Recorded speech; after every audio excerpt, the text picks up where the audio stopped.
Now, preview time. So let's take a look at what's coming your way.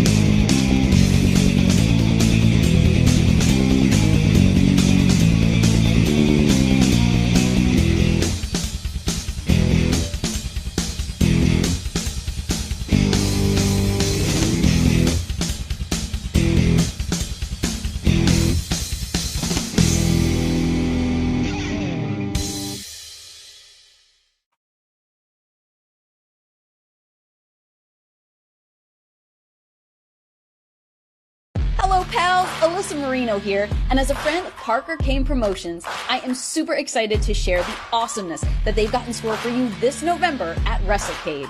You'll be seeing the world-traveling Capital Championship Wrestling Global Fighting Champ Rebecca J. Scott, a rising star who's been featured on Ladies Night Out, MCW, and more, the stunner Emily J., an internationally traveled talent who you've seen on NXT UK and Stardom, Angel of the Ring Zaya Brookside, and NWA World Women's Tag Team Champion Chicago's sweetheart Missa Kate will also be appearing live. It's all going down WrestleCade weekend in Winston-Salem, North Carolina. You can catch these stars brought to you by Parker Kane Promotions on Saturday, November 25th from 10 a.m. to 3 p.m. And be sure to stick around for Ladies Night Out the following day on Sunday, November 26th. You can get your WrestleCade weekend tickets at WrestleCade.com.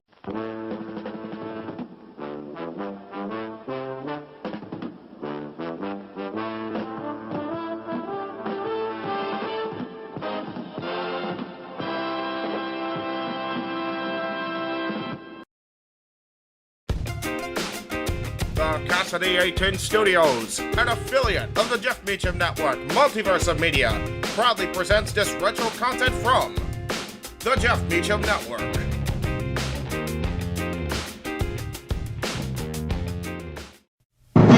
The Jeff Meacham Network's Multiverse of Media. For over 15 years, the recognized symbol of excellence and the standard bearer in coverage of sports and entertainment.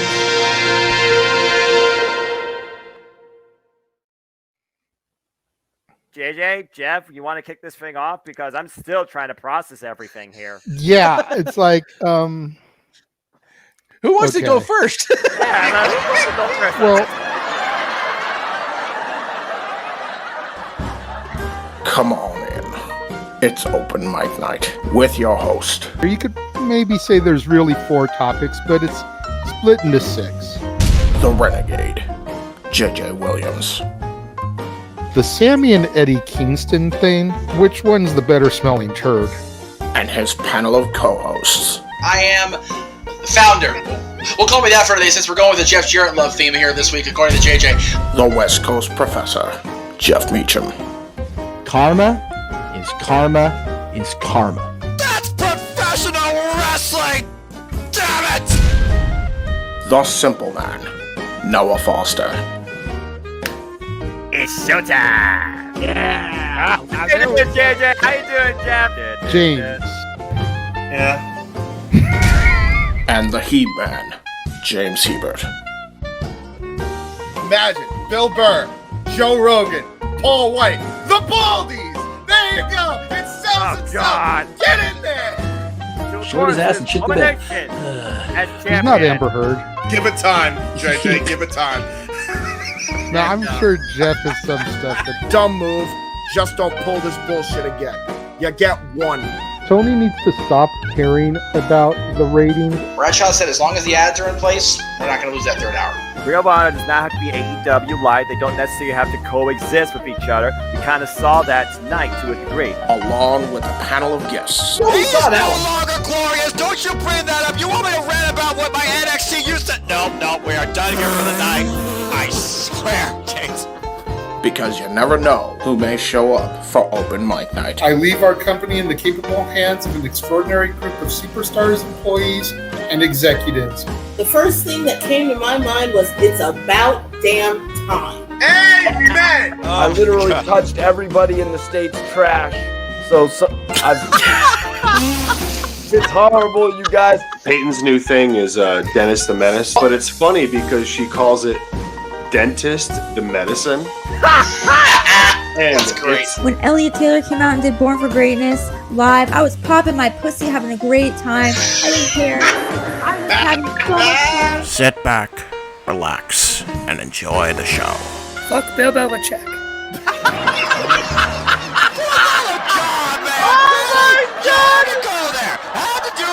Football thing. We got it on wrestling, and then you bring in that shit. That's just how the fan goes off the damn rails.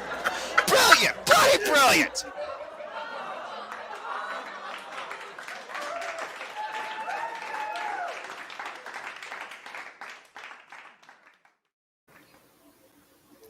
What is going on, everybody? Welcome to another edition of Open Mic Night.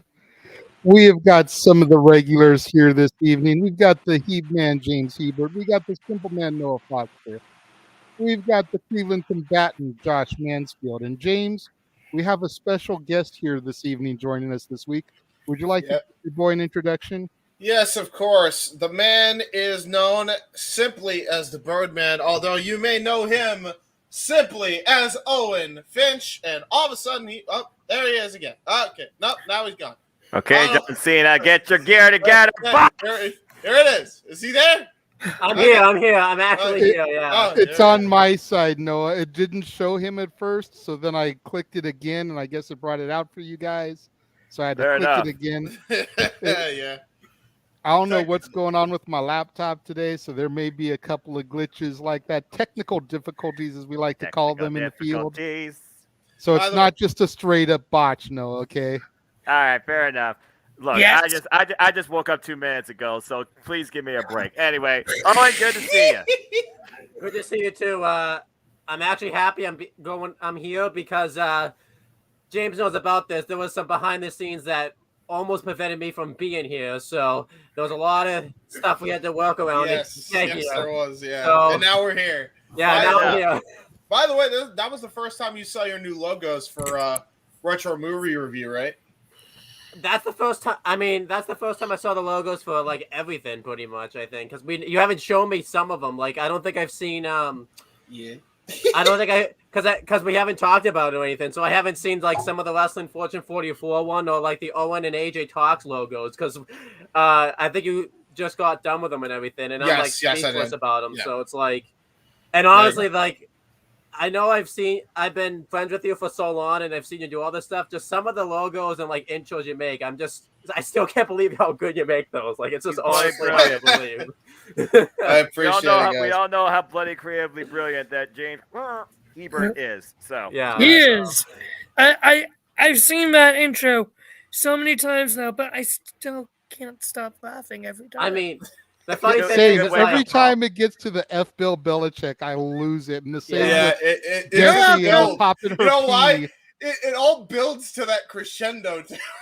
That's it is. It builds and builds. Yeah. The funny thing is, because the funny thing is, too. No, hold on, Josh. Then on. I was gonna say, speaking of sports and stuff, our fellow Ohioan for Noah and I, the Cleaver, Colin Andrew in the house tonight. Shout out to you, Cleaver. Oh yeah, shoot. Hey, Cleaver. Yes, I saw that. I was gonna address some of them. I put them up on the screen, but hello, Hassan, Raymond, Gabrielle, Cleaver, of course. People came as soon as the freaking curtain opened up. Good to see y'all. Yes, Merry Christmas. Too soon for that. Never too soon, man. It is December. We waited till after Thanksgiving. We're here. What do you mean? We waited until after Thanksgiving, Noah. Thank you, Noah, for keeping Advent with me. Listen, it's December is the festive month. Okay, we get festive on the December. Exactly. Okay. Exactly. Daniel, I appreciate the fact that you wish you could super chat tonight, but you're at the movies for Violent Night. At the end of the day, my man, you want to save your money for the 23rd episode anyway. That's the one you want to have money for super chats for. Mm-hmm. Hi, Noah. Don't listen to Noah. Don't Don't listen to Noah over there talking about give to the Salvation Army. Buy scratcher tickets. See, this guy's selfish. That's why you need to listen to me. I'm the simple man. I'm the voice of reason. I lead you down the right path, what it means to be in the holiday spirit. Do better for your community. Don't do better for yourself. Be selfless, not selfish. Let me talk to you, all right? Hey, listen. You're being selfish by not competing. You're trying to. I'm being selfish. No one needs to hear me sing. Simple man, don't sing, don't dance. I just commentate and watch wrestling. It's as simple as that. Hey, listen. We have to keep it going at least until the 23rd. That's Noah's whole gimmick right now. It's the best. Noah, we will be singing on the 23rd. Either way. So you will be singing. No, I'll be singing. It won't happen. There won't be anything happening that night. Everyone will be out wrapping up gifts or doing something else holiday related. Guarantee. Noah, I will come down to wherever in Ohio you are, and I will make sure I have my laptop with you. With me. You will never find me. I'm right here in one of the bigger four cities. You will never find me. Children, it's okay. You won't hear me. You won't hear me say that. James has heard me say none of us want that. Nobody wants that. They don't want none. I'm the choir boy here for a reason. Yeah, he's the best singer. That's church. Good on you. That's where you're supposed to raise your voice. Real quick. I agree with what Keen Mike X says here. Don't pull Sasha Banks, Noah, and no show the singing Oh! Well, I mean, hey. No comment. What's it? Oh yeah, because of the walkout this year. Yeah. Well, that's not the only walkout this year. There's been 3 of them. Anyway, no, Owen, you were trying to say something earlier. Just by Sasha. Yeah, but accurate. JJ. Hey, JJ with the facts, man. That's why he's the JJ host. with the smoke. He's not wrong. JJ coming with the smoke.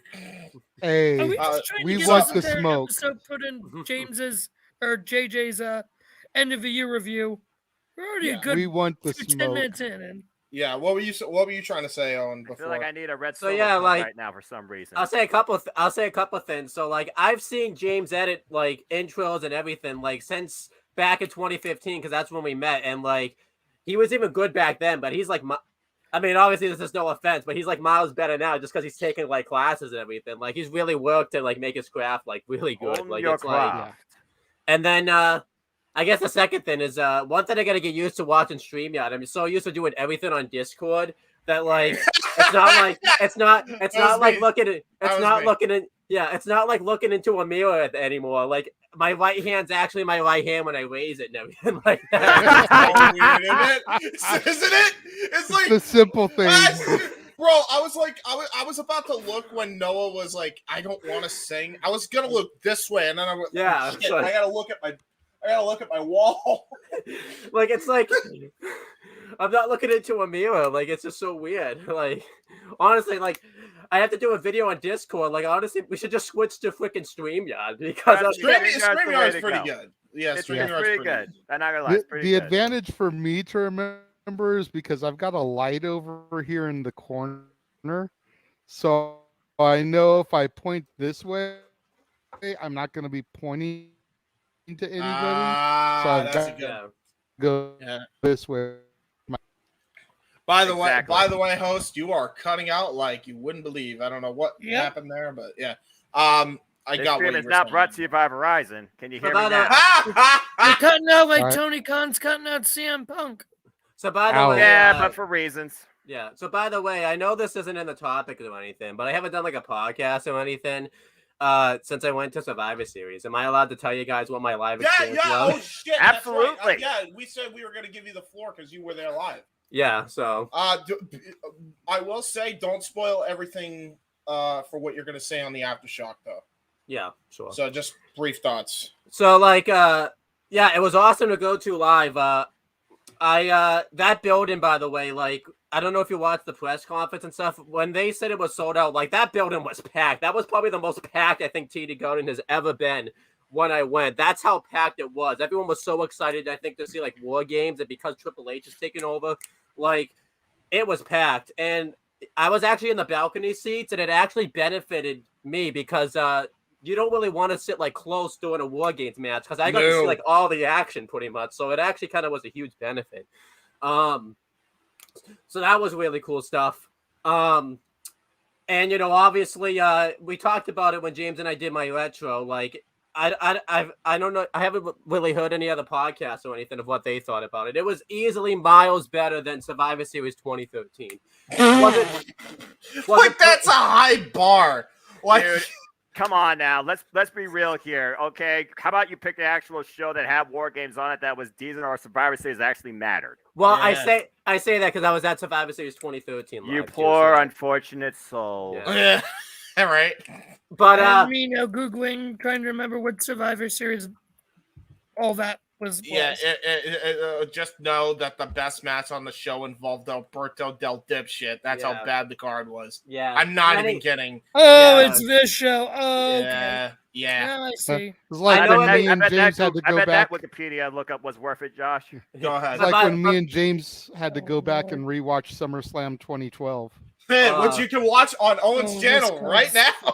I'll say this: like everybody raves about the 5-on-5 match that Roman was the sole survivor. The match is so much worse than you think it is. That match is so bad. But anyhow, Colin, I love you. Colin, I love you. No, that's just. Listen, he may be an abusive piece of shit, but that's profiling, and profiling is wrong. So James, is Kid Mike funny? Different Mike X. Different Mike X. Okay. Yeah. But anyhow, so I'll just give brief thoughts, real quick. Seeing the War Games match was insane live. I probably liked the women's match live better. I did like the men's match, but I don't think I got to really appreciate it as terms of a storyline perspective due to the fact that you couldn't really see the facial expressions or anything like that. So I didn't get that feel of it, obviously. But I still like the men's one. But I felt bad for Shotzi because everyone where I was chanting for Sasha Banks, which was fair enough because everyone wanted to see Sasha Banks. But I felt bad because it was a big moment and everything like that, and everyone wanted to see Sasha. She did her best. But what else? DDT and all. Seth, that triple threat U.S. title match was really good to see live. The crowd erupted when Seth Rollins did that, curve stomp onto, Theory on the Lashley. That crowd popped. They did not expect to see that. That was innovative. And then, seeing the War Games match, which was really awesome live. I was sitting behind in front of a 10-year-old, and she's new to the business and everything like that. And she just learned the term because everyone was chanting anytime someone would be down, it was Asuka's taking and Asuka's sleeping. So of course the person took it kind of literally and kept chanting "It's not nap time" every time someone didn't do anything. So that. No! You gotta love the youth and their uneducated minds. To be fair, let's be real. We were all at that. We were all there. We were all there. We were all that 10-year-old girl. Maybe not that 10-year-old girl, but we were all. Yeah. 10 years What old. do you mean? I'm no girl. What do you mean? I'm good.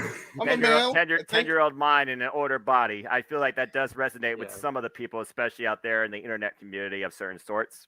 I was gonna say, James, you may be a male, but you're sure you're not 10? Yeah. Yeah, probably 10. Honestly, 10 might be too mature. That crowd, though, I gotta say, erupted when Sami Zayn, when the not just when the Bloodline won, when Sami Zayn turned, yes. Yeah. And not just Sami's. It came across well on TV. That's all I'm gonna say to you. Yeah. That crowd. Hear that crowd. Not only that crowd erupted when Sami Zayn and Roman during the backstage segments between Sami Zayn and Roman, not just erupted, but when those segments came on, not a sound of the crowd. Typically you can't hear the backstage segments when you're there live. You could hear it clearly when you were there live. That's how invested everybody is in the Sami Zayn Bloodline story.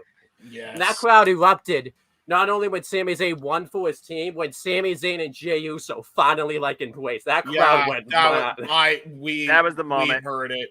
That was the moment of the night. We felt it from our homes for damn sure. If I had to say the worst match on the show, it wasn't necessarily a bad match. It probably was Shotzi versus Wanda, just because for obvious reasons. Yeah, for obvious reasons. Suspension of disbelief was 0%. Go ahead, Josh. I do want to say what you were saying about during that match, people were cheering for Sasha. Honestly, like, so basically the people in the arena were not paying attention to that match, even though it was a good match on TV. Yeah. That reminds me of Fastlane 2019. Yeah, good. I was there live in Cleveland with the Simple Man. I was in that crowd. We didn't give a damn about the WWE title triple threat. We didn't give a damn that Kevin Owens and Mustafa Ali, we didn't give a damn about it. All we cheered for that entire match is Kofi. Mm-hmm. Yeah. That's all we cared about. We didn't pay attention to how good the match was, which apparently on TV, the match came across amazing. We didn't give a crap in the arena. So I completely get where you're coming from on that. Noah, would you agree with me? Oh, 107%. River was there too, yes. I saw people going to the merchandise stand during that match. Yeah. As you were trying to say, Owen. So I think that if that match had not taken place in Boston, I think a lot of people would have probably been more into that match, but it was just kind of a bad place for that match to take place. Yeah, I mean, it was a dead spot regardless. I do gotta say too, Survivor Series taking place. Selfishly, I would have wanted to take place after Thanksgiving just because of how busy my schedule gets. But it taking place the Saturday after Thanksgiving gave it that like new feel energy that like I don't think I've ever seen really in like a wrestling crowd. It was really because a lot of people I think that were there too were like, and if you're probably wondering why it seemed like during the main event the crowd probably seemed empty, it wasn't because like the fans were bored. The train, what happened was the trains ran like during the main event, so a lot of people had to kind of peace out a little bit. Let me just, for those who don't understand, and Owen, let me just take the rest of this because we gotta move on for the rest of the show. But I did want you to get your brief thoughts in. But since you mentioned the MBTA, here's a quick tip: don't. That's it. That is the worst transportation service I have ever been on in my life. Only topped by WrestleMania 35 in New Jersey with the train fiasco there, but that wasn't even entirely their fault. So yeah, this is just bad every day, most of the days. Yeah. If you ever come to Boston, get yourself an Uber. Save up for an Uber. You'll thank me later. Trust me. I think like they need to kind of find a way to work. I mean, I don't work in the NBATA, so I can't really give much comment. But if you're gonna have if there's like a sporting game or wrestling, they need to like do something where they have a train run later. Especially, that's just kind of ridiculous because Survivor Series was announced for months that it was going to be in Boston. They should have tried to get like another train or something like that. Especially for people. Just an hour extension on when the MBTA would run. Especially since it's the Saturday after Thanksgiving too. Like people do stuff the Saturday after Thanksgiving, so that's kind of ridiculous. It's called Black Friday. Yeah. So but anyhow, that's my thoughts on Survivor. I'm sorry if I ruined the structure of your show. I just figured I'm on. No, that was on me. I was supposed to tell JJ actually. That's totally my bad. JJ, I forgot to even tell you that. I'm the freaking guest, and I'm like taking over the whole show. No, I was supposed to inform him before that. Yeah, Owen's going to give his thoughts of his experience live, and I was the dude that, of course, forgot to mention that. So I'll take the fall on that one. It's all good. I vaguely remembered it from last week when we were all talking about Survivor Series. And I was expecting him to show up last week or bring thoughts in the chat, but obviously he was dealing with bad transportation. But kudos to you, Owen Finch, for having a real worthwhile, entertaining live experience at a WWE live event. And to put that versus Fastlane 2019, you definitely had the better show as a whole. So good on you. I mean, I've just really been in, because we're not going to talk about it much. I've just really been into Triple H's WWE. It's not like perfect, but I love watching Triple H. I think we There's all a reason have. why James and I actually pay more attention to the WWE. Yeah. Now, I'm just going to wrap this up in a nice little bow for both of us, Owen. I watched it on TV. You watched it live. Best WWE live event in the last decade plus. Yeah. Easily. And it's so different because I was at the SmackDown like when the day that Vince announced his retirement. So this was kind of like a full circle moment for me in a sense. Wow. Man, Stat Boy's jealous. Jesus Christ. All right. That's all we got. Yeah. Take it away, host. All right. So before I flip my screen here and go to the topics. Raymond, number one, please don't keep posting the same question over and over again. If we have an opportunity, we'll get to it. Number two, read the ticker at the bottom. If you really want us to address it now, you need super chat. Yeah. Number three, if you don't have the money for that, get that addressed real quick. First thing on the agenda, last week we discussed some of the 10 things that WWE did that broke our hearts. We talked about number 10, 9, and 8, and we decided to table and do 3 more today, and then the other 4 next week. So picking up where we left off, the retirement of Daniel Bryan. Owen, you're the guest. I'll let you go first. What were your thoughts about Daniel Bryan's retirement in WWE? And, did that hit you in the feels, get you emotional, whatever, the way this list and some of the other things on this list did for us? So the funny thing is, I feel like a lot of the stuff we say, my experience remembering it is James's reaction, but I'm going to save that for when he talks about it because, let's just say the wrestling rundown / after show corner was a very interesting episode that day. There was papers. Yeah, I was not a happy boy. Yeah, but when I heard that controversy by it, I heard that Daniel Bryan had to retire that day, I really was crushed. Like, it honestly sucked. Or stunk. I don't know. I have to. Do I have to be PG on here? By the way, no, I don't believe so. Not now. Okay. We've passed the 10-minute mark. So okay, but yeah, it really sucked because I was a huge Daniel Bryan fan. I loved it when he got the WrestleMania 30 moment, and I was really mad because I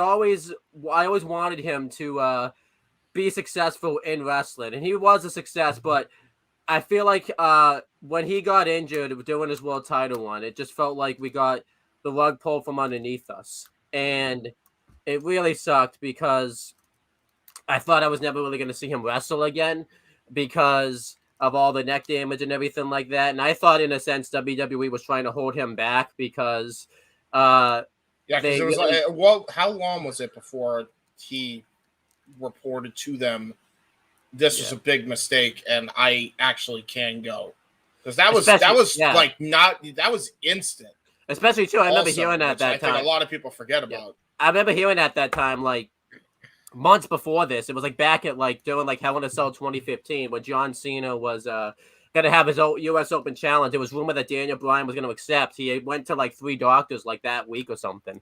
And got cleared by all 3 doctors, but it was just WWE's doctors wouldn't clear him, and I was just really upset because.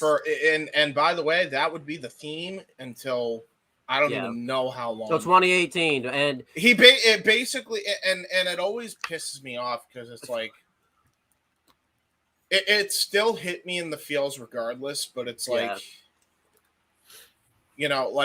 afterwards, there was a point where he could have came back, and they blatantly held him so long to the point where the Yes Movement had pretty much just tapered off by that point, to the point where they could finally turn him heel. Yeah. Well, it was just one of those. They waited. They only did it because Daniel was threatening to leave. The thing that really made me mad too, it was at a worst possible. I feel bad for this guy because it actually kind of made me boo Roman Reigns a lot more. Because I honestly think they wanted to keep him out of the ring because they were finally going to coronate Roman Reigns at WrestleMania. And I feel like if he had wrestled at that WrestleMania, fans would have turned on that Triple H Roman Reigns match a lot more than they did. Because think about it, I don't even think he's even at WrestleMania 32 if I remember. He's not even on the show at all. He doesn't even make an appearance or nothing. He doesn't. He doesn't show. I don't even think you even see him in Texas at all that week. That's honestly how bad this is. And it. I feel like I know what we were mainly talking about at the time, but it just tore me up every time to see him come out as the SmackDown General Manager because he didn't care about it. But in a sense, it broke me. But something I always loved,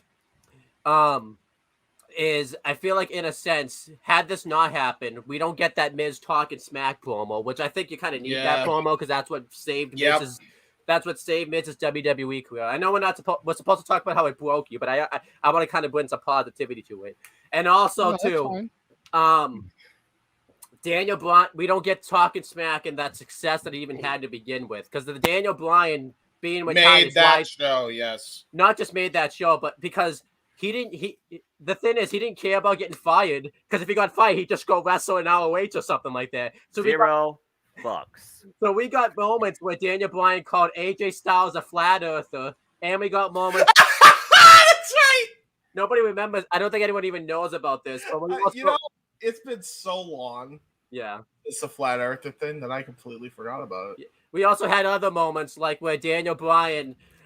It was like when the Usos were on one week. I don't know what episode. It's like in 2017. Yeah. He offered to have a rap battle with the Usos called String Beats, and it was the most hilarious thing that I've ever freaking seen in my life. It's awesome. Oh my god, I forgot that even happened. And then we have another moment. I forgot that happened. I'm gonna go watch that after this airs now. This chant, by the way, was big, and it's because of Daniel Bryan's retirement we get it. If everyone remembers the chant, Lana was the best, Lana #1, that chant starts because of Daniel Bryan's retirement. That chant does not happen without Daniel Bryan's retirement. Good for, yeah. There's also James Ellsworth as a heel does not work as well without Daniel Bryan retired. So while it did break me, I just think of all these great moments that we got. That's, by the way, that SmackDown GM thing,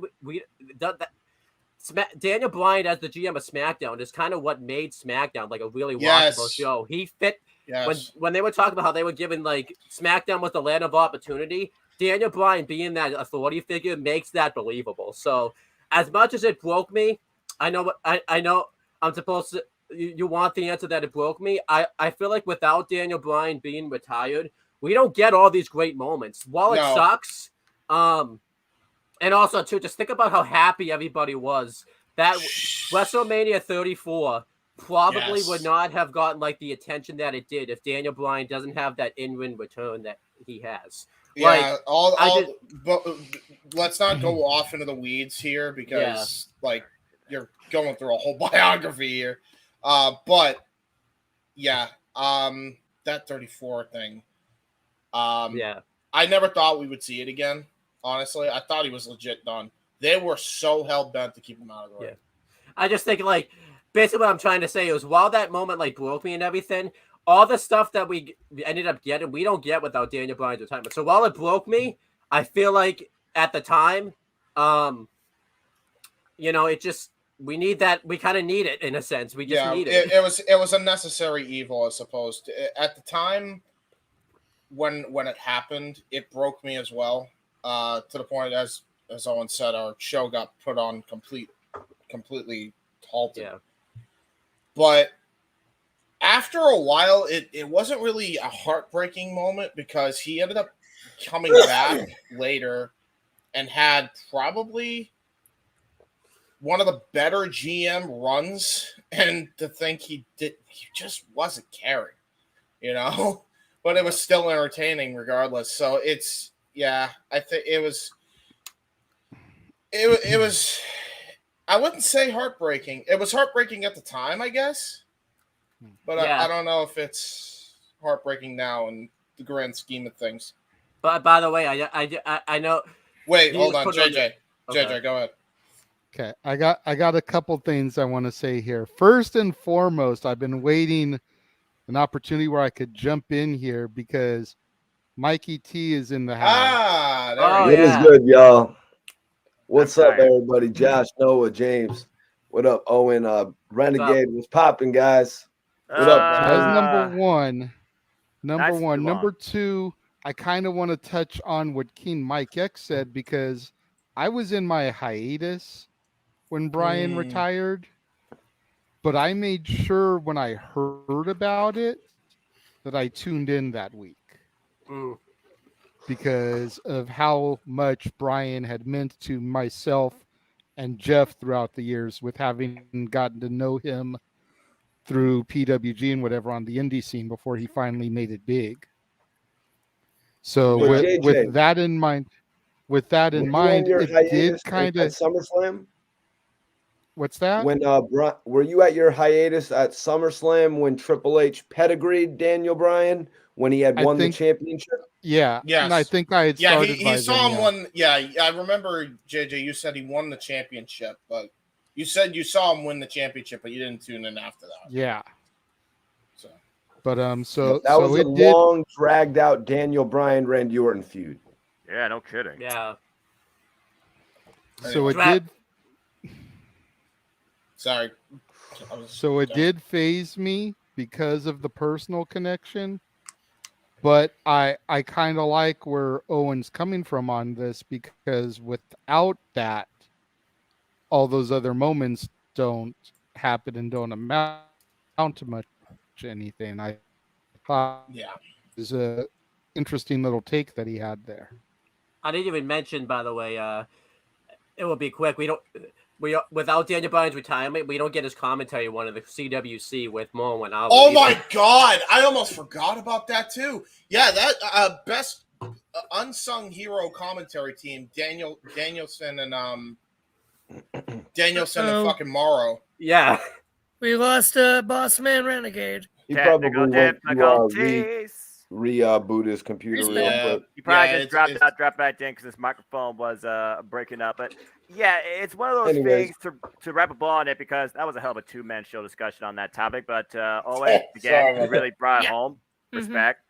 I mean, again, you look at the title of this list, heartbreaking. The moment, yes. But what came after still kept us with hope, kept us happy, kept us supporting the man, Bryan Danielson. Not just the wrestler, Daniel Bryan. While the in-ring retirement may have happened, the person himself still kept going and still kept us thoroughly entertained, and still does to this day. But Noah, let me play devil's advocate on that, because I think we all know that Daniel Bryan has not returned to that same level that he was at after defeating Randy Orton and Batista.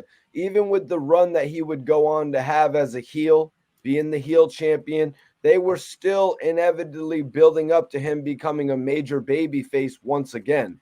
I'll give a couple thoughts, because I really loved watching the career of Daniel Bryan progress when he became the United States champion, even though I think they kind of played him to the background a little bit. Not as much as Dean Ambrose's U.S. title run, though, you guys. Yeah. It wasn't that bad.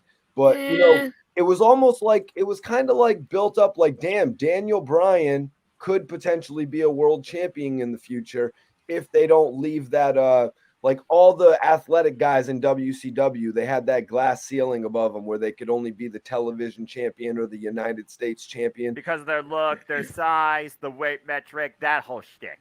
If the whole cliche went through, Daniel Bryan would have been a part of that whole cliche, even as the United States champion in the WWE. Now he would go on, get that feud with Randy Orton. They did that feud during the period of WWE when it's the lame duck season, but the WWE universe would not let them, you know what I mean? They would not let them take Bryan out of it. And by February, they put Bryan back in it. I think at that Royal Rumble, Bray Wyatt had just eliminated him, and everybody was like, "What? This is bullshit." Or was he never eliminated him. So what happened was he beat him in a singles match. The opening match, the only match that mattered that whole damn show. Yes, and then he came. He didn't come out for the Rumble at all. But Rey Mysterio was number 30 in that Rumble. And Rey Mysterio got booed out of the building. Yes, it was bad. I'll touch on that in a little bit when after Mikey T's done. So we move on. He has the biggest moment at WrestleMania, and my biggest grievance is that they put him into a feud with Kane. The only saving grace for that feud is all the history that they had that I'm sure JJ is aware of. You know what I mean? Another reason that we love Daniel Bryan. So, guys, my main point is that Daniel Bryan, as the heel WWE champion with that weird title belt, you know, with the you know what I'm saying? And the hemp belt. Hey, eco-friendly, man. Eco-friendly. Thank you, James. the eco-friendly title and his run in AEW have not compared to those moments that we had in the WWE.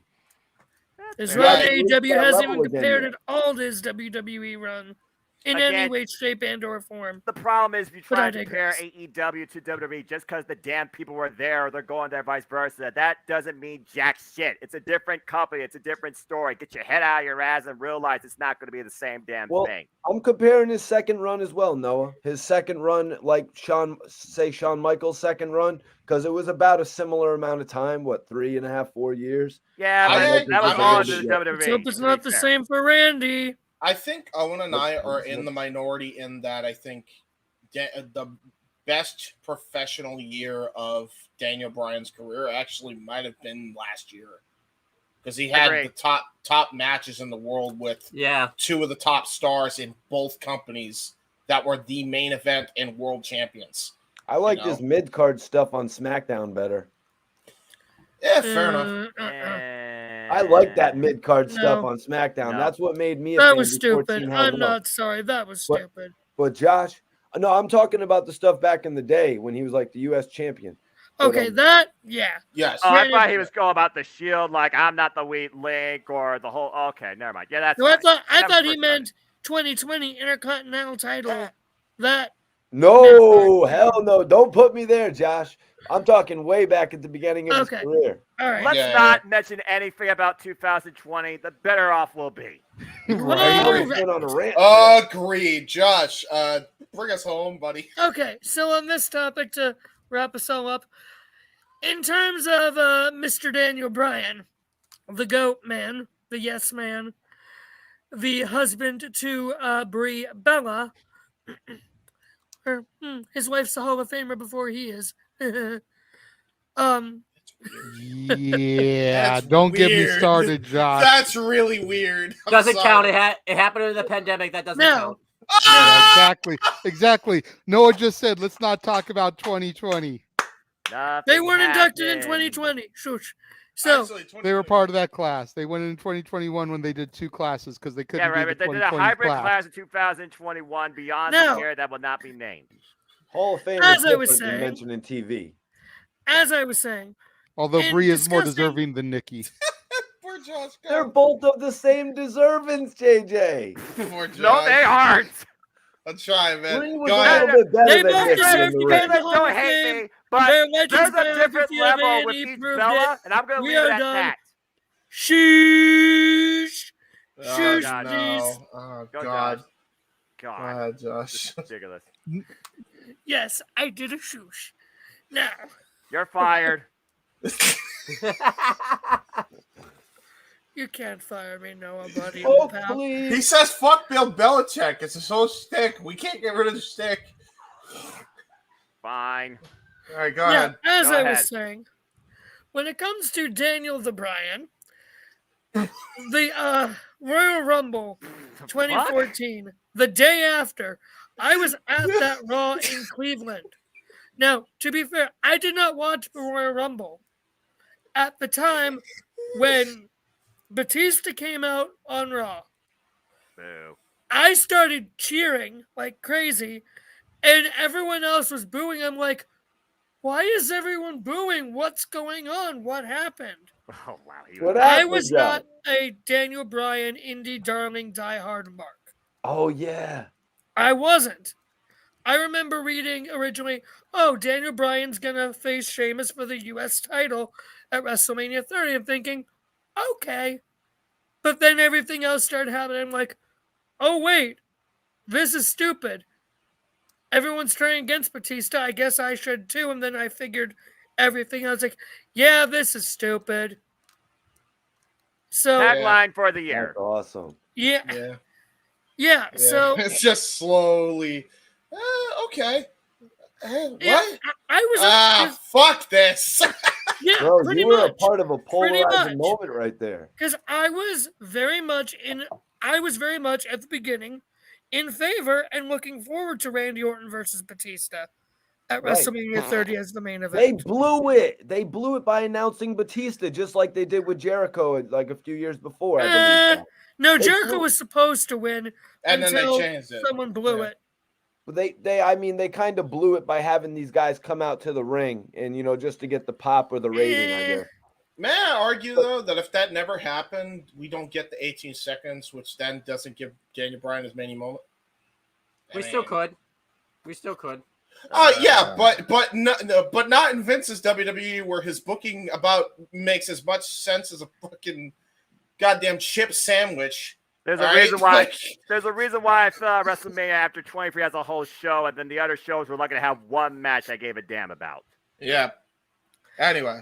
As I was saying. Go ahead, Josh. Please. So then, Daniel wins the title. Then he gets injured in that whole weird thing with Kane. Then he's gone for a while. Then he comes back. And he's put in the 2015 Royal Rumble.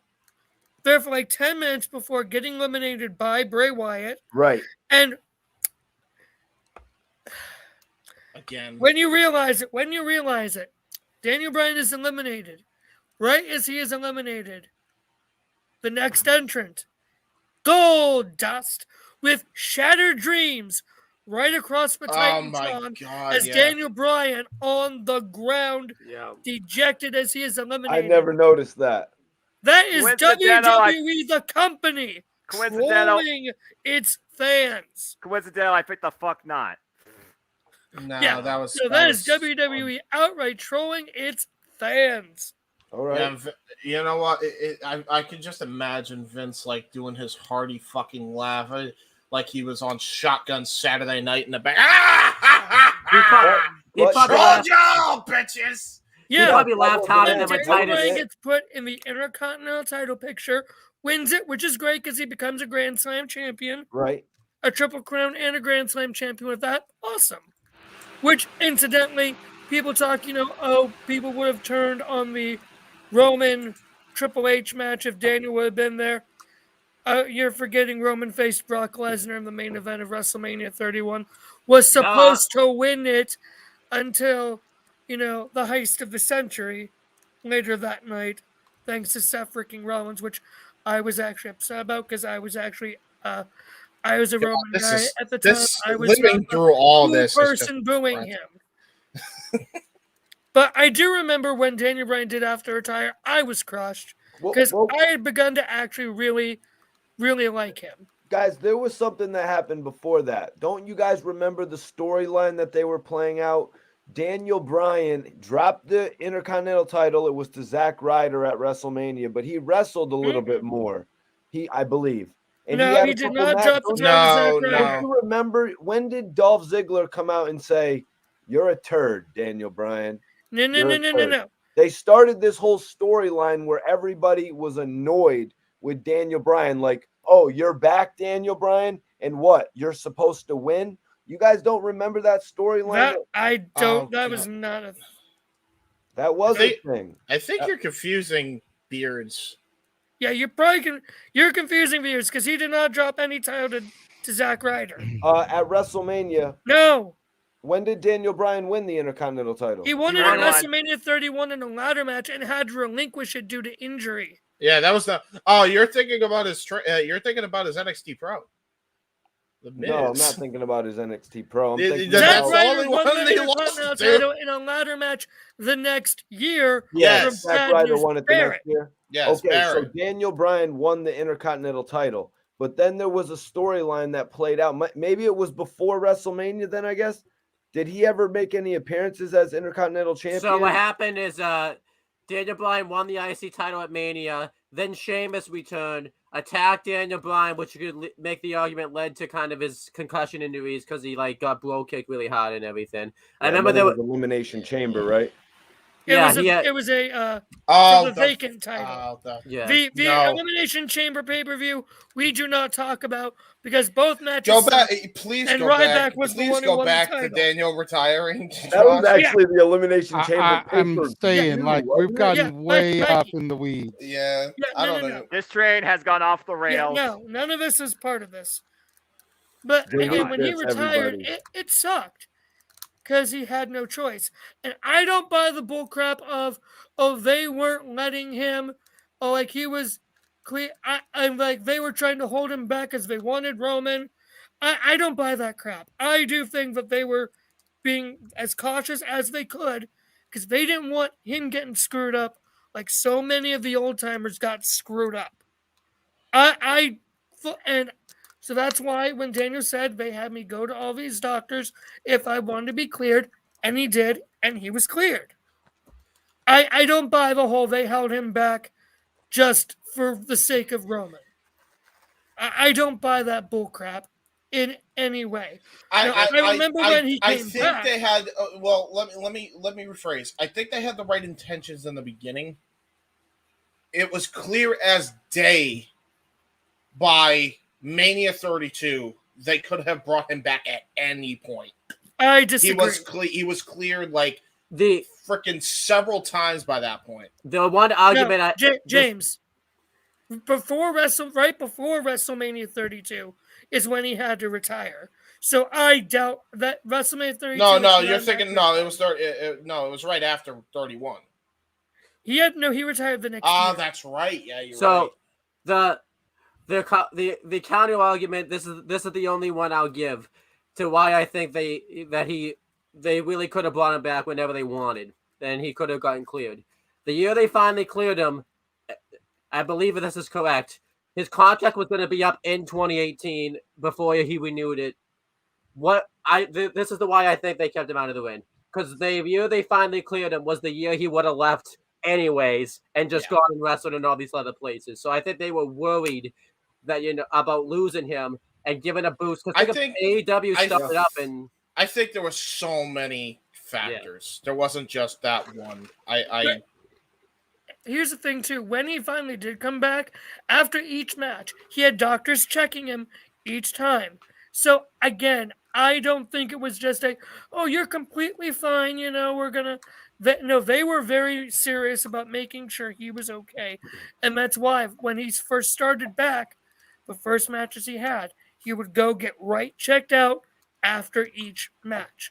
And I remember where I was when the news broke that he came back. I remember tuning into Aaron and Jeff's live stream that they did. I remember watching that SmackDown. I remember being so excited for that WrestleMania tag match because it was Daniel with one of my top 5 favorite of all time, the best in the world. Stop! Shane! Stop that bullshit! I'm scared. I'm so scared right now. What number in your top 10 did you say? Shane McMahon? I'm so scared. Top 5? 5. I've never heard that before. You have never talked to Greg Cherry then. I'm so scared. I knew Baron Corbin was on poor his top Noah, list. man. Damn, Shane. Baron is not. not. I'm scared. Okay. We're going to move on to the next point now because I feel like we've talked about this one way too long. Noah's already looking to riot. I think he got scared after. I think he got annoyed right after the Shane McMahon. I'm so scared. That was a classic Noah response right there. So number 6, Rey Mysterio's WWE Championship run. Oh my God! Does this even need more than like 2 seconds? Yeah, it's about how long his run was. Is this the one where he only held it for like a day? It's the one. He won the tournament. It was the one where he held it for 2 hours. Cena came back and then beat him for the belt of the same night. So that one, yes. It's not that one. It's that's his only WWE Championship win. No, it's all his others were the big gold. It's keyword here is WWE Championship, not big gold belt, where 22 was about sentimental Latino heat versus Money in the Bank Kane squash. Let's just call it as it is, and then we can move on to the final. I would just say this one thing. Go for it. That match is the only time I've ever rooted against John Cena, except for when Cena faced The Undertaker at Mania 34. That's fair. Okay, let's just call this as it is. It's not. Yes, King. It's not. Wow. It's not. What's the word I'm looking for? It's not heartbreaking. It's just baffling and makes you piss the fuck off. Like even if you're not a Rey Mysterio mark like I am, what the fuck What's the point of the tournament if you were just gonna give the fucking thing back to Cena? Because Vincent Kennedy McMahon. Because they had nothing better creative wise. Can we just call it as it is? I don't think there's anything else to say. See, it was just. I got a couple things to say about Rey Mysterio. You know, the title reign. The title reign. Let's try to keep it topical so that each one of these little things doesn't go for 45 minutes. No, I hear you, JJ, but I'm just saying the reason that this was a sentimental moment to anybody is because of the way that we watched Rey Mysterio come up from the cruiserweight division. You know what I mean? We watched him actually be able to get up and get in the ring with people like Kevin Nash and all the real big-time wrestlers. The fact that this man could go and I thought it was the big gold belt. You know what I mean? I would have thought it was he won both. You know what I mean? Both. But the honest, true fact of it, is that he won the WWE Championship, the title with the best lineage out of any professional wrestling company, I would have to say, ever.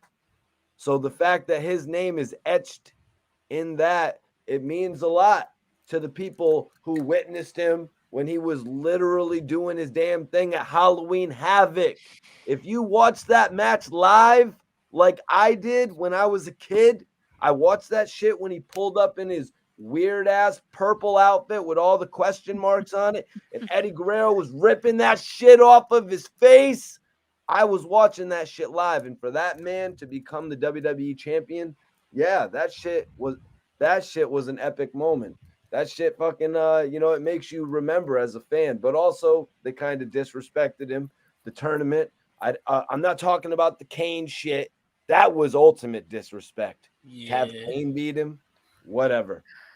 Hopefully I think that was the big gold belt too. Yes, that was a big gold, yes. So now it's disrespectful, but I guess they got cold feet. You know, they didn't really want to span the storyline out. They wanted to just rush CM Punk back. No, but by all means, put Alberto Del Dipshit in the fucking spot that Ray should have gotten. I mean, I'm just saying. And the it should have been a fatal 4-way then, man. Are you talking about how it became a triple threat by Hell in a Cell? Hey, you know what? It wouldn't have been a bad idea. Because there actually, you know what? There was actually, it's good. But I agree now. Yeah. But guys, just to end it, WWE does not value their former champions, like how Kofi Kingston was devalued after losing the title. Aaron did a review this week where he said, and they actually put some respect on Kofi Kingston and let him be the first one to kick out of Gunther's finishing move. I don't know if he's the first one, Noah. Excuse me. First one on the main roster. They let him kick out to show that he has a new finishing move, apparently. Yeah, Emerald Frozen, I heard. Yep. So oh my God, he busted out Emerald Frozen. Oh my God. I thought it was called the Destruction Sympathy or something. Last Sympathy. I'll just say real quick, Rey Mysterio deserves to have his name etched in the WWE title history books. He deserves to have held that title around his waist, on his shoulder. He may have held it for one day, but no, it's still worth more than the entire run of the modern day Maharaja. Yeah. Fact. Yeah. All right. Yeah. Good positive spin. And yeah. By the way, Jinder, probably a great guy. I'll quote MJF. Great guy. Shitty champion. JJ. Next one. All right. So the last one we're going to discuss from this list today, and then we'll table the rest for next week. Austin turns heel. Stupid. Yeah. That was stupid. That wasn't Harper. That was just stupid. Yeah. Stupid, Vinny. Stupid. Okay. The only thing I'll say about it is, that was basically what put WWE in the position that it was in for like the longest time. So stupid. To quote Jeff's shirt, see, here's the thing. In the heat of the moment, it was heartbreaking because Austin was finally selling his soul to Vince McMahon, the man he had feuded with since basically 1997. He was becoming the new corporate champion, essentially, like Rocky had done in '98. Where the run went afterwards became stupid. Well, also where they did it. In They the did it in heat Texas. of the moment. Yeah, exactly. And it was in Texas, too, in front of Austin's home crowd. They thought they were For witnessing a Vince babyface. For Austin to join McMahon in his hometown after that hell of a run that he had facing off against and being the original adversary to the Mr. McMahon character, McMahon. heartbreaking in the moment. You saw that. And I think the heel run would have done better. Yes. One, if Trips hadn't torn his quads and the two-man power trip had more legs. Two, if the Alliance debacle hadn't happened. That's fair. Thank you, James. I'm sorry, what debacle, JJ? The Alliance. Yeah, the Alliance debacle wouldn't have happened. Because we all have spoken ad nauseum about how the invasion was rushed. Incredibly rushed and horribly booked. I haven't yet, but that's a video I'll do another day. Fantasy Bucket Series. Stay tuned. Yeah. All right. So, I think I'm gonna just end it off the booking. My thing on it. If there's a couple ways you could have gone about it, you could have gone with him turning heel, and yes, it would have been heartbreaking. Where they screwed up is they basically just told Austin after WCW was purchased, because they could do whatever the fuck they wanted. Hey, Stone Cold, you know what got you over to being Stone Cold? Yeah, don't do any of that. Ding dong, hello. How did he start with Stone Cold? He started as a heel doing half the shit he did to Vince. What do you mean? The funny thing is, the heel turn led to nothing really different. They still reacted to Austin the same way because Austin was still being Austin. Until he beat up Lita, and then it's like, oh wow, this is a dangerous MFer. And then they had him do chicken shit heel tactics the week after he beats up Lita. I'm like, dude, you got the heat. That's not getting booed. That's just losing crowd connection right there. That's when the crowd really goes away from you. There could have been a way to salvage it. Two more things that ruined it too, by the way. Go ahead. First, they lost the top babyface he could have feuded with in The Rock because he went to film a movie for a while, so he didn't have really a top face to feud with because all the top faces. Though. Yeah, they could have did that. And then the second thing is, he also aligned himself with the guy that tried to end his career months before that by running him over with a car. It's like, what do you do? And also, again, the Alliance. Not just the Alliance, right? They turned him babyface before the Alliance thing, just to turn him back into a heel anyway. Right? Yeah. Okay. Well, that right there was a cheap Vince Russo type of tactic that they did. Oh, we'll get a cheap pop, or we'll get a cheap storyline fix, kind of almost like the higher power. Although I wish that was a bigger reveal. Yeah, I have a thing that they could have done to salvage all of this. If they really wanted to turn him, don't turn him babyface. Don't keep him babyface. Don't turn him heel. Have him be an anti-hero for the establishment. What Stone Cold is. Who's the person you align him? Paul Heyman, anyone? I mean, he started Dangerous Alliance reunion. Yeah, and you know what would have saved? You know what would have saved that entire invasion storyline? If you started with ECFNW first. The story was right there. You had Cyrus the Virus cancel ECW and kayfabe basically in favor of Raw for the network. It was right there. He must have had a bad steak that day. Let's keep going. I'll just say my piece real quick on this. True. The very fact that Austin said later that he almost put a stop to the whole heel turn before it even happened he almost He was gonna stun Vince in the middle of the ring Should've. after he already beat Rock with the chair. He got cold feet. Yeah. And he almost stunned Vince just to continue. Just to fix it real quick. Just to Wish say, he oh yeah, would've. I told him I was gonna do this, but yeah, no, screw you, I'm still Stone Cold. And he almost did it. And what if history is an interesting thing in life and in wrestling? But like, what if Stone Cold, stuck with his gut? Yeah, and didn't turn heel. I agree. And the best We got part some is, good shit. if you do it that way and then have him leave with Heyman, man, the storytelling. No, James, they wouldn't even have needed to did that. I mean, they could have had. No, they wouldn't have. But I think long Triple term, H, Stone Cold, and Triple H for the belt to follow up their three stages of Oh hell. no, they still would have done. I still would have done that. Yeah. Austin maybe versus Big Evil Undertaker or something like that. I think he was still Big Evil at the time. They could have did a couple different things with Austin, but I mean they botched it off the gate. They had Austin as a heel. Okay, then pull the trigger on Triple H as a face. Don't do all this nonsense of Undertaker and Kane versus Triple H and Stone Cold. But because they had a couple setup matches right there with Austin as a heel too. Austin Undertaker. Austin, Triple H. Yeah, that's when then Austin got you thrown can go through in a your glass window. Austin Benoit. Hey, Jericho. you guys just giving us ideas for the fantasy booking because I'm wrong with all that shit. Anyway, if you could turn back time, but let's keep moving forward. Yeah. Yes. That we should.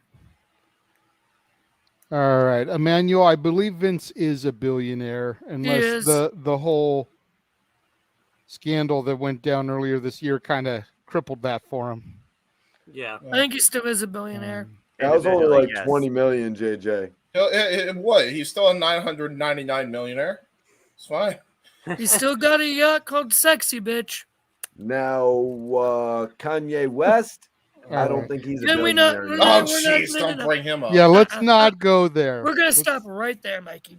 But not a billionaire no more is all I'm saying. Oh, yeah, true. I'm saying I don't care what he is. We're not gonna bring him up. No, We are moving on. But for back to Vince real quick. You said he had a yacht called Sexy Bitch. Did he pay hush money to the boat too? No, he has a boat called Sexy Bitch. Yeah. Yes, a yacht. Go to Jeff's Pro Wrestling Teens, buy the Hush Money in the Bank shirt. Anyway. Ah! Damn! I thought Vince was up to $2 billion though. This forum is not brought to you by Forbes, where you can look at the list of billionaires going today. Good Vince news. McMahon is worth $2.7 billion as of this year. The more you know, the There you more I go. give even less of a shit. Go ahead, Jake. All right, so first topic on the docket here comes to us from good old Glenn Gilberti, the Disco Inferno. Oh. Well, this is where the agreeing with him stopped. Dakota Kai isn't ready for the main roster. I believe the Damage Control is the most underwhelming group that gets more TV time that I've seen in recent memory. Since when did he become Vince Russo's bitch? TNA. Now here's the thing here. I'm gonna say this a little bit real quick, and then since you've got such a hot take, Mansfield, I'll throw it over to you. I agree with him to a certain extent because they came out with a big head of steam. Bailey hasn't been able to topple Bianca. Yeah. Io and Dakota have won the titles a couple times, but they're constantly still getting humiliated and beaten. Along with the rest of the damn tag division, whatever's left of it. So it's like they made an instant splash, but what have they really done? Yep. And when the two lackeys, and I use that term loosely, Dakota and Io are having more success than the leader, how serious can you really take the group? Yeah. It is underwhelming, Josh. Here's the thing. Again, what have they done?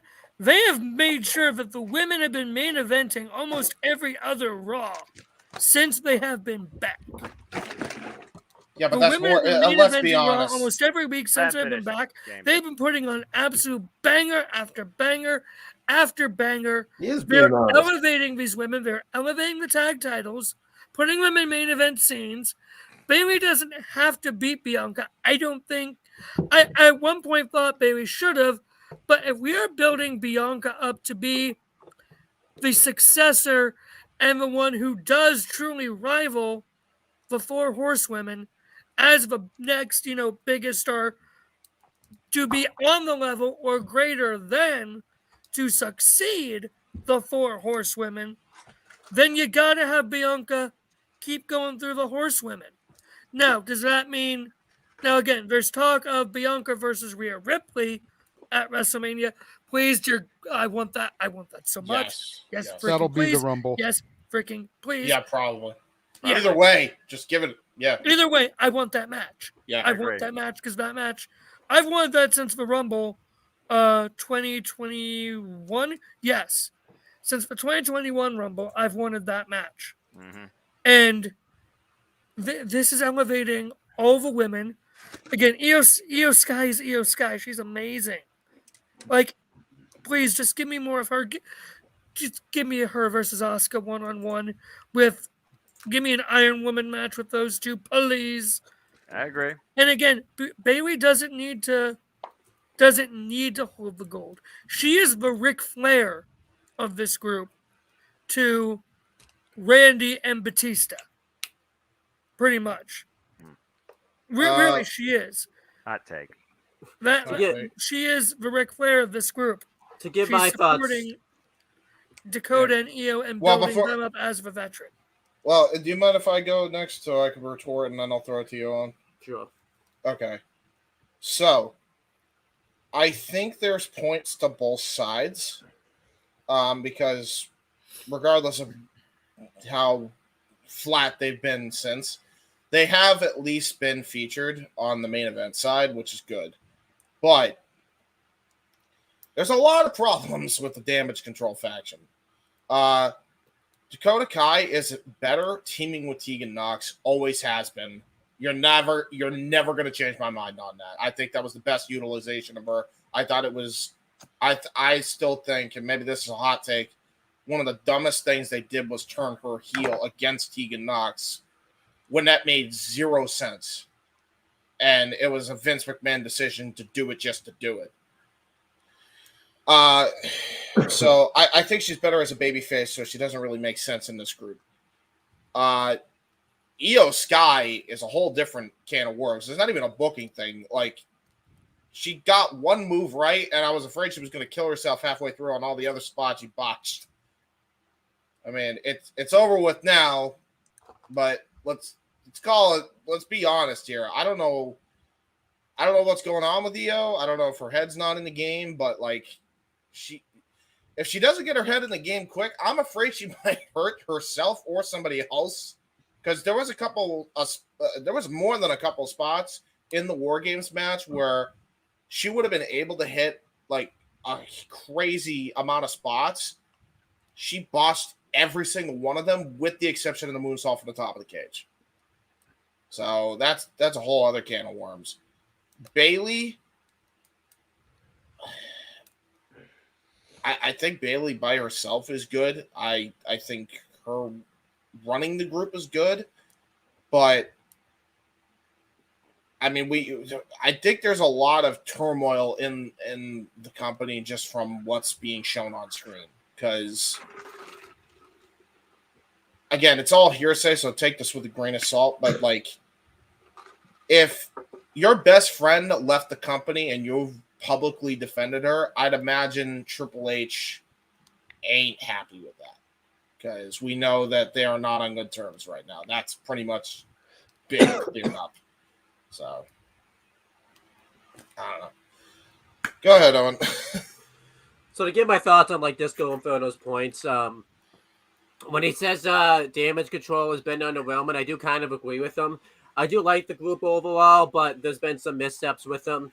I I think the starting signs of where things kind of started to go on a little bit was when they weren't like the first women's tag team champions when they brought the belts back. I didn't necessarily have an issue, I guess, with them not being because they wanted to give it like they wanted to give a feel good title and add heat to the Damage Control Bailey Becky feud, but they did fix it kind of quickly by just having them win the belts. But the thing I think that kind of ruined Damage Control was Bailey not beating Bianca for the belt because you kind of ruined Bailey's return. And the thing is, to counteract Josh Mansfield's point, because James and I just talked about this like recently when we did the Retro Wrestling Review series for Full Gear. They easily could have just had Bailey win the belt and then Bianca just win it back. We've seen them do title changes like that before. Honestly, it really wouldn't have hurt any momentum, honestly, because probably would have helped it. Yeah, Bailey could have won the belt like at Extreme Rules, and then Bianca could have won the belt back at like, I don't know, Royal Rumble, or maybe on like a Raw or something like that. And you could still do Bianca versus Rhea WrestleMania. That doesn't take away from anything, honestly. Or Rhea or Bianca versus Charlotte as well. Yeah, whatever you're trying to do, it doesn't take away from anything, honestly. Like, this is where it basically, in layman's terms, the idea that you can't do a short title reign, bogus. But this is one that called for it. Where I disagree with him is when he says Dakota Kai is not main. Like, he's basically blaming Dakota Kai not being main roster ready for the fact that Damage Control is underwhelming. Dakota Kai has been main roster ready for years. She's really owned her craft. She's honestly been she was like one of the big standouts, honestly, of the Mae Young Classic back in 2017 when she was brought in anyways. And she really improved herself. When she turned heel on Tegan Nox, we got to see a side of Dakota Kai we never really got to see before. And Dakota Kai's been main roster ready for years. The whole reason she left the company to begin with was because she was upset that she wasn't being showcased on the main roster. And I don't understand why Disco Inferno is putting the blame on Dakota Kai, because based on his logic, he should also say that Io Sky's not main roster. Basically, since this faction's been together, she's been on the main roster too. So I don't even understand where the logic is. That's basically like saying if someone's badly booked on the main roster when they just get up there, that they're not main roster ready. If you're basically given this, you have to make do with what you have, and that's what Dakota Kai is basically trying to do right here. But Dakota Kai has been main roster ready for years, so I don't understand. If you want to say Damage Control is underwhelming, fair enough, but don't say that this person's not main roster ready, because that doesn't even make any sense. Yeah, it's a By very his own loud. logic, Disco Inferno would have never been main roster ready. Yeah. Can I take this one next? Go for it, Mikey T, and then we'll close this one up with Noah. All right. I just want to say Disco Inferno does not know shit about career elevation. This man was stuck in a mid-card rut his whole career, fighting between the Cruiserweight and the Television Championship. You know what I'm saying? Bianca Belair, Bailey. If you guys don't remember, Bailey was never going to win the championship before she got injured from Bianca Belair. They were pushing Bianca Belair back then. They just had to go for a cheap pop at SummerSlam and let Becky Lynch take the title. That's what they did. I think she would have beat Sasha Banks at SummerSlam as well. Mm-hmm. The fact of the matter is, Dakota Kai is being prepped as the next big star in the WWE for the women's division. That's why she's with Damage Control. It's not so much about Damage Control being as big and legit as Toxic Attraction. What if they gave Damage Control all the titles? Then we would just be saying they're just like Toxic Attraction. You know what I'm saying? And honestly, Toxic Attraction is doing their thing. Them girls, Gigi Dolan, from all the pictures I be seeing on like Jerry's page, when JJ, you know what I'm talking about, Noah, on Facebook, he be doing the Gigi Dolan post of the day. I'm like, sign me up for the Gigi Dolan post. You and I are going to be good boys and be quiet about this. But I'm telling you guys, Disco Inferno doesn't know nothing about being prepped for the main event. He doesn't. No. This is what, and why did he not mention Io Shirai? Because he's saving it for his next video. But I'm gonna be for after what James said about Io Shirai, I'm gonna keep my eye on her in the ring. I might even go back and rewatch War Games again. Yeah, I didn't notice any of that. But I did. I called it because I did notice that one odd spot where she ran back and forth on the ropes like 4 times. Yeah. You know, that's the only thing I really noticed. So I'm gonna go back and watch it. And this topic is not about Io Shirai though. No, So no, we're it's about talking about Dakota Kai, right. and that woman is being prepped for a main event level push. Also, I mean, I do got to say I see a little bit of Killer Kelly in her as well. I will say this real quick. If the four horsewomen of the old NXT, not the old NXT, if the original four horsewomen of WWE are Charlotte, Sasha, Becky, and Bayley, the new four horsewomen are Rhea, Bianca, Io, Dakota. You're putting. I don't think that's a thing, Josh. I feel like Bianca. I know it's not. It's not a thing. I'm just. I feel like the Bianca's got to top go in four there somewhere. women succeeding. No, he said horsewomen. Bianca. Oh, yeah. Noah. Bring us home with this one. I mean, you guys already know what I'm about. I keep it simple. I also don't listen to nobody else's opinion because what's their opinion but simply their thoughts? Doesn't mean that's factual. At the end of the day, where a person stands all comes down to booking. And whether or not they have a say in the booking, that's a whole different question for another day. As far as Dakota Kai, I remember seeing her live, NXT Live, taking on Shayna Baszler when she was the Kiwi babyface from Australia. I remember the turn that she did at War Games against Tegan Nox that turned her career completely at 180. Sometimes you need to do that. You need to show people yourself in a different light to truly show what you're made of. She always made herself a presence to be known in the WWE. Her being a part of this group Damage Control only furthers that. You don't look at the group, you look at the talent that's a part of the group.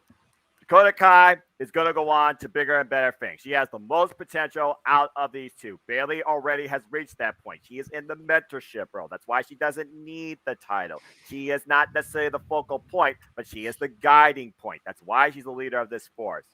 As far as that comment goes, seriously, Johnny Swinger is more relevant than Disco Inferno. Johnny Swinger wrestles on Impact Wrestling, so fuck you. Dakota Kai is definitely going to go to bigger and better things. Wow. And she's already on her way, but the women's tag title still don't matter to me. Johnny Swinger created the Swinner neck breaker. Johnny Swinger, but that's just me, Noah. He created the Swinner neck breaker. Johnny Swinger did. Don't forget that. I would actually, legitimately, I'm not even gonna stunt. I would take 1,000 of those Johnny Swinger segments on Impact that I absolutely loathe than to ever see Disco Inferno segments ever again on Nitro. I'm not even kidding. Like, it was that it was that unbearable. James, to correct me if I'm wrong, on how when we did our Halloween Havoc retro with you, other than the main event, wasn't Disco Inferno versus Disco Inferno Jacqueline fought Jacqueline, and I'd never want to see Disco wrestle again. Did we rate that match like a 1 star or something like that? I think we did. I don't know. It was something. That was something bad. Were you drunk to get 1 star? What the hell were you on? Congratulations, Disco Inferno. I like you Jackie. just got put in your place by 6 internet marks. Yes. I think Noah. Hey, you know what? That's probably the most attention she's got this last decade. God damn, Noah is on fire. Right? He's on fire today. Jesus. I mean, Are you all right? Are you all right, Noah? I don't like when you're this mad. James, you know why he's like this? Because you don't mess with his NXT. Damn it. But you digress. Mm-hmm. Yeah, I think he's just still tired, but also I don't like what you're sad, Noah. What can I do to cheer you up before we move on to the next topic? I'm indifferent. What do you mean you're indifferent? Moving on. I gotta do something. I broke that fucking 2 minutes for 11. Did you not hear me earlier? I love feisty Noah. Give me more feisty Noah. All right. I'm just trying to make you feel better, man. I don't know if I like Henri Noah. He could have just messaged me back. He could have just messaged me back, been like, "Dude, I'm sleeping. Y'all do it tonight." Yeah, dude. What my Saturday is my business. Keep moving this thing forward. All right. God. I mean, really quickly before I move on to the next one, I'm just gonna say I never really cared for Disco's matches, but I did think he was entertaining in WCW. member of the Wolfpack, Filthy Animals, and all that. Like, Okay, the skits he did were good. Disco but with the as Q, far as his yes, work but rate, not main event. no. Would you like his tag team with Alex Wright too, JJ? I missed that part. How about when he was So Gus Wunderkind carried his ass. So we briefly touched on, over the course of the last topic, the whole Tegan Knox angle. The next topic is the return of Tegan Knox. Yay! Look at that tat. Woo! Which I missed because I still haven't seen SmackDown for last night. It was on FS1 and my sister was Same here, home, JJ. so I didn't get a chance to watch it either. Oh, but it's all good. But somebody in a wrestling group that I'm in posted this little diatribe, and I'm not going to say, hold on, I'm not going to say I completely co-sign with this, not 100%, but I kind of get the sentiment where he's coming from. And basically he says that he's done multiple videos saying that Triple H was going to bring back Tegan Knox, and he's glad that he did. But dare I say Tony Khan is better at debuts than Triple H is at returns. At least Tony Khan reads the room and knows his smart mark indie audience is going to know every debut he brings in, so he doesn't worry about them not getting a reaction, because they always do. But so far, the only return that got a good reaction was the Good Brothers and Bray and Braun. His problem is he thinks that the audience knows who these people are, and they really don't, based on the fact that they had better runs in NXT and not the main roster for a reason. They didn't light the world on fire before they were fired on the main roster. These are NXT darlings that casual fans don't know. They need vignettes first. You know what? I agree with this. I think it's actually. I think it's actually. Topic. No, for real. I think that's good constructive credit.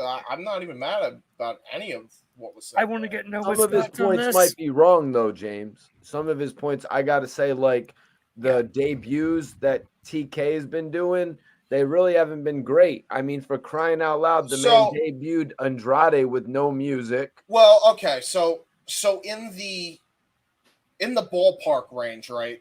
In the whole, like, on batting average. You're looking at just this year. Andrade, I believe, was last year. So yeah, like there's been a lot of crappy debuts recently lately with TK, but overall this year, he's been nailing like 90-10.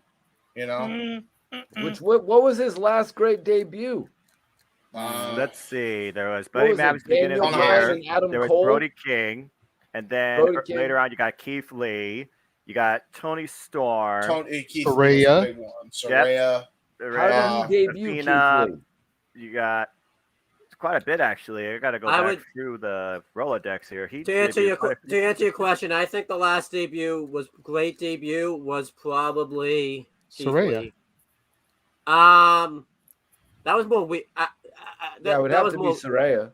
That was more weird to me. I think Keith Lee was the last great debut. Well, how did Keith Lee debut though? He debuted during Dynamite, taking on Isaiah Cassidy, Private Party. Bumped Big like pop. a champ for him. Hold on, let's remember how he debuted John Morrison. Johnny Elite. Yeah, Johnny. As I said, not everything has been perfect. Well, you asked the last great debut. That's the question I was answering. Tony Khan would consider all of them great debuts. Yeah, because here's the thing with Tony Khan. I'm not considering the guy's ballless tendencies. Okay, I'm talking about the reality of the situation. Yeah, we're talking about not the guy that booked the debut. We're talking about the actual debut itself, and why both companies have had great ones and stinkers. I feel there is some points towards the AEW ones versus WWE ones when you think about what NXT used to do with the debut, hype it up with a video package. They did it with NXT Black and Gold. They did it with NXT Red and Black. God rest that brand, NXT UK. I don't know what the fuck they do and not my NXT.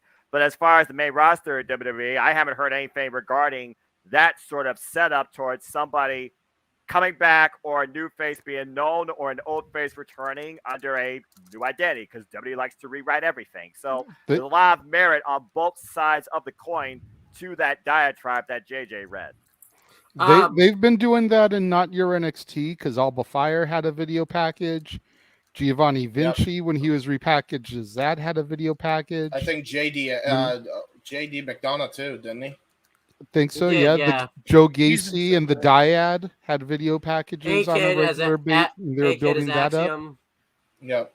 So they do all that. Scripps had his little thing. So they are still doing the video thing in NXT. So that's one thing they did keep up with. Well, that makes sense because NXT, again, if they're supposed to be using this as the star building factory, that's kind of the very first thing you want to use to introduce them. But if they're going to go up to the main roster, you need to bring some sort of awareness to their personality or who they are or why we should care about them. What was Tegan Knox's reaction last night? Well, Dexter Loomis has been getting seemingly great reactions. Just because Mia Yim doesn't get a great reaction, nobody reacted to her when she was a part of the stable either. You know, some people just don't get great reactions. Karrion Kross got a great reaction when he came back. I think the overall point of if you could get execution. Get the post up for a second, JJ. Okay. Go ahead. Yeah, I was going to say just to piggyback off of what Josh said, I think Karrion Kross got a great reaction because he came back the night after that Ric Flair thing. Yes, so he already had knew. Just been on TV making noise in that match for the Ric Flair last match show, and then bam, he's on Raw the next night. People were aware. People were aware. If I had to say, wrong picture. Excuse me. You're good. There we go. So yeah, the thing that I think is there the room. Yeah. Is those audience. Like minus all the other stuff. The main thing is the vignettes part. Mm-hmm. I think the idea that we already did these vignettes on NXT. We don't need to repeat them because we have some, we have to fill TV time. The problem with this methodology is what are you trying to do with these characters? Because nobody knows a thing about them.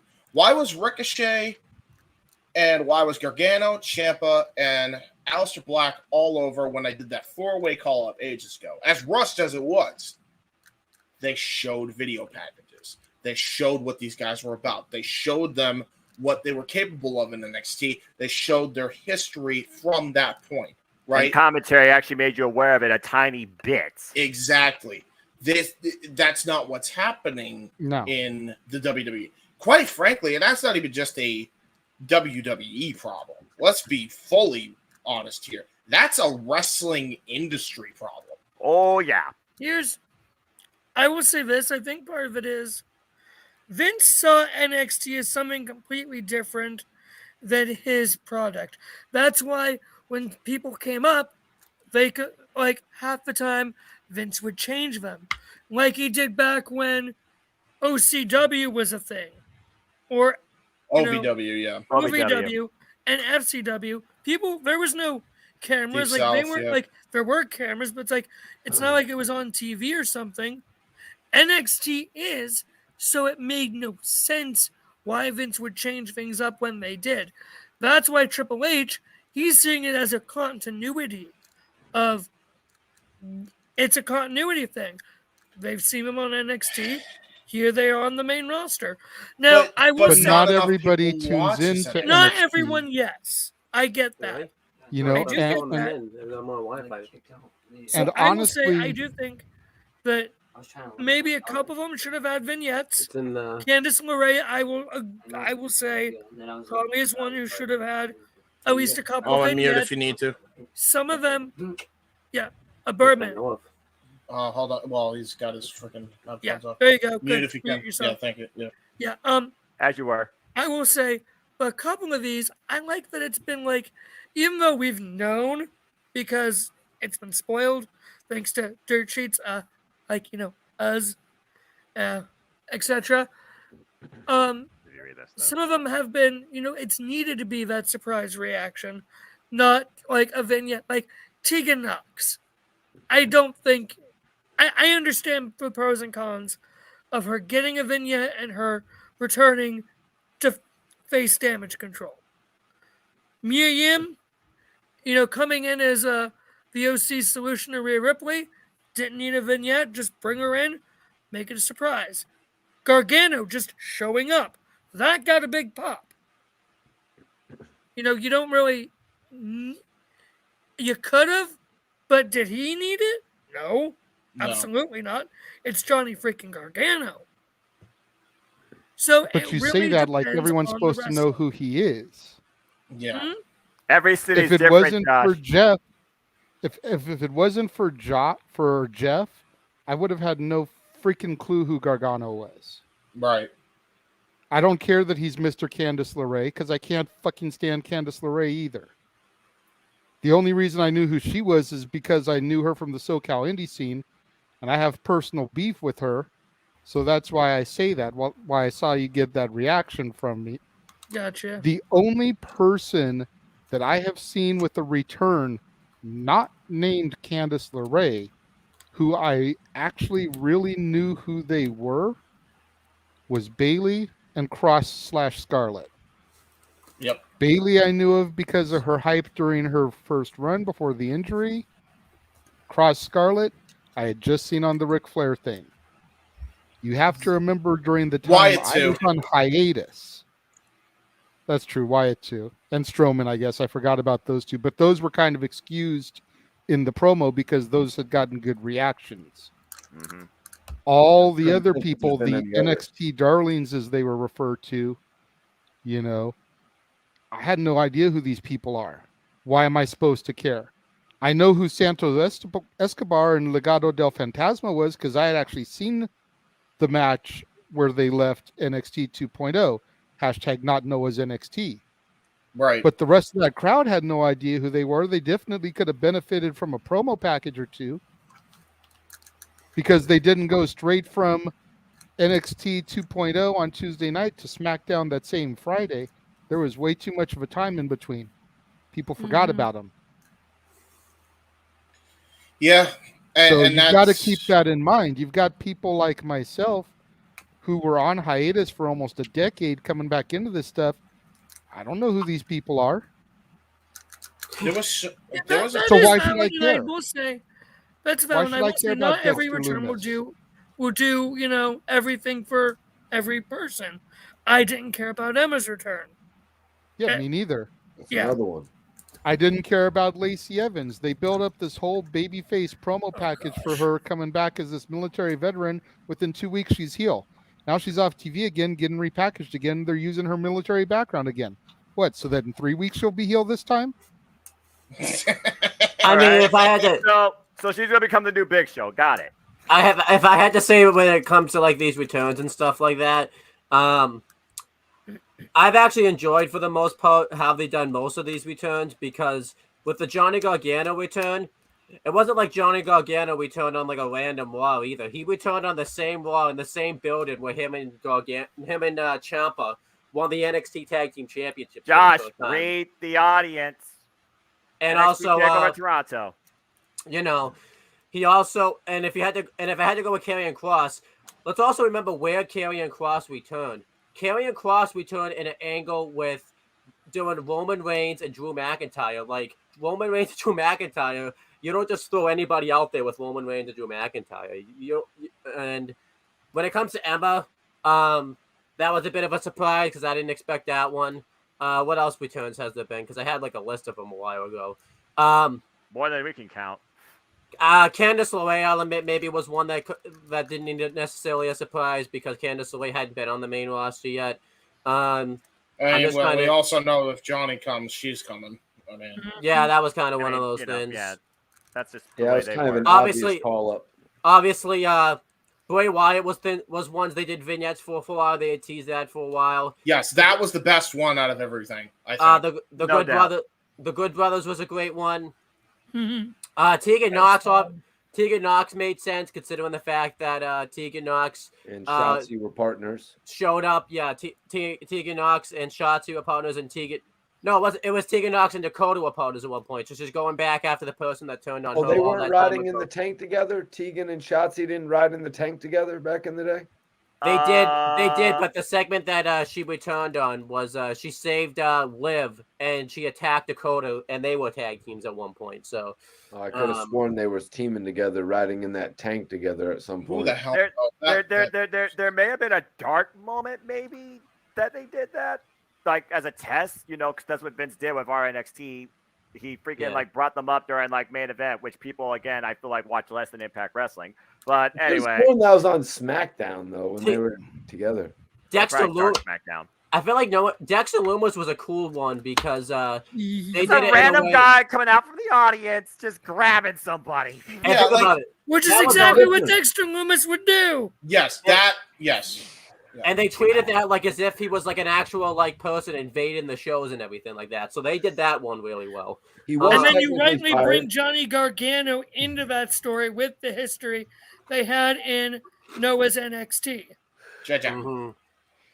Just to interject here, Owen, it's not about whether or not they did them well.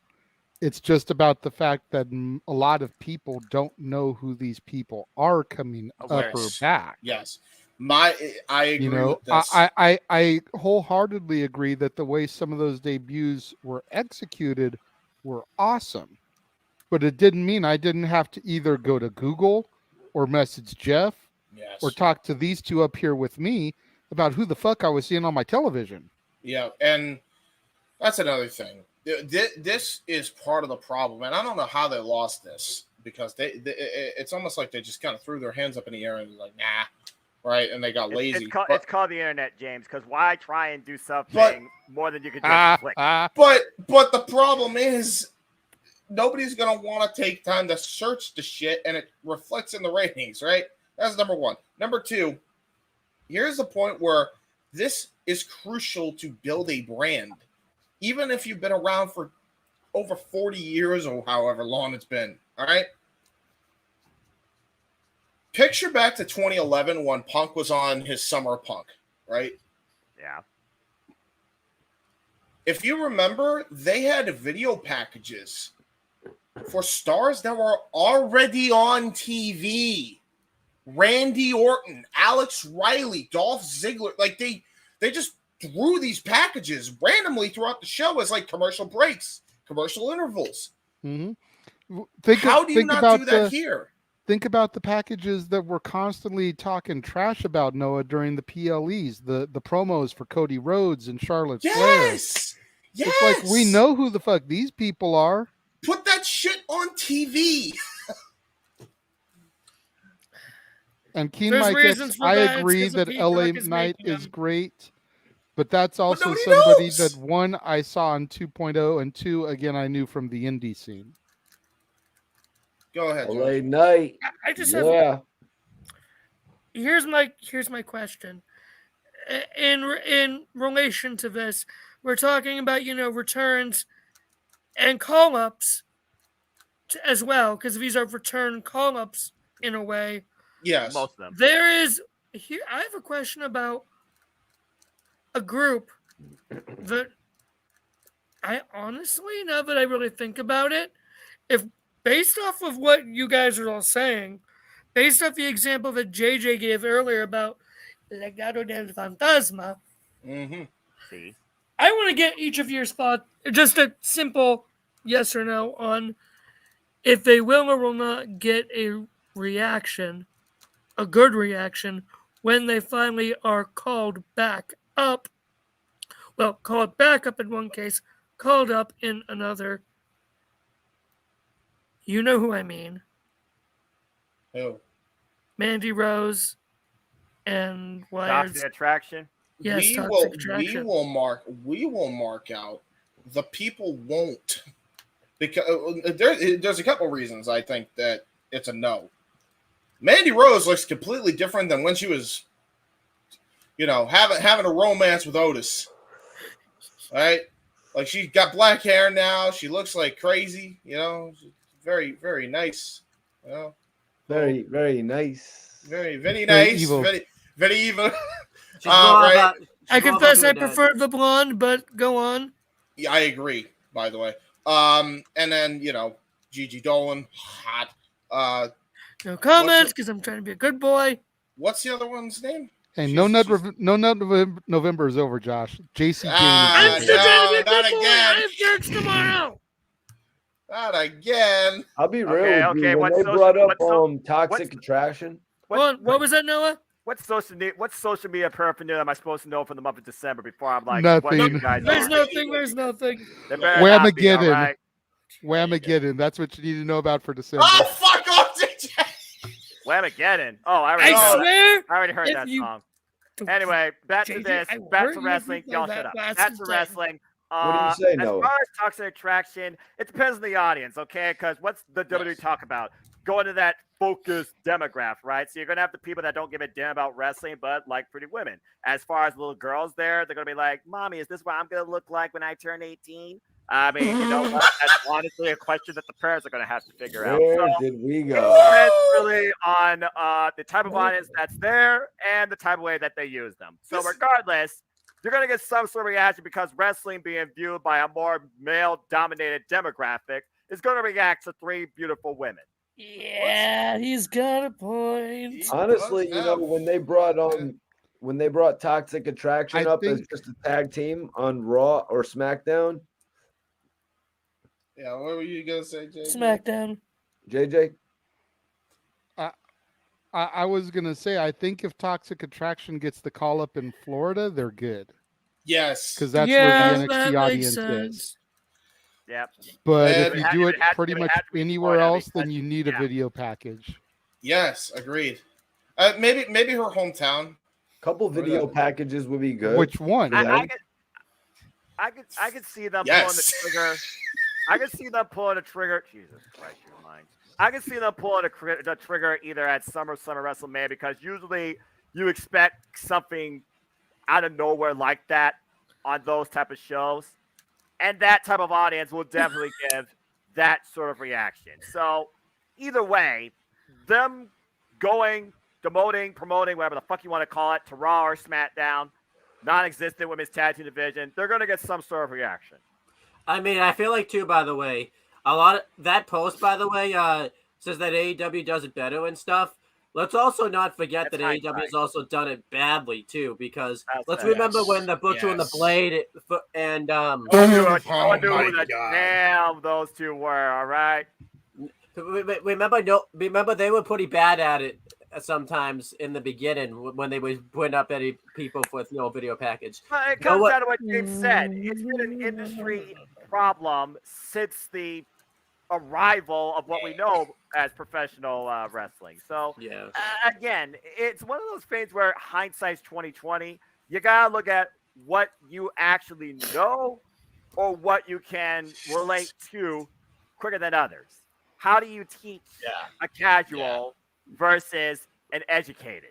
Maybe the one that should have probably gotten the vignette / video package is Hit Row, because Hit Row has struggled without Swerve Strickland, like badly. Yeah. They've really struggled without Swerve. People don't really get the concept of what Hit Row is. Why don't you have like somebody lead them like JTG? I think you mentioned, right? Yeah. Thank you, James. I was just about to say if you want to do some comeback, some sign JTG and have him lead Hit Row. JTG should have been signed somewhere 2 years ago when the whole Shad thing went down. Honestly, I don't know why he didn't get signed anywhere. I still think it was cool, at least at the Hall of Fame, they let him come out with, Shad's wife and kid. Yeah. And they let him do the Crime Time handshake. Yeah, the Crime Time talk.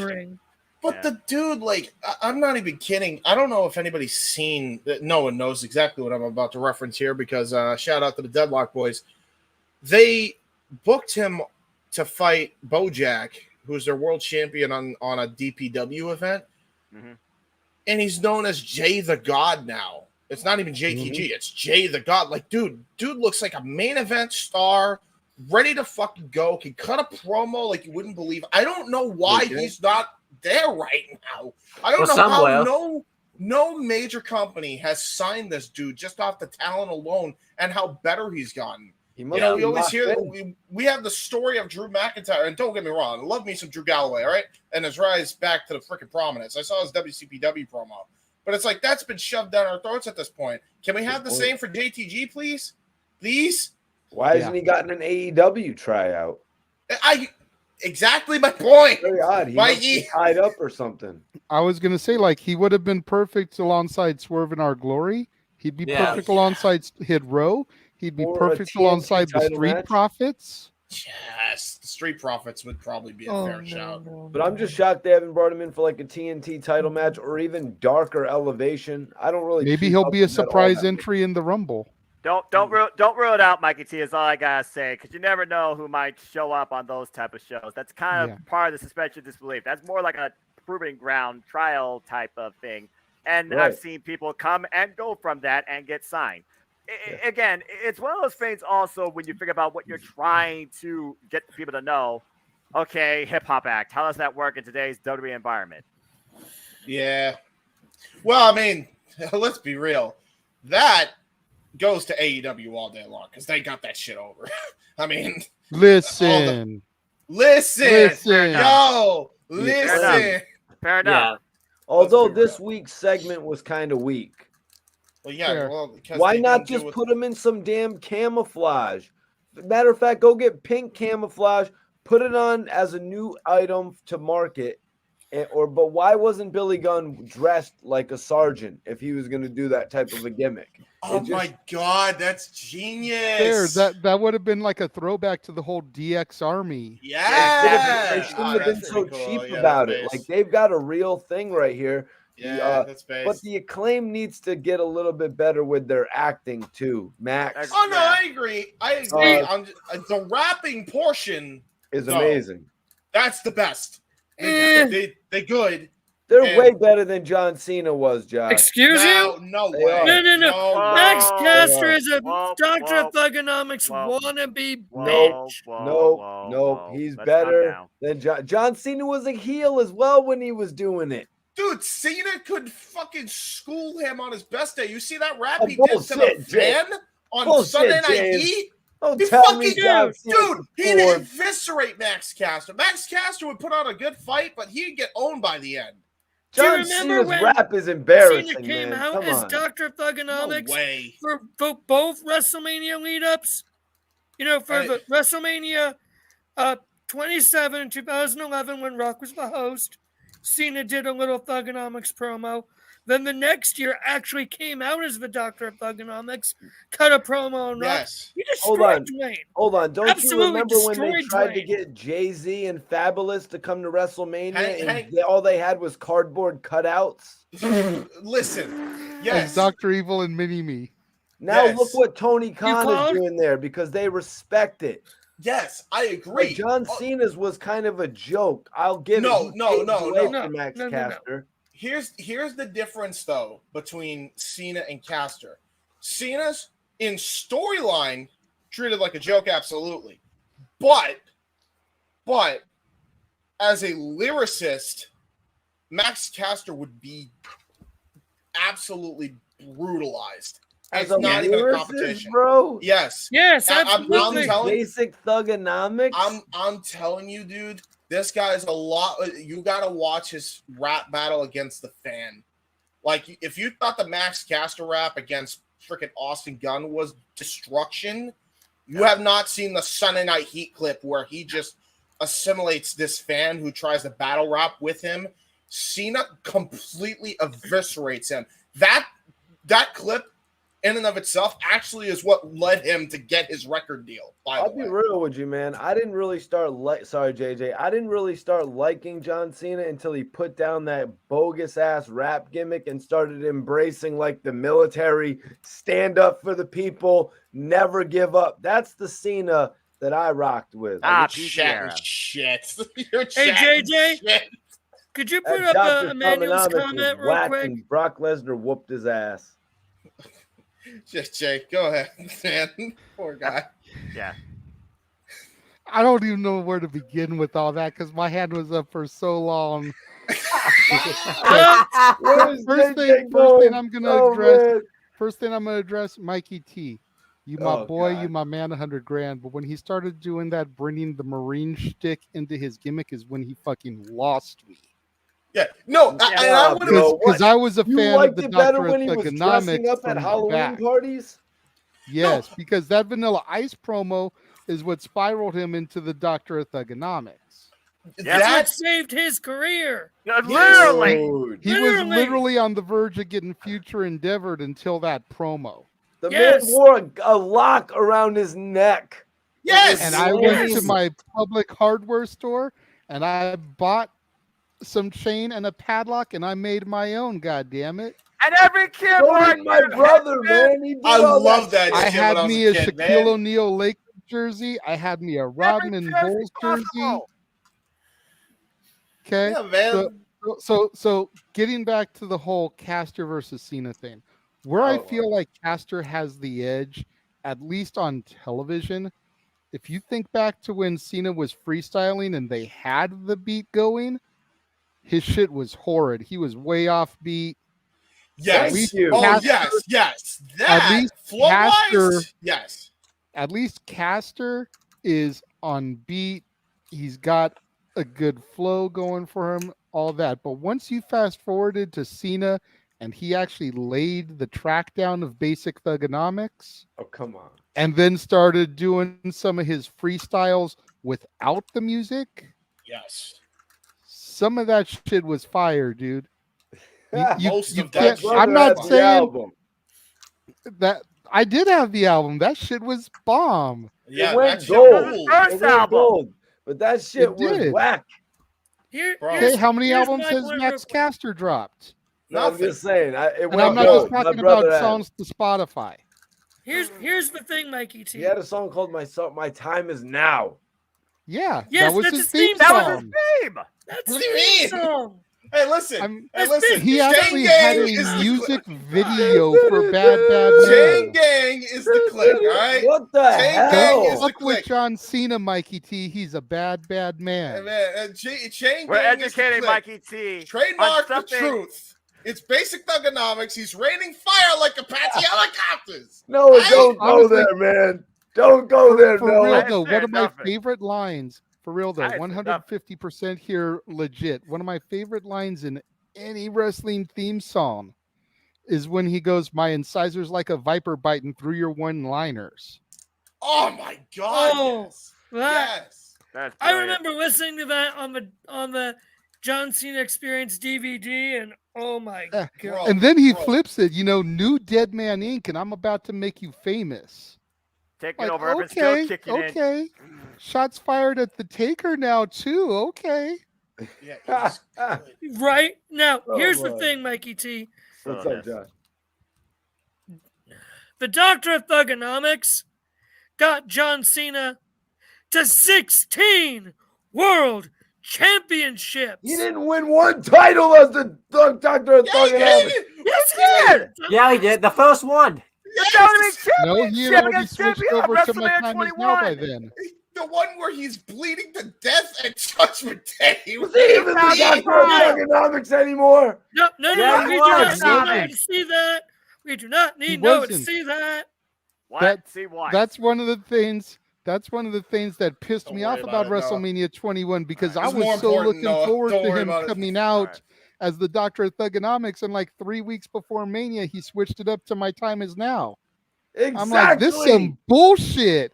I don't even agree. get to see him come out to Hey, basic it's still- Thugonomics at my first WrestleMania. It's still his rapping theme. It's been his rapping theme since 2005. But here's the thing: the Doctor of Thugonomics is what led him Yes. to a total of 16 world championships. Max Caster ain't ever gonna be a world champion in any promotion. Hey, they were plenty. Whoa. If we're gonna Hey, compare Max Caster and John Cena and how their career is going, John Cena was not getting Max Caster level pops at this point. That pop that he got at All Out, John Cena was not getting no pops like that at the beginning of his career. He had to work towards it. Okay, fair enough, but there is one that stands out, and that's the 20 pop, where he lifts Big Show? When he did Big Show, like I'm saying, he had to work towards those pops, and he ended up having the crowd in his hand, the palm of his hand. I'll give you that. Wrestling's also a different business crowd-wise now than it was when Cena was coming up. He spanked Stephanie McMahon. And I wanted to give you that too. So I'll give you that. He was the doctor of thugonomics going into the U.S. title match with the Big Show. Yeah, he brought the spinner belt shortly afterwards too. Then that got the wheel rolling literally into the JBL program. Hey, listen, man, you got to be the doctor. You got to be the doctor. The title spinner belt was the main title belt for 7 years. That has nothing to do with the doctor of thugonomics. But listen, you know what else? Listen, you got to be the doctor of thugonomics for life. If you're getting stabbed in a club by Jesus, all right. I just by the way, I do think his U.S. title feud. By the way, Mikey, you say John Cena wasn't getting pops like Maskcaster at All Out. Go watch Survivor Series 03. He gets a really big pop at Survivor Series 03. Yes, he does. Yes, he does. When he was the sole survivor or something? Yeah. Well, you would no. He is the sole survivor now. Because but not just the different aspect, James. Not just the sole survivor. survivor. Him and Benoit survive together in that match or something? Not just the sole survivor though. He's the first one. He had just turned babyface. Like that SmackDown before. The first thing you see at Survivor Series 03 is John Cena, and that pop is massive when he comes out. Yeah, dude. Yeah, that pop that the Acclaim got at that show where they didn't win the titles, that pop was deafening, man. I'm like, no, the pop was both pops were deafening. Both pops were loud, but again, the business is different versus now. Hey, listen. Yeah. If I had a modern day chain gang, I'll tell you right now, Max Caster's going in with Cena. Cena's leading the charge, and he's got Max Caster. He's got JTG. He's got Jay the Guy. He'll even have Anthony Bowens as the hype man, but and Swerve. He's getting all the freaking rappers together, man. Austin Gunn in there too. He's getting all of them. I mean, James, if John Cena joins the chain gang, you're going to be surprised. You're not going to see it coming. That's an inside joke between James and I. That's a TMZ story waiting to happen. But Max Caster just needs to work on his acting, too, a little bit if he wants to ever get on that level. You know what I mean? Yeah, that's fair. Listen, man. I don't know how long this went, but that was entertaining as all hell. That was better than some Jeff Jarrett shit. Yeah, that's real sports entertainment. Yeah, Josh, go ahead. Now here's the thing. Listen up, son. You better stop or you're behind, because your ass is done. Are you rapping? What? Oh, good Lord! Josh is spitting on the mic. Can we wrap this thing up for tonight? Was that it? Just a little. Okay. You gotta have one more line, Josh. Yeah, that was right. Like you got me all one more, dude. I was about to call up King A-Train and be like, Don DeMarco show coming on the open mic night. What the fuck are we doing here? Like, I thought Josh was coming in with a plan. I guess he didn't write his promo on his hand. Oh, that was good. Ooh, that was good. It's another highlight reel there, James. Yeah, that's bookmark it. It's pretty good. She's going crazy. Yeah, you got to put the Josh rapping moment on there. It's fucking. That's fucking. Yeah, and then Noah freaking comes in with a bar, and then you got to cut to Noah's response real quick.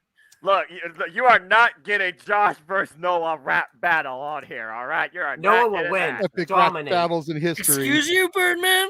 Yeah, I've seen Noah rap before. To be fair, has he legit rapped before? You're not. Go watch it. Go watch his Blood Money predictions. Right. Oh shit! Yeah, no. Yeah, that was pretty good. That was pretty good. Yeah, we don't need a mixtape. Listen, Noah Foster versus Kurt Angle in a rap battle. That's all I'm saying. That's all I'm saying. Hell no. Battle for the winner. It's so animated. Unlimited supply of milk for life. JJ, would you like to take somehow, if any way possible, take control of this again? I'm trying. We're going to transition over.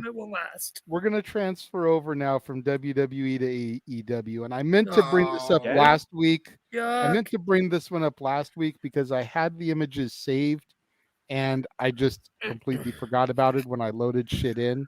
I see why. But I found this image. Yes. Oh, this is a positive one, Yeah. actually. MJF escorting Joe to the ring. The then versus the now. Yeah. Full gear. Yeah. Let's fucking go. That's cool. What's It's- wrong with those titles on Samoa Joe?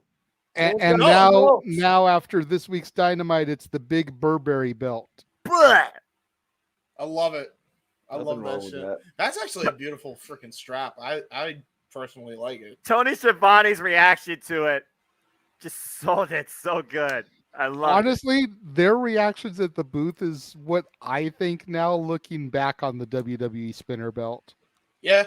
For real, like at the moment, US belt was cool. at the spinner belt was moment when he first debuted it, I was like, okay. But when it started lasting for like 7, 8, 9 years, I'm like, this is fucking ridiculous. So It got parodied into the rated R spinner belt.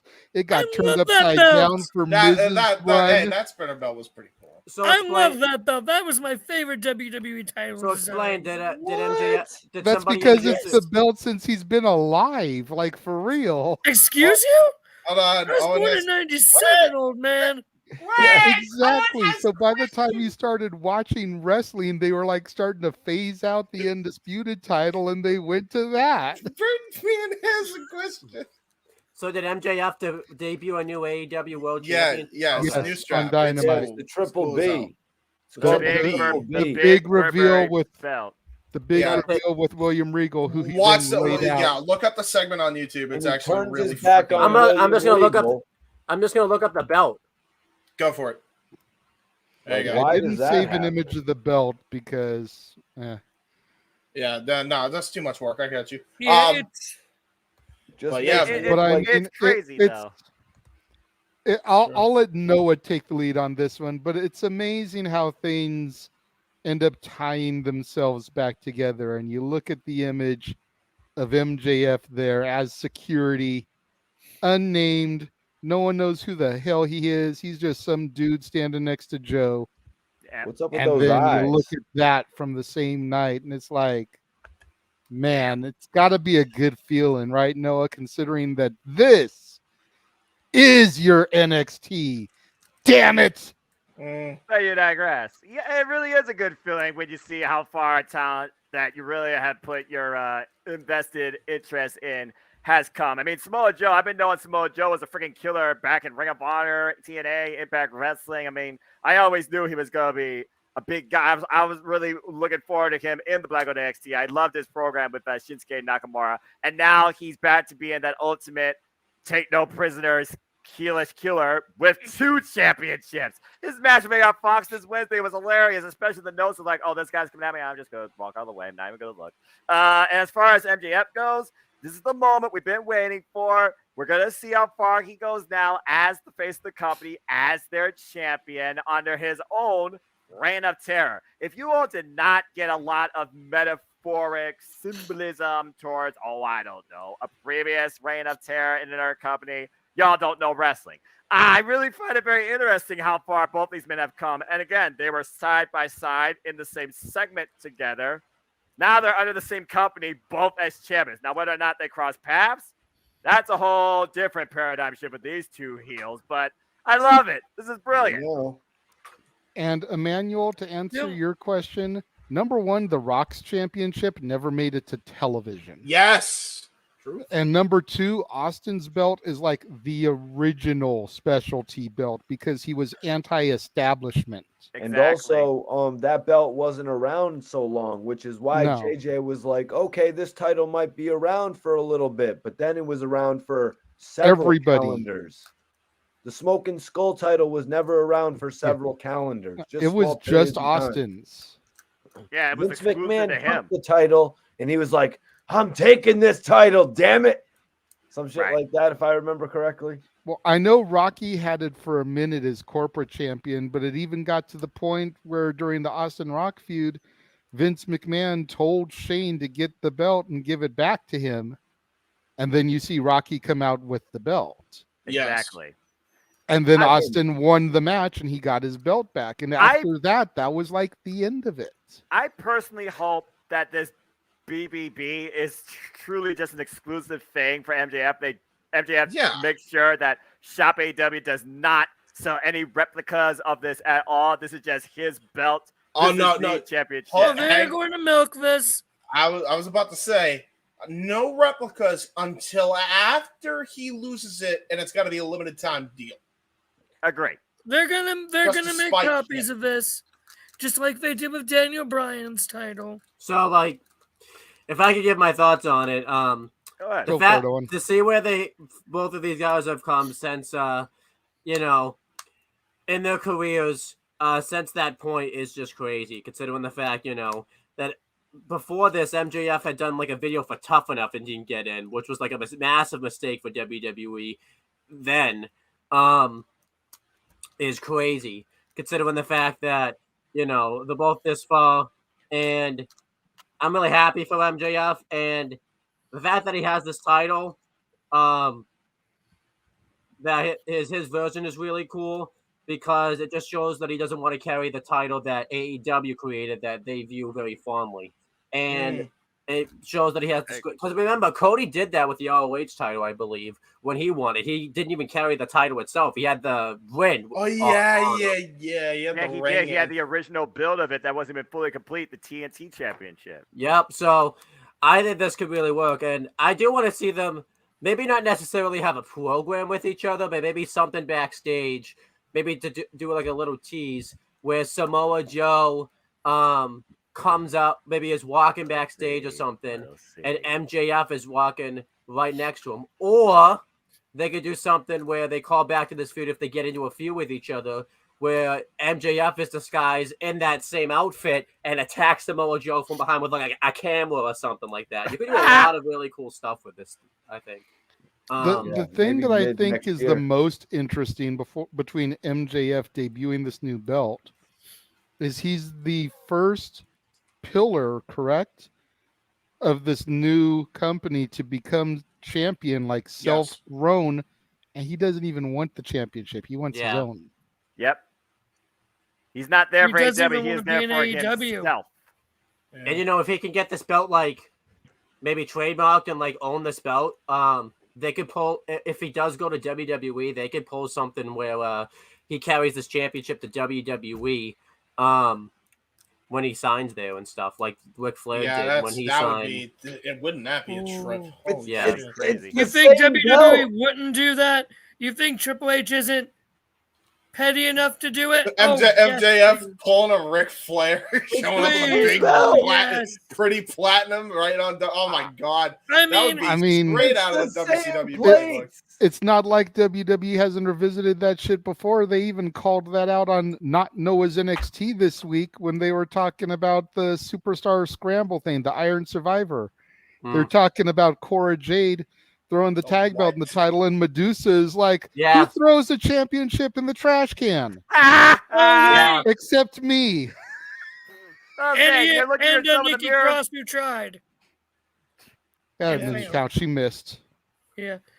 Just like the ASH gimmick did. It missed. Oh! You're not wrong. But hey, you know, MJF, you know, he has his new title. He knocked William Regal out back to WWE, so good for him. Well, I mean, and welcome home to WWE, William Regal. Seeing is believing, Josh. That's all I gotta say. So you honestly think Regal wouldn't? Regal is a loyal Triple H guy. With how it seems, Regal basically told AEW in his contract, "Hey, if Triple H gets back in charge, I'm tangent going." number 74 of tonight. Way to go, Josh. Hey, I think we need to say something about Regal. He probably. I love Regal. I'm always down to talk Regal, but we do still have two other topics. To discuss. So the bottom line, it's great to see progression in the talent you invest in this industry. Congrats to MJF and Samoa Joe. Now begin your reign of terror. I just want to say that the ratings for MJF's championship reign so far, both ratings have been in the 800,000. Yeah. You could say he wasn't on that first show after his title run, but the show ratings, I think they dropped on the show that he was actually on. I think they actually dropped down in the lower 800,000s on the actual show that their champion was on, as they were promoting that their champion. You don't promote that MJ. It's like what you guys were saying. It's like with the video packages. Don't promote that MJF is the champion. Put that damn man as the champion on your show. But again, I think it was a holiday special. But well, I have reasons why that's also happening, but I'll save that for a different time. Yeah. Can you pull up the perception is reality comment again, real quick, JJ? Perception is reality, and the reality is, I gotta shit. Be right back. All right. So we know we won't throw to James first in this next topic. That was random. As a matter of fact, I think I want to go to Noah first on this one once again, because I have a feeling he's going to have an interesting take on this. Oh, boy. From the mouth of Rick Woo Flair. Oh, God. Tony Khan needs to start a Hall of Fame for AEW. That would create a lot of interest. The fuck? And I'm gonna take my kicker down. It's off of his own podcast. It's not some dirt sheet writer like Meltzer or Alvarez, picking words out of some interview he gave and twisting it. This is off of his own podcast. You senile old bastard. Now, that guy is really stuck in the past. I understand AEW is trying to be sports eccentric, but not even the NFL, NBA, or the friggin' baseball in-store sport here, I don't think, had a friggin' Hall of Fame /award show in their inaugural 5 seasons, if you can even go back that far in history. TNA Impact Wrestling doesn't even have that. I don't think WWF even did that in its very beginning. This company, no matter what you want to say about perception of reality in this internet wrestling community-driven identity of the industry, is only 3 damn fucking years old. Are you shitting me? What's going on? By the way, exactly. What's going on? What did I miss? Sorry. Ric by the Flair's way, being a senile old bastard again. Again? He thinks AEW needs a Hall of Fame. Dude, it's 3. I mean, really, what the fuck else do you say about this? It's 3 fucking years old. Did you expect your stuff to go in the Hall of Fame for babies? When you were 3 years old, sat on your belly on silver spoon? What the fuck? Exactly. TNA didn't have a Hall of Fame until like 10 years later, and it was probably too late at that point. WWE That's did exactly- not start their Hall of Fame until 1993. The AEW And And the that's death of only Andre the because Giant. Andre died. Who goes in? AEW Like, No, who I even got goes in? where they could put the Hall of Fame if they put it in like a diner, right? The bakery CM Punk promoted. Perfect. Let's go. I mean, at this stage of the game in AEW, which, okay, number one, I was going to mention what Owen just said about how Impact didn't even start theirs until their 10th anniversary. Thank you. Yeah. But at this point, there's only 2 people I could even think of to put in it. Chris Jericho. Cody Rhodes and Chris Brody Jericho. Lee. Oh yeah, actually, yeah. And you know, Jericho. that's I would probably Jericho's still there under the company wrestling. You don't usually induct someone that's on the current active roster. Yeah. But Cody And Rhodes And and Brody Lee. Yeah. I might put Jack Evans. Who? Luke Perry for the celebrity wing. Yeah. Who do you Oh wait, I Like got what? one. Oh god. Billy Mitchell for the celebrity wing. Just put in Shaq. I just gotta Stephen say Amell. this. that Spanish announcer that was fired the last year. Yeah. Hey, JJ. Go ahead, Josh. Go ahead. Can you put the big screen up real quick? Up, back to Flair. Or you see? No, to okay, me. give me a No, second because to I Josh, he has a hot just take. clicked Let the him talk button to to you. go to comments. So give me a second to go back. Well, Well, say you got a hot take to Yeah. me, Josh. Go for it. Hey, Conrad, if you're watching this, if you ever see this, please do us all a favor. Take your father-in-law's podcast privileges away. Please, he needs a nap. He needs a nap. That was very polite. I think he wants him to take old Yeller out behind the shed again. Again? Damn, I thought you put him down the first time. Well, no, the first time was We've the point tried! he survived. He won't The first time was Shawn Michaels. True. That podcast he did before with that old WCW announcer Mark Madden was really the shits. By the way, I know another celebrity win. Mike Jabali, the guy that fought Michael Nakazawa at the first. Yeah. Oh my God. Teen Mike X has a valid point. Mike Owen Tyson Hart would could probably go in. go in too. Mike Tyson could go in the celebrity win. Owen Hart would probably I go will in say, too. I gotta go, guys. My sister's on her way home. I will catch you guys all next week. Goodbye. Cleveland Good, Browns Josh. out, See ya. and fuck Bye. Bill Belichick. He's never going to stop saying that as long as Goodbye. that man's alive. No. Cleveland combatant. Yep. God bless him. But yeah, a Hall of Fame, give me a break.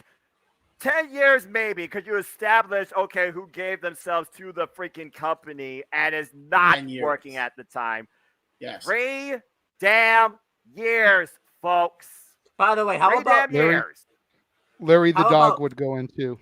By the way, how about this? And his missing teeth. How about AEW fixes the problems that they currently have going on instead of focus on making a Hall of Thank Fame? you. How about Ric Flair, you give us a smart take with how much long you've been in the damn business? Why is Conan giving a smarter take than Ric Flair? On what planet is that acceptable? I actually accept that. I accept that. Yeah. Conan's I, for one, welcome intelligent. this idealism from Conan. Yes, He's actually I pretty. agree. Conan's pretty intelligent. Yeah, he he's is. smart. Despite the past. Yeah. All right. Now All right. that Well, lightened the mood. that was super simple. Yeah, the whole did it ever. Now that lightened the mood some, we're gonna go to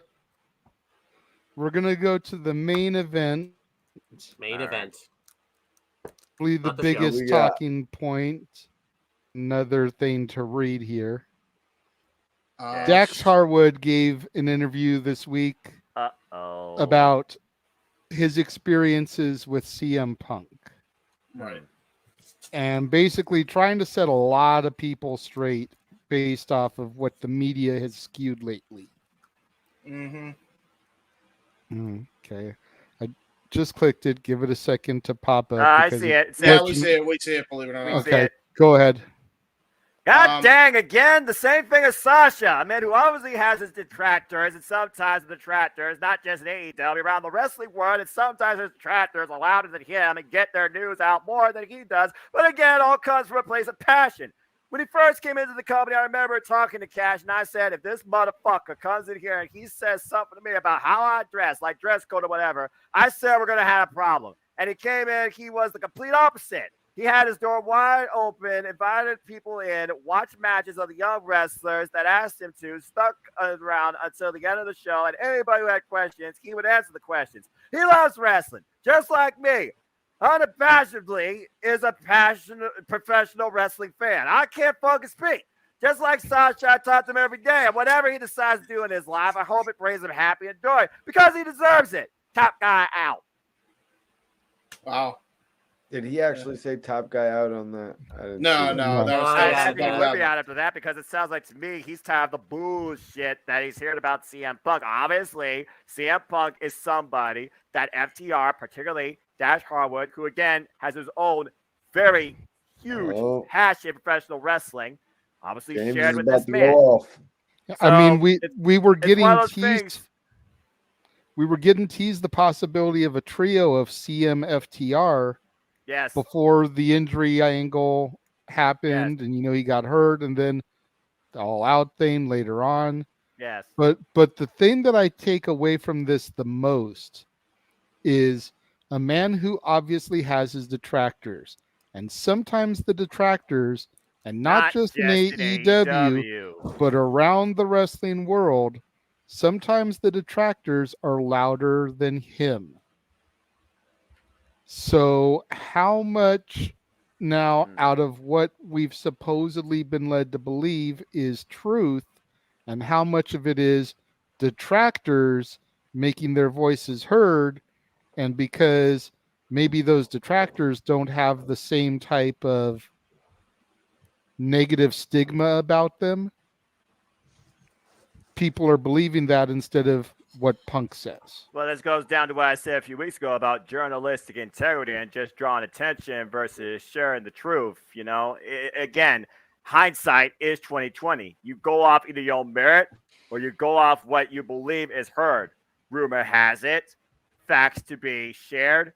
And some fans who hate Punk are the same ones who cried when he came back. Again, also goes back to what Bryan Danielson and Daniel Bryan said. Fans are fickle.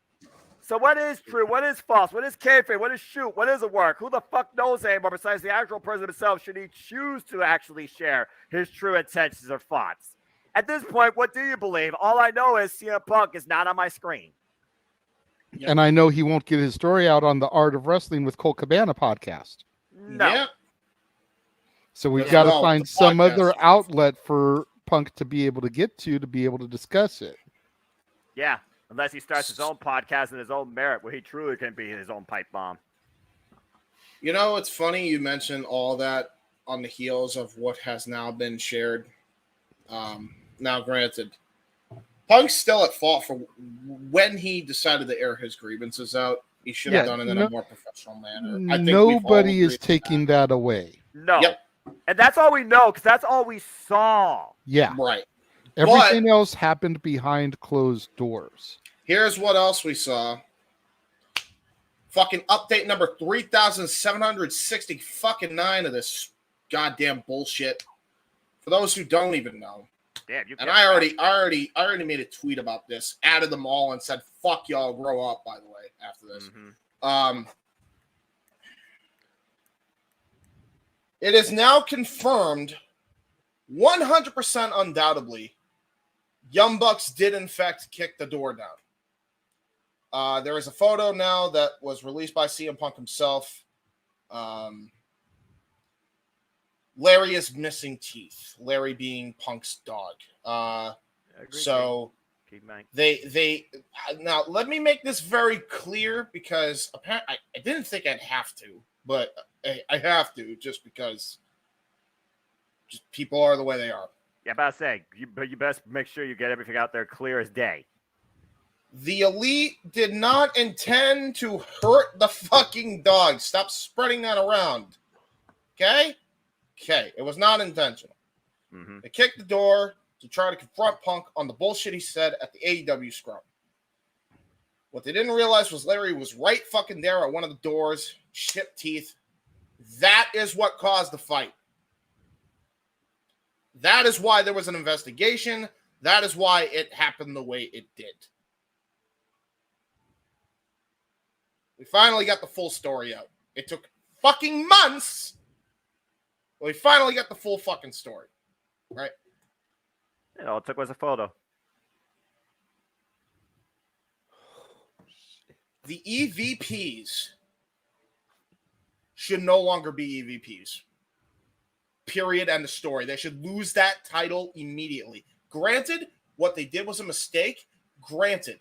But they still went and thought it was a bright fucking idea to go in with 5 fucking people, kick a fucking door down with a guy who was already pissed the fuck off, and they should have just let cool down until the day after in the fucking hotel lobby, right? They kicked the fucking door down, and then fucking Larry is hurt. Again, unintentional, but that alone, how the fuck they're on TV. I'm a fan of the Elite, by the way, but I don't give a fuck if who they are. The fact they're on TV and the fact that they still have EVP status, fucking abysmal. Agreed. Tony Khan, no balls. Agreed. No balls whatsoever. The fact they were that suspended for 3 months, James. 3 months they were suspended. It doesn't matter. How They're much still back longer on should TV. they have been suspended? No, they shouldn't. My point is either. Now, granted, Punk's injured, but here's my point. It's a long suspension. Right. So Punk can't even serve a suspension yet. Okay. The fact is, the Elite now, while Punk's hurt, are trying to basically run him the fuck out. Punk, do not be fucking spineless again. All right? Get your fucking balls a tug and get the fuck back to the company when you're fucking done with your injury. All right? But they took him off the cover, James. Like no. He's back on. He's still in the game. It's whatever. It's gonna sell regardless because he's in. But that's another thing that came out too. Not that I care about that. I'm gonna buy the game regardless because fucking God knows I can't play the 2K fucking bullshit anymore. If but it anyway. ever comes out, Yeah, right. True. Yeah, but I'm waiting for it. It looks promising. I will say, gameplay wise. AEW Fight Forever video games starting to get the legacy of Guns N' Roses Chinese Democracy. How long did it take for that album to fucking come out? Wait. Did the game get pushed back? It did. no. Again. Well, I mean, you just don't know at this point. I mean, they say it's supposed to be out by the end of the year, but yeah. How many games, Mikey T, have a placeholder date for the end of the year and don't come out by the end of the year? a lot. They're just exactly. hoping I rest my for some case. reason. It was supposed to be out in time for that Black Friday money, but it isn't. Yeah. So they're probably going to end up losing out on the biggest shopping time of the year and all that money. Well, they already did because Black Friday was like last week. So I mean, yeah. Listen. I am not against them taking their fucking time. Believe me, after the disasters that were the 2K games, take all the fucking time you need. I don't give a fuck. Or the Cyberpunk 2077 original release, but not actually. My brother was saying it looks like. Sorry to cut you off, but I just got to know from you guys. My brother was saying it kind of looks like Xbox 360 graphics. Well, I mean, the thing is, you're not trying to make everything look like shiny plastic. It's kind of like, looking back at a bygone era, like, N64, like, Mercy, and combining that with maybe, like, the type of mechanics you use in gameplay. Not everything has to look super CG out of a freaking Matrix Unreal Engine demo. Okay. Yeah. Now, I'm going to just share this because this is my tweet I wrote. Sure. All right. And it's my thoughts. And it's a no. I like that, Noah. All right. Everybody can give their thoughts after this is aired. JJ, if you would, please. I think I just tapped it. There we go. Cool. So you're telling me that the EVPs did, in fact, kick the door down. We got an injured dog to prove that now. How they're even back to work. Furthermore, Phil, next time, don't say controversial shit at the wrong fucking time. You were justified now in this brawl. We understand that now.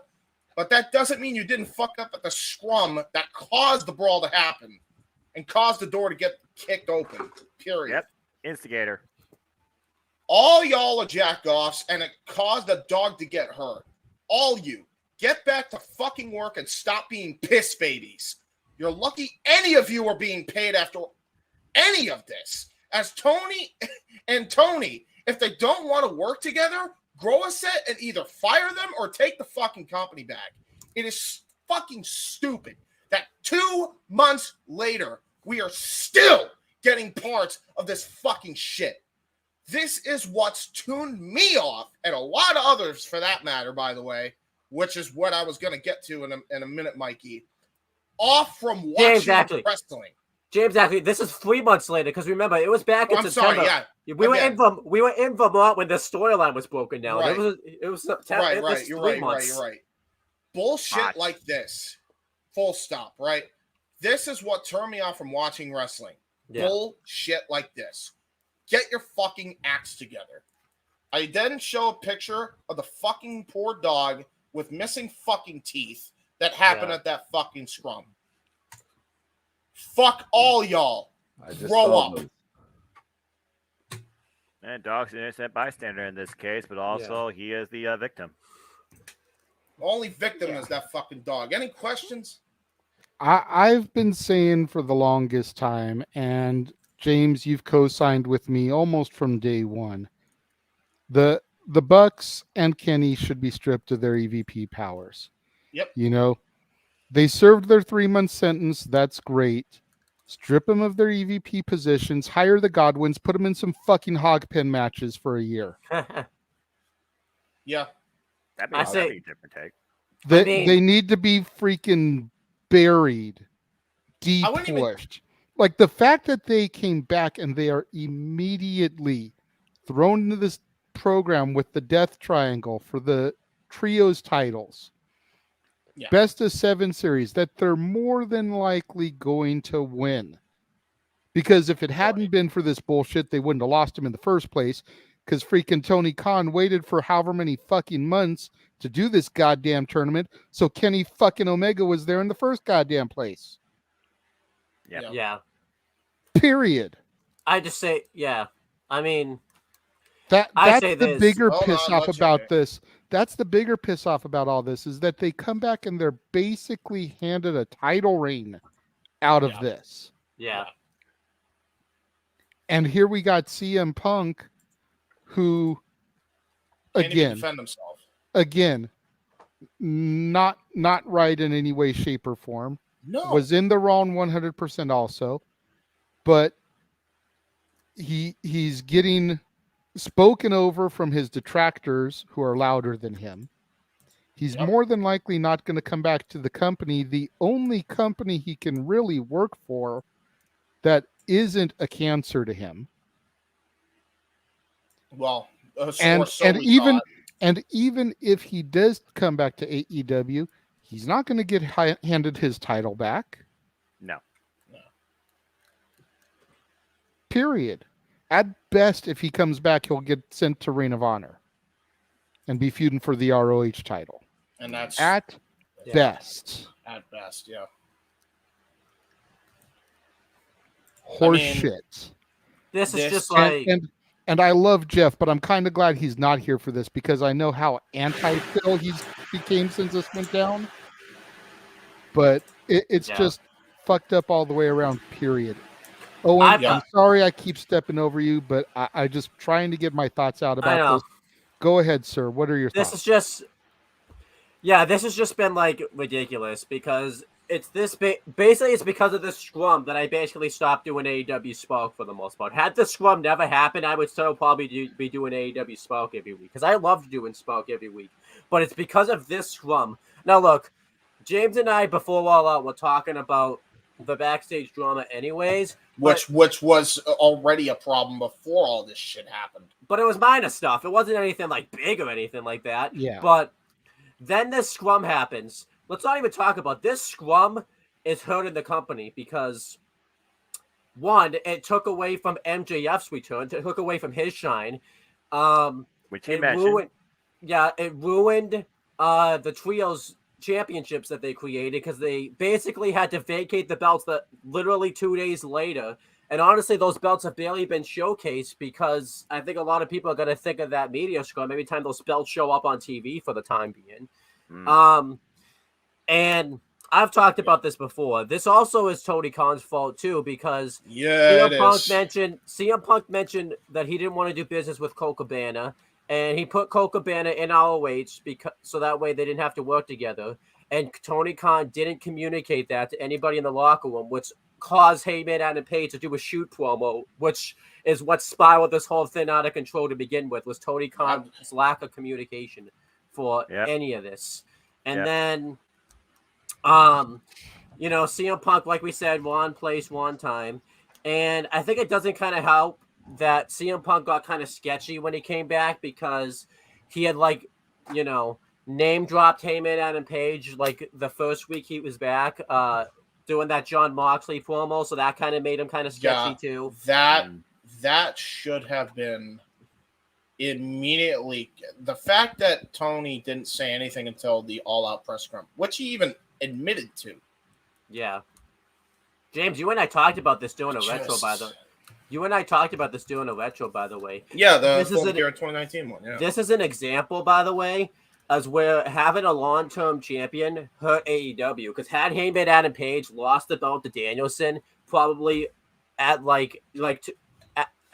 to his coming, or at least the second time around. Yeah, the second time around. Yeah, on the TBS. None of this probably would have ever even happened. None of this.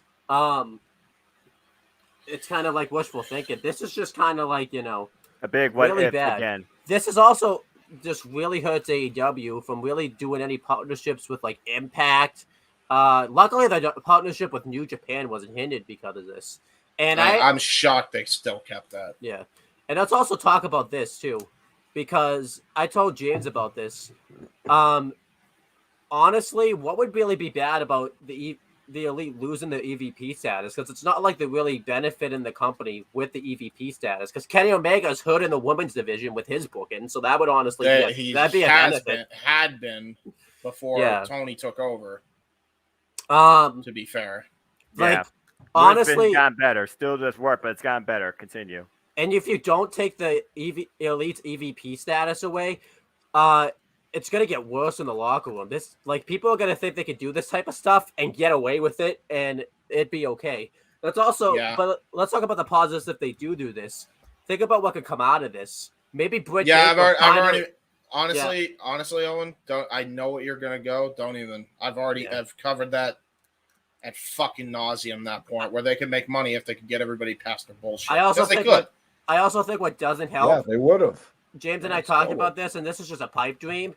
I honestly think AEW really should have entertained the idea of after Thanksgiving or after Full Gear at least of taking 2 months off to fix their stuff. Just don't do just do clip shows for a bit.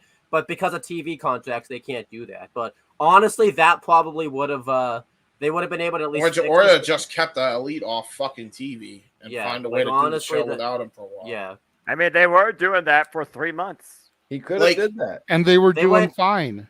Yeah, they went money. Ratings have steadily started to go down since the Elite came back. Facts. Yeah, they went many months without Kenny Omega in the fold, almost a year. Yeah, I kind of feel like the ratings went down a little bit though because of the fact that they could not capitalize on all that buzz they had around. People were like, "Oh, what?" Because everybody wasn't willing to work with each other. Exactly, Mikey. Yep. And I'm going to say this real quickly, Mikey. I'll turn it back over to you. Emmanuel, if you really want to see what Punk said so that you can fully examine if he did start something, go to this man's channel, watch his Jay Hebert side of things video. Watch that entire podcast. Because he breaks everything down and shows video clips, the whole nine. You will not get a better breakdown his channel. And a more objective breakdown than my video. And I'm not saying that to be egotistical. I'm saying that because it's the fucking truth. Yeah, and that's why I'm trying to drive people over. His YouTube name is right there. It's his name, Jay Hebert Side 95. Go to his channel, Emmanuel. Watch the whole video. Thing. The man put almost 3 hours into this presentation. I broke the whole thing down. And it's some of the best thing. It's better than fucking watching a 3-hour Raw. Because number one, there's no goddamn commercials. And number two, the show actually makes fucking sense. And it matters, damn it! Yeah, appreciate it, boys. Anyway, back to you, Mikey. Yeah, go ahead, Mikey T. I just, watching AEW, I just kind of feel like Tony Khan was nowhere near even getting to CM Punk versus Kenny Omega. He wasn't anywhere near that anyways. You know what I mean? He wasn't, because Punk MJF was where we wanted to go. Well, that is a questionable thing. We had just got done. It was very, very questionable in my mind why Tony Khan, as a wrestling creator, would want to go back to CM Punk versus MJF after they had just finished it at Revolution. I'll tell you why it wasn't as much sense as what he did to John Moxley. His creativity is in major question after what he did to his company over this summer. It shows me that even though whatever he was writing in his books back in the day when he was playing with his action figures, it's not equaling out right now with all those titles he wanted to have, because what he did to John Moxley, he has undermined his whole company. And if you'll allow me as well, Mikey, to add to your point. I want to hear what you got to say. To add to your point, actually, entirely. I'm not I will contradict one thing, but everything else I agree with. The reason why they were going to go back to it is because they weren't done with it, because MJF still had to get his full undisputed win. Basically, that was obviously the because the first win was during Thanksgiving weekend last year, and then all that bullshit happened. Wardlow. Now, I want to put this in perspective, and I've been saying this for ages now, but this is the second time now that I didn't think I would ever have to address this again. Being up a dead horse once again. But obviously, with the dog being involved, and we know the whole story, right? It's kind of hard to fucking say there's no evidence when you got a fucking dog with missing teeth. Yeah. So we know what the hell happened now. Wrestling fans are sick of this no matter what side you're fucking on. Amen. Yeah. Noah, I know, is a fan of the Elite as performers. And I know JJ is a fan of fucking Punk. All right? I am a fan of both of them. I want to see them get over their bullshit. And so does most fucking people. Bring them back. Strip the Elite of the EVP status. Immediately effective now. And do not give... whatever you want to do with Regal, that's a whole different story for a different fucking time. I can't believe they're letting him go, because they should just have him run the fucking company, honestly. Yeah. But must have been what Josh said earlier. You know, like, honestly, if Triple H comes back, I'm out, Tony, but I'm rocking with the other word. Yeah, sounds accurate. But again, but seeing for me, is leaving. But for me, strip them of the EVP status and give it to non-fucking athletes. Give CM Punk the heftiest fine for the bullshit he caused it all out. And continue what you're trying to do with both parties, all right? I'm not saying you should bury them. I understand why, because they fucking deserve it. I ain't even gonna stunt. They deserve it with every fiber of my being, and I wholeheartedly agree with that. But that's not objective either. And it's not helping anybody. And if anything, it's probably making it worse. So, continue with what you're doing with the Elite. When Punk is back from his injury, get him over his bullshit. Set everybody down. Get somebody. If you can't do it, Tony, get some motherfucker back there to set this fucking lollipop guild straight. Cool? Because if you don't, you are fucking your top babyface. And I'm sorry, top babyface. Top guy in the company. Botch. Which you already have, by the way. The damage is so bad that you have hindered your greatest success story in MJF. Yeah. Before any of this happened, he was the second minute-for-minute draw in that fucking company. Yep. After all that shit happened, the day he returned, y'all went into business for yourselves, got fucking overzealous, and killed MJF's momentum and the entire company as a result. Mm-hmm. Yeah. Attendance live numbers down.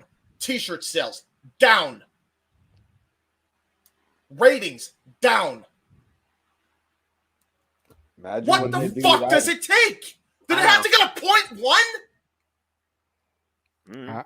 I'm right there with you, and I want to correct you on one thing you said, James. Go for it. You mentioned me being a Punk fan, and that's 100% accurate. I think you may forget, though, I freaking saw the Bucks out here on the indie scene. I'm a huge fan of the Bucks too. Right. But what this has done for me, considering when I came into AEW in the first place, and granted, he was already out on injury at this point. I don't care if he is Mr. 5, 6, 7, 9-star, 22-star match. I could give less than a fuck all about Omega at this point. And he is arguably one of the best talents they have under contract. Mm-hmm. But I'm not going to pay a fucking dime to see him. No. Because of this shit. Yeah. They have made me so non-interested in Kenny by God Omega that I can honestly say 150% in front of everybody that watches this and the 18 people we have live right now. If I ever spend money to go to AEW, I'm not spending money to go there because of Kenny fucking Omega. No. I go for Jamie Hayter. We know you're a hater. Damn right. There is so, and that's And the problem. Yeah, you know? go ahead. It's like, okay. I want to All address the- some of these comments, but they're going to get us a little off topic. So go ahead. Right, yeah, which is fine. It all stems from, this bullshit. You could put this bullshit to bed and things are better, all right? And for those who are going to be like, and I'm just going to get this out of the way if you're going to try to defend Kenny Omega because he saved the fucking dog, he also fucking was making the plan to bust down the fucking locker room with the Young Bucks. So he's just as guilty as they are for kicking the fucking door down, all right? There's no innocent party. Fuck How many me. times do we need to say it? There's no innocent party. Yeah. And by the way, fuck you, Uncle Dave, too, by the way. Because you also could have stopped this way before Tony did. Just want to throw that out there. Hot take. I mean, if that does happen, it does happen. But again, see is believing. Now, honestly, we're not going to know truly the damage is irreversible until we see where this place stands next year at All Out. Yeah. And you That's know what what? it comes down to. And you know what? It sucks. If you are a fan of pro wrestling, none of this is fun. No, it's not. Am I having fun? No. I'm not having fun. I know Noah's not having fun. He's sick to death of hearing about this. I know JJ's not having fun. Mikey T, I mean, the only thing that's getting him through this bullshit is the fact that he's got his fucking pot that he saved from the Massachusetts trash.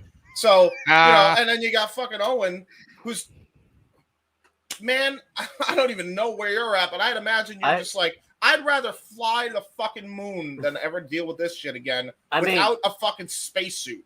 It's so bad. I talked about it. I stopped doing AEW Spoke, and AEW was in Boston, and on November 9th, and it was the first time that I didn't go to AEW when it was in my area. That's how bad this situation got. Like, I would rather sit here and watch the Best of Braden Walker 3-disc set than deal with this bullshit. However, from a journalist perspective, this is a hot news topic. JJ. Yeah. From a journalist perspective, this is a hot news topic. And they're all going to have their own people to tune in and watch us and leave comments and boost our view hours and all that shit. So we can't just ignore this shit when more part of the story comes out. But trust me, I would rather sit there and watch that 3-disc Best of Braden Walker set than deal with this bullshit anymore. Trust me, and everybody in the Jeff Meacham chat and everybody in my chat feels the same way. It is. Everybody is sick of this shit. Just play Never-Ending Story, folks. As soon as you hear the words, the Elite and CM Punk in the same sentence, you'll feel better. Trust me. Pretty much. Now, I do want to address these two comments from OJ Simp because I agree with this part. I haven't heard his name in ages. I agree with this part that AEW from October 2019 to early 2022 is a well-oiled show. As soon as Cody left, holy moly, it went downhill fast. That I will agree with, even though I didn't really watch during that time, but I also never heard about any big-ass drama, with the exception of maybe Britt and Thunder Rosa during that time. Yep. Yeah, and where that I disagree in March this year. Where I disagree is this. When Tony started to bring in the New Japan wrestlers that the mainstream audiences didn't know or have a reason to care about, that's when it was over. You can't focus 3 months of TV on a bunch of unover foreigners. Go back, watch the reactions that Ospreay and Aussie Open get every time they fucking come out, and tell me that they're not fucking over. Okada, Tanahashi. Also, that's not when the ratings dipped either. Exactly. Yes. Forbidden Door. Thank you. They actually increased. So that comment unfortunately has no merit here. Sorry. I mean, Forbidden Door is one of the best pay-per-views this year. Seriously, it's up in the No DQ Awards for the pay-per-view PLE of the year, which it was my pick. But guys, we'll definitely I give wanna that a point little bit of out- a plug then. But go ahead, Mikey. I want to point out that Cody Rhodes in AEW, he had some of the worst feuds in AEW. You know, it's not like he had a bunch of the best Yeah, feuds. you know what? I'd even go as far as to say that's probably where all this bullshit ultimately starts. As But far I as guess booking, he kept them contained in the back, James. You know what I mean? I guess Well, like he had Mikey. He had at the Person. entrance with the chandelier rise and the ultimate pyro exploration. Cody kind of made this a bit of a show about himself, quite a bit. Well, not and to be fair,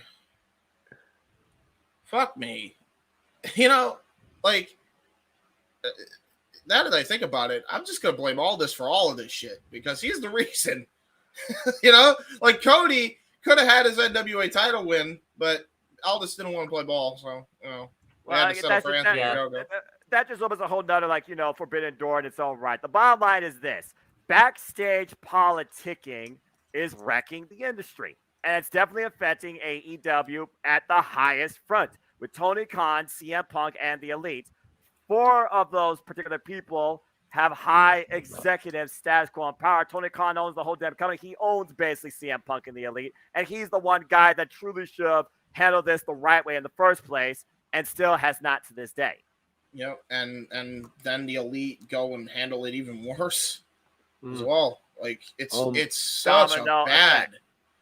OJ said 125K buys for Forbidden Door. That's pretty much a win to take a bunch of quote unquote unknown talent and put them on a show and do 125K buys when Full Gear. I think it said Revolution 135 to 150. Yeah, and Revolution did more than that, so I'm surprised that it even did that much. Actually, 125 is a very good number. You know what I mean? Definitely Plus, respectable. that's their 5th pay-per-view of the year. Yeah, it's the first time they did 5 pay-per-views in a single year. Especially because go ahead, Owen. Especially because Forbidden Door was not long after Double or Nothing too, and also they lost. Had to call an audible. Yeah, they lost. They had to call an audible because CM Punk got injured, and Yeah, they lost the their biggest main draw. event. Good point. I will end my thoughts with this, and then hopefully JJ can come, or Jeff Meacham. Excuse me, sorry, my brain's fried. Jeff can come in and give his thoughts. It's all just a matter of how quickly he gets home. Like Sting said, he's true. passing the Burbank airport, so he's on his way. But I'm not 100% sure if he'll get there before we're done with this topic. So I will say this as a final, right? Go ahead. You mentioned politics, Noah. People already deal with enough of that bullshit in their real fucking lives. Have you seen the gas prices lately? What the fuck makes you think that anybody wants to go and find an escapism just to be met with that same shit? Grow up! Well, at least the first 1 hour 45 minutes of this week's Dynamite matters, because again, there's an incredible roster of talent that definitely gives me a great excitement to be a professional wrestling fan. The other stuff, meh. And it sucks too, man, because like as we said, there are people that are fans of both camps, man. And it's like Noah and I know a person in King who's gonna ride or die with the Elite, but it does suck that we're even at this fucking point, man. Nobody wants this shit anymore. Exactly. Nobody wants this. Get the fuck over yourselves. Yeah, it's getting to the point. It's getting to the point where they need a reboot. They need something to come and try to structure it, to do some better writing, better booking. I don't know if hiring Vince Russo's the best idea, because he comes with his own set of controversy. Way too much controversy, actually. Don't know what's up with that guy when it comes to writing. At the same time, yeah, right. But at the same time, as we've given him his respect for over the years and episodes of Open Mic Night, at least he knew how to find a place for everybody on the roster. Yeah. And I feel like that's something that they could use immensely. Yep. Mm-hmm. So yeah. Yeah. Oh, yeah. Jeff, honestly, I don't, is there another topic we got after this, or? There is one more thing that I had Okay. that I was going to bring up. It's a little bit. I do too. Well, I have man. two other things that I was going to bring up. They're definitely both a little bit lighthearted. Yeah, we're One gonna goes need back that. to WWE. All right. Who would have ever thought that? I yeah, attacked this him because that's he pretty had his fucking good. Christmas tree up before November was even That over. is hilarious. That sounds like the way Noah came at me talking about how, Merry Christmas, it's too early. It is too early. No one says Merry Christmas on December 4th. They say Happy Holidays. I get that, but no one says Merry Christmas on the 4th. JJ, what the hell are you trying to do? Hey, I don't Merry play- holidays, Happy Christmas. I don't play the politically correct bullshit. No, if you want to know exactly how I feel about the political correctness of the holiday season, after we get off the air, Noah, or when you wake up in the morning, because since we startled you from bed to join us this evening, look up the song "Kung Pao Buckaroo Holiday" by Brad Paisley. It is basically 3 minutes of them making fun of how politically correct the holidays have gotten. You can't even say like White Christmas anymore. You have to say Caucasian holiday. Wow. The fuck? What? What? It's that bad? Are you kidding me? Are you kidding me right now? We've got 100%. Oh God, Lord help us. Yeah, fuck off. Fuck that shit, That's man. I'm fucking calling it White ridiculous. Christmas. I'm mixed. Yeah. Listen to the song though; it's hilarious. You can't say "Little Drummer Boy" because it offends short people and real musicians. Oh What? No way. Listen to the song, dude. I'm telling you, you guys will come back and you will freaking. I'm telling you, it's some of the funniest shit you will ever listen to in your life. Yeah, I got a comedic Don DeMarco in the wings, I guess. That's a bar Kung breakdown if I ever Pao, heard one. Kung Pao Buckaroo Holiday by Brad Paisley. What is a dictionary anymore? Like you find a word and you mark it in red because it's oversensitive or stereotypical because in context you're judging something that has little to no real merit of actual judgmental meaning. I don't know, man, Get the hell off your fucking high horse. Hey, I don't know, man, but I saw a guy named Richard put his dick on a chun next to an Aries, so I don't like that. I'm just saying. But yeah, so apparently the reason Dominic showed up and attacked him is because he had his Christmas tree up before November was even over. You're supposed to put the tree up November 26th at the earliest. That Dominic, makes you total sense. freaking racist bastard. I totally agree with Dominic doing that. I What? I agree. support Dominic's What? actions as No a heel. way! No. No, this is That is as a Latino heel? heat, Oh, damn it!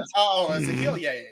But no, listen. No. Listen. This is the ultimate battle of Merry Christmas versus Happy Holidays. We know the Judgment Day's in the Happy Holidays camp. The Mysterio family, they're in the Merry Christmas camp. This is bad. I don't want this either. If I don't want the punk and elite bullshit, I want my fucking holidays getting tainted. Dominic shot this shit.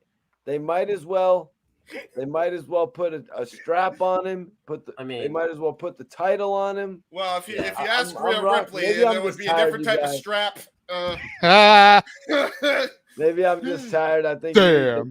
I think Dominic's got a lot of potential as a heel. But yo, guys, I'm gonna tap in with y'all next week, man. I gotta get running. I don't blame you. Go. right, Good night, Mikey. Appreciate seriously. y'all, man. Report card radio. Report card radio. Yes, There you report go. card rail. JJ, Seriously though, James, Noah. Noah, did you have something you were about to say to me? put your damn tree up November 26th and quit acting like a little bitch. Oh! Wow. God damn. Yo, Birdman, have a good night, bro. You too, man. Take it All right, easy, nice to guys. meet ya. Appreciate y'all. Open mic night. It's a party every week. That's for sure. Mid-sentence, he's gone. All right, Mid-sentence. and then there were 4. But seriously, Soon there will November be 5 again. 26th is where you traditionally should put your tree up. Now, if you have it up a day before that, then I totally justify Dominic's attack. But besides that, nah. Wait a minute. Wasn't Dominic's attack though before November 26th? Yeah, because it was Thanksgiving. Yeah, it was November 24th. Oh, was it? Yeah, it was. So He showed up for Thanksgiving at his dad's house with Rhea and the camera crew and beat his dad's ass. They actually attacked him before Thanksgiving was over and the tree was up. Yeah. Okay, then he's justified. I'm a heathen. You know what? I'm a heathen. You know what I do? If I get my own place, you know what the hell I'm going to do? This is what I'm going to do. This is my favorite time of the year. It's September, well, except for the all-out bullshit, which we already covered. But everything else is great because it's my birthday on September. And then it's Halloween, and then it's Thanksgiving, and then Christmas. All right? I'm going to get an everything tree. I'm going to get all the ornaments for birthday, for Thanksgiving, for Halloween, for Christmas. That just be a regular tree, James. That just be a regular old freaking tree. Just put a tree up in your living room. No decorations needed. Why the fuck not? No. You don't understand. It's the James tree because it celebrates my favorite time of the year. It's everything. And then after the New Year's is over, because I gotta include New Year's in there too. You gotta take it down, and then rinse and repeat by September 29th. All right, you put the tree back. What do you mean take it down? Are you gonna take it down and put it back up again? Like you goddamn right. Yes, it's just like a Christmas. It's like a Christmas tree, but it's up 4 months of the year. It's a waste. That's a waste of time. No, it ain't. No, it ain't. As long as the tree's fit, because clearly that tree's not going to survive by next season. Yeah, no, maybe not. But no, if I get a fake tree, it will. In order to try to flip a serious take on this hilarious topic, go for it. You can kind of understand for somebody like a Rey Mysterio or any kind of celebrity that's going to be on the road a lot, away from their family a lot, not able to celebrate a lot. So if they know they're going to be home for Thanksgiving, what better time to have it up? Because at least it's one holiday, one special occasion. Plus, Rey Mysterio's got the muscles, by the way. He can put that shit up real nice and easy. Just real nice. Tree topper be one of his old masks. Wait, how tall was this tree? That's a good point. I think Dominic had to put it up, not Ray. So it's Dominic Mysterio's fault then that he even had to do this then. Ray would have needed one of those. Wait, hold on. If Dominic put the tree up and he attacked his father because the tree was up, then what the? Illogical! Tell me why the fuck you don't understand logic. Not even a damn Mysterio fan does logic matter.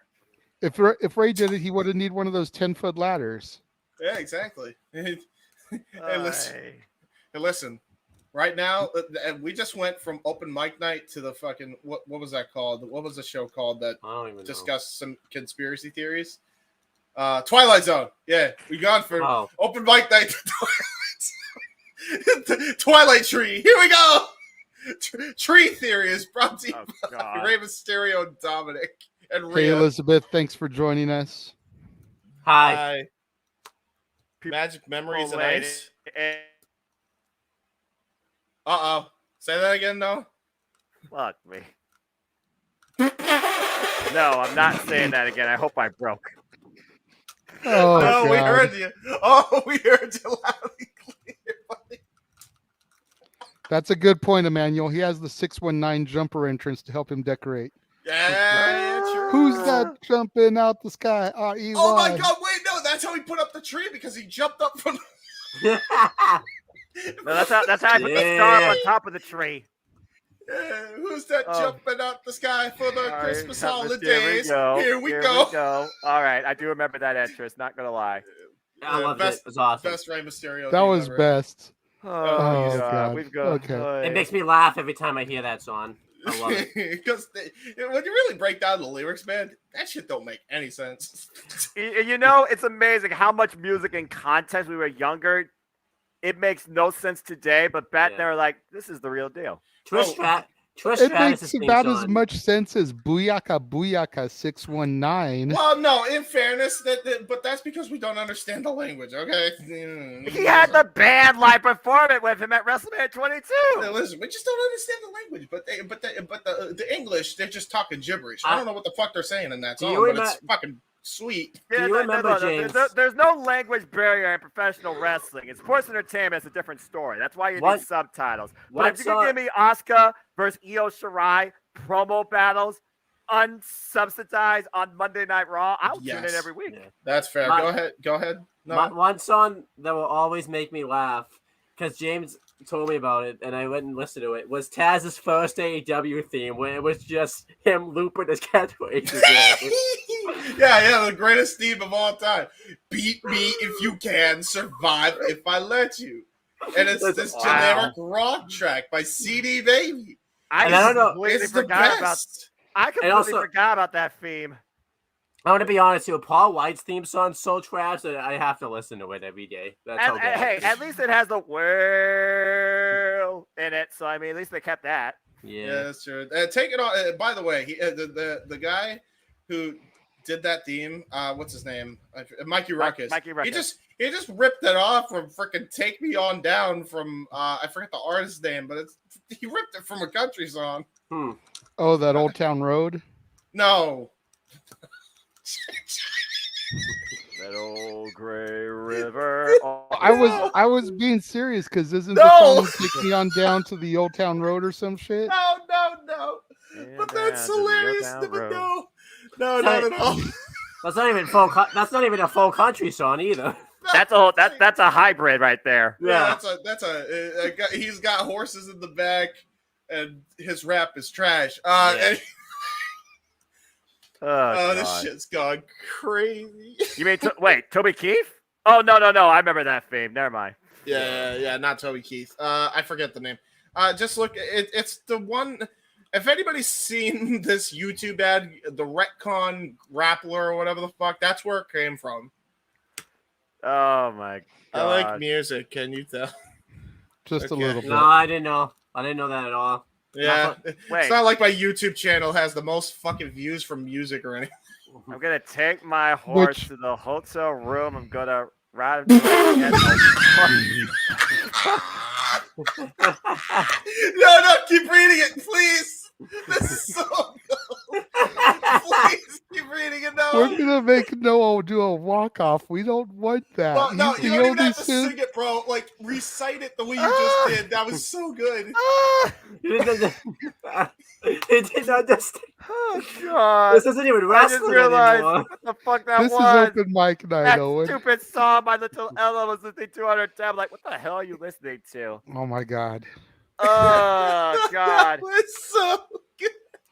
Read it. Read it. I read it. No, the whole thing. OJ said, I'm going to take my horse to the hotel room. I'm going to ride him till I can't no more. What the fuck? What? Wait. Whoa, wait. Hold on. Wait. Slow it down. Is that the actual lyrics? Because I swear no, it's not different. No, he's saying he's gonna fuck a horse. What the fuck? I'm saying. That's awesome. I mean, you ride a horse. This is the greatest podcast. Wait. Write it. That's a whole different song. I heard that song. My sister told me that song. That's a whole different song, though. Oh my god! This might just kill enough time till Jeff gets here. The rate we're going. We just keep running with it. I wonder if OJ Ship heard of riding. He probably has. But anyway. Oh my god! God, can we move on? That was great. What do we move on to? I don't know. Some other pop song reference that's not innuendo bound. That was the funniest. That honest man. Why is this keep happening? We just keep topping ourselves with the funny moments. Are you good, JJ? JJ's done. I think JJ needs to. I think JJ needs to I don't even know. Hey JJ, how does it feel to be in my seat? Where you're fucking laughing and then you're depressed, and then you're like, what the fuck? I just went from really angry and now I'm dying laughing. JJ, no, full gear 2019. James laughed so hard his ribs hurt. I feel like I thought he broke his ribs at one point.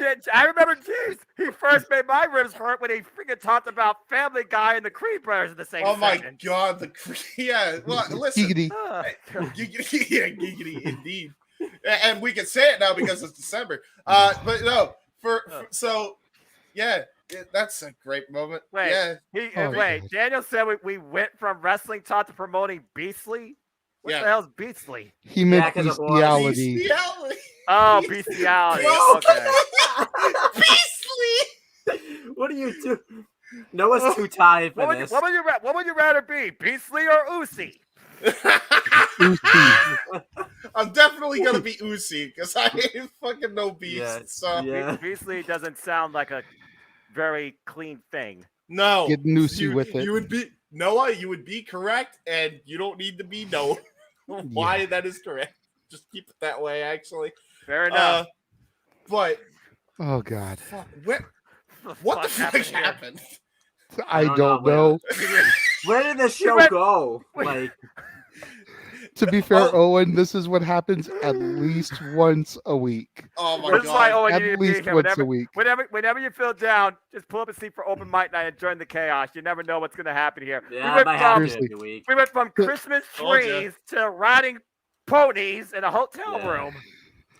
To steal a quote from Forrest Gump, open mic night is like a box of chocolates. You never know what you're going to get. What you're going to get.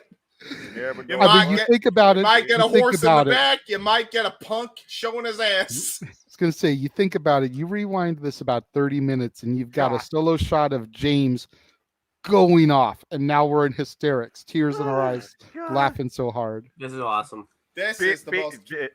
Be Beastly. No, you mean be Priestley, and she's not all elite. Wait. Not my NXT! You're perfectly fine, Daniel, because that just made it even better. Yeah, and then OJ Simp, be a Beastly is. That's what she's like with Will Ospreay in the bedroom. She's Dominic. I don't know how true that is. After she got us cuttered at the New Japan Cup. What the fuck? No. Okay. Trying to rein it back in. All right. Let's move away from music and animals. The last thing that I was gonna bring up is not even really like a huge topic. I mean, we can give our thoughts on it if you want. It's more of a congratulations. Yeah, okay. I like congratulations. Because I saw this on my girl, that bitch's Instagram. Oh shit, here we go. Oh wow. Look at that! There you go. She just did her first voiceover for a huge animated show. So excited to share in the future because obviously she can't say what it is right now. Right. Jay Cargill is amazing. Jay Cargill cast. All right, well, let's go ahead and let our minds wander. Go ahead, chat. Jay Cargill. Who should she voice cast as in an animated show? Animated. Damn, Noah, you are tired. Animated. Anna, I do words good. Shut the fuck up, James. He has to do words good. That's why he's our play-by-play man. Fuck me. Animated. God, these are such. Animated. I say animated. Noah's just, I don't even know what to do anymore. God damn it. I'm sorry, no. It's just. Fucker. Oh, no. See, here's the thing on my end. Animated show. Here's the thing on my end. I don't watch too many current cartoons anymore, except for like Disney movies, to be able to know what's super duper popular for her to be doing voices for. I don't even know if it's like a. You think about the fact that they're part of Warner Discovery. Yeah. Right. So you would immediately think of something along those lines. I don't even know like if it's even like a full-on gig either because it says first ever like voiceover work. Yeah, for a show. For all we know, it's just probably like a cameo, like a one-liner or something like that. Well, maybe not one-liner, but still. Right. I mean, it could be like a cameo, like when Bret Hart did The Simpsons. Yeah. Type of thing, just a quick little. Well, Bret Hart also didn't voice it. But I was saying Bret Hart was Bret Hart. Yeah, Bret Hart versus Simpsons Bret Hart. That's the dream match I want. Oh Lord. I don't know actually. I'm trying to think of Warner-based properties like what I used to watch back when Kids WB was a thing, and I watched like Animaniacs and Jackie Chan. Oh my god! Yeah, man. I know Animaniacs had a resurgence. You know, I'm gonna be I know selfish. Animaniacs had a resurgence. Could she be like a new Hello Nurse?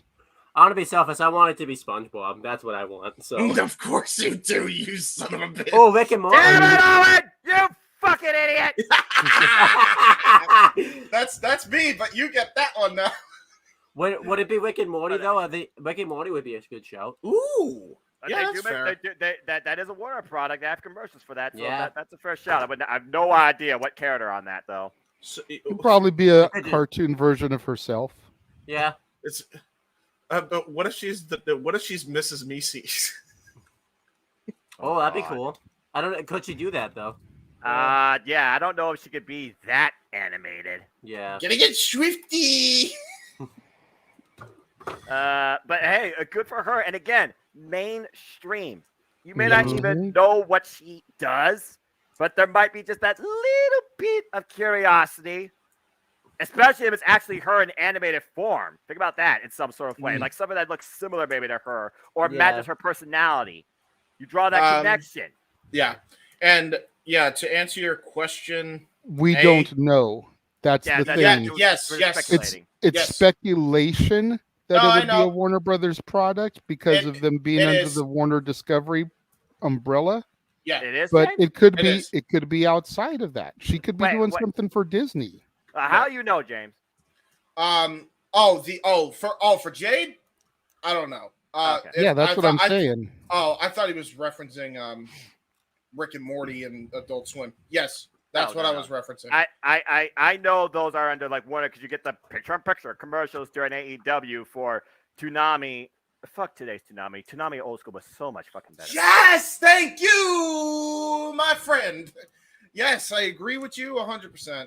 Appreciate it. Although I say I may not watch TV anymore, but I used to watch TV at one point. Have you seen it? Did you see the old Samurai Jack though?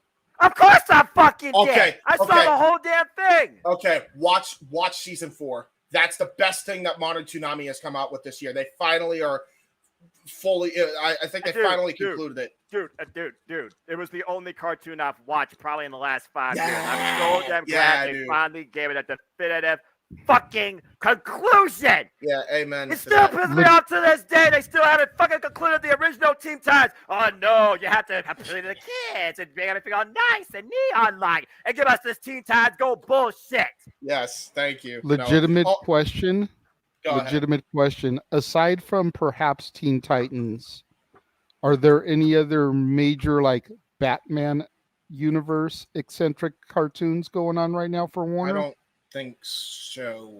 Because I could see her doing something like that, considering she's had numerous cosplays to the reign as superheroes. Didn't they do a cartoon for Harley Quinn at some point, or is that? Yes. Oh my god. Yes. It's the one where it's the clip that circulated everywhere. It's like, all this time I put my investments into where I thought it would matter, and yet I still don't have an electric car in my possession. Where's my goddamn electric car, Bruce? You want to be eco-friendly. Oh my god, you gotta see that one clip. How many times have they recreated the Batman universe with a Batman or without a Batman now at this point? I mean, it's crazy. Gotham Knights literally talks about, spoiler alert, the actual future of Gotham without a Batman. Yeah, right. Oh, I love that. Yeah, because Red Hood. I'm big Red Hood mark. Also got Nightwing and Batgirl and fuck, who's the other person? Oh wait, Jason Todd. Wait a minute. Oh shit! I think we fucked up. What? This is technically a Disney product. What is? Jeff works at Disney. Doesn't matter. We can talk about Warner Brothers too. Yeah, it's wrestling related. How much you want to bet that Disney is trying to somehow merge with Warner Brothers at some point? Like it's a dark, secluded plan just waiting to be executed. Well, that Disney means wants to own the world. Let's be honest. Well, that means we'll get an Avengers Justice League movie in that'd be nice. 2032. I mean, that'd be good. Maybe if they can coexist. Can they coexist? That's the real question. Oh no! So it looks like there's a thing called Jellystone. I thought of that. Jellystone. Mm-hmm. The Yogi Bear Crew, Jellystone Park. That airs on HBO Max. That's Warner. You've got Tom and Jerry. Going on. You've got Tiny Toons Luniversity. Tiny Toons. Wow, that's real going back to my childhood. I'm surprised it's still running. Not knowing if it's for something future, there's a series called Velma getting ready to come next year. Oh, no. Yeah, that's probably going to be a thing. As well as to be announced as far as year. As well as to be announced year for a show called Bedrock. Bedrock. That's got to be Flintstones. That's got to be Flintstones. It's supposed to be a sequel too. There is a Harley Quinn cartoon. There's Animaniacs still. Animaniacs. So yeah, there's Thundercats Roar. Thundercats, that's gotta be it. She played as she played as a Thundercat. I was just gonna say that. Yes, Thundercats. Ladies and gentlemen, he's here. Yeah. Finally, we bullshit enough. Now Jeff can finally lay on his stuff. Jeff had tequila at the Kings game. Jeff's feeling good tonight, baby. Woo! Drunk Jeff is here. What is up, motherfuckers? How you doing? Well, we went off the rails for about 35 minutes. Everything from trees to ponies. Put that in context if you wish. Bestiality, like... Yeah, it went... okay, then. Yeah, it went off the fucking rails. Yeah. And JJ had me read a particular chat comment that I was like, wait a minute, I think I recognize this. The first thing I ever said to Jeff Meacham in person is bestiality. I can't the first time everything all went... Forever demonetized because bestiality was on the channel. Good to know. Yeah, probably. Don't read it, Jeff. This is the comment. A lot of people are going to ask, what you said to Jeff Meacham, and that's what I'm going to say. That is what Noah read. And then I realized what it was. I was like, wait, that's not the words, but I recognize that. It's a thinker, especially if you had tequila, Jeff, but then it starts clicking. Yeah. To be fair, JJ will understand this reference. Nobody. Here we go. Nobody else will. I ran into Chelsea downstairs. JJ's. You're JJ. Jay Flat's ex. So it was on after that shit because I met her fiance and tequila soda was the thing. All right. So. Well, eat your heart out, Margaritaville. So I guess I'm going to be playing the role of a certain ND who carried you through the post SummerSlam show. That would be an accurate statement, except I'm way more fucked up now. Oh shit! We're about to take this bit into a whole different world. This is premier level tequila. So I was on the PR level tonight. Oh shit! Here we go. Jeff. Yes. You gonna be okay? You gonna be okay, brother? No, but it's okay. It's all right. It's Saturday night. It's all right for fighting or other shit. So, So since you're coming in here now, Jeff. Saturday night. It's fine. Everything's fine. Everything's fine. It's fine. Since Jeff is coming in now, let's get his thoughts on the topic we're actually discussing. All right. I saw a comment before I closed the window when we got out of the car. She is a fucking star. Like she is. Yeah. Like. JJ's been on the bandwagon of the Cargill from jump, and I have co-signed. And as long as they keep the Jadeberg streak up without keep referencing fucking Goldberg on social media, I'm good. I agree.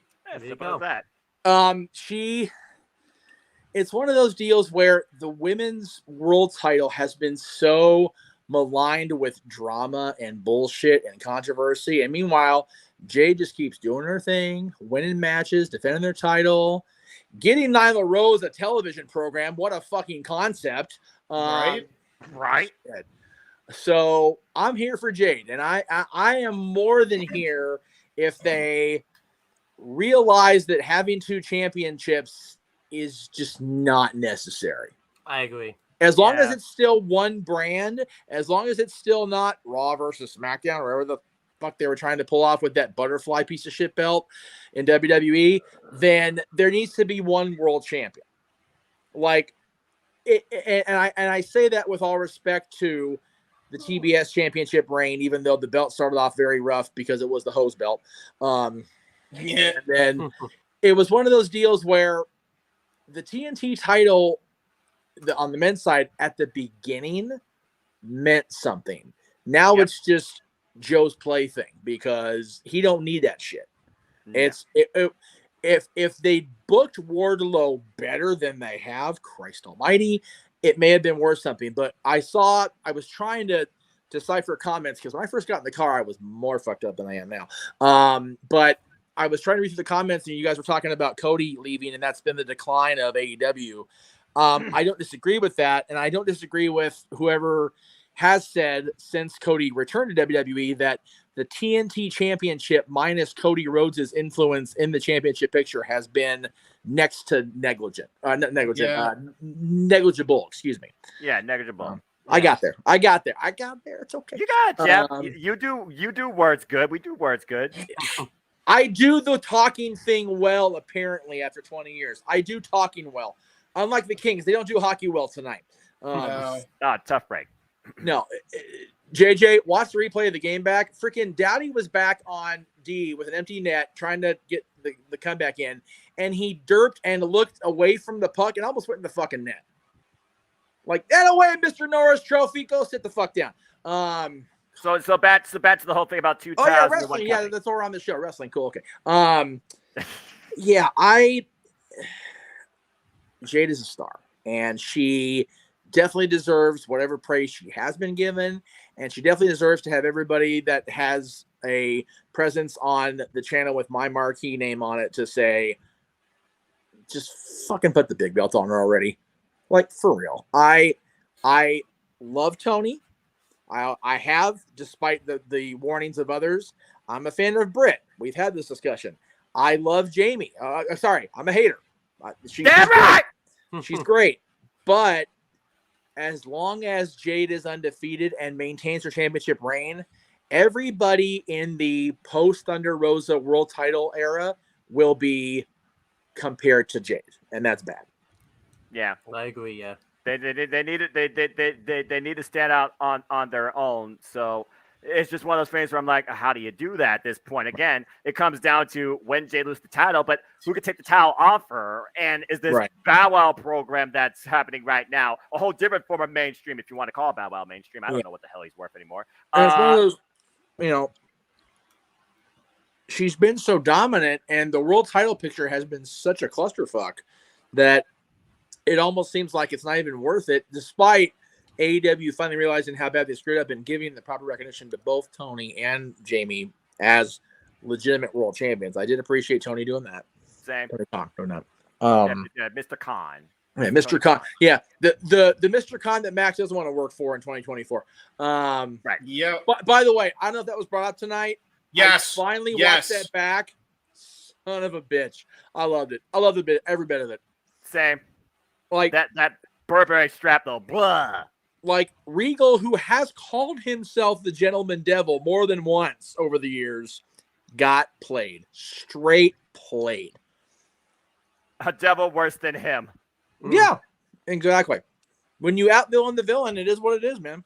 Good storytelling, yeah. Great. And you know, people, they're writing him off, and Tony Khan's letting him go back to WWE, and they don't want anybody else. Like, you know what?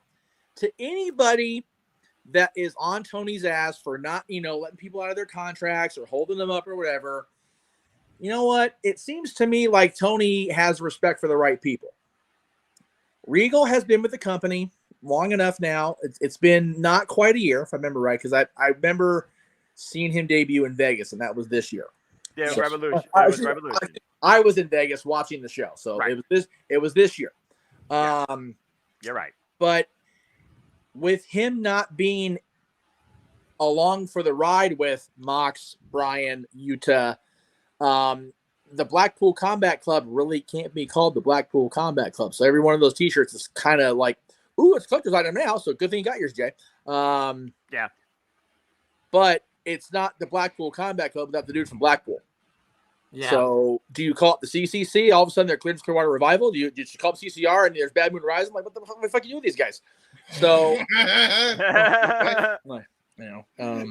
band, by the way. Born on the Bayou. Start singing that shit coming out the ring instead. Hey, if the fucking Elite can come out to Wayward Son, then damn it, the Combat Club come out to freaking Born on the Bayou just because I said so.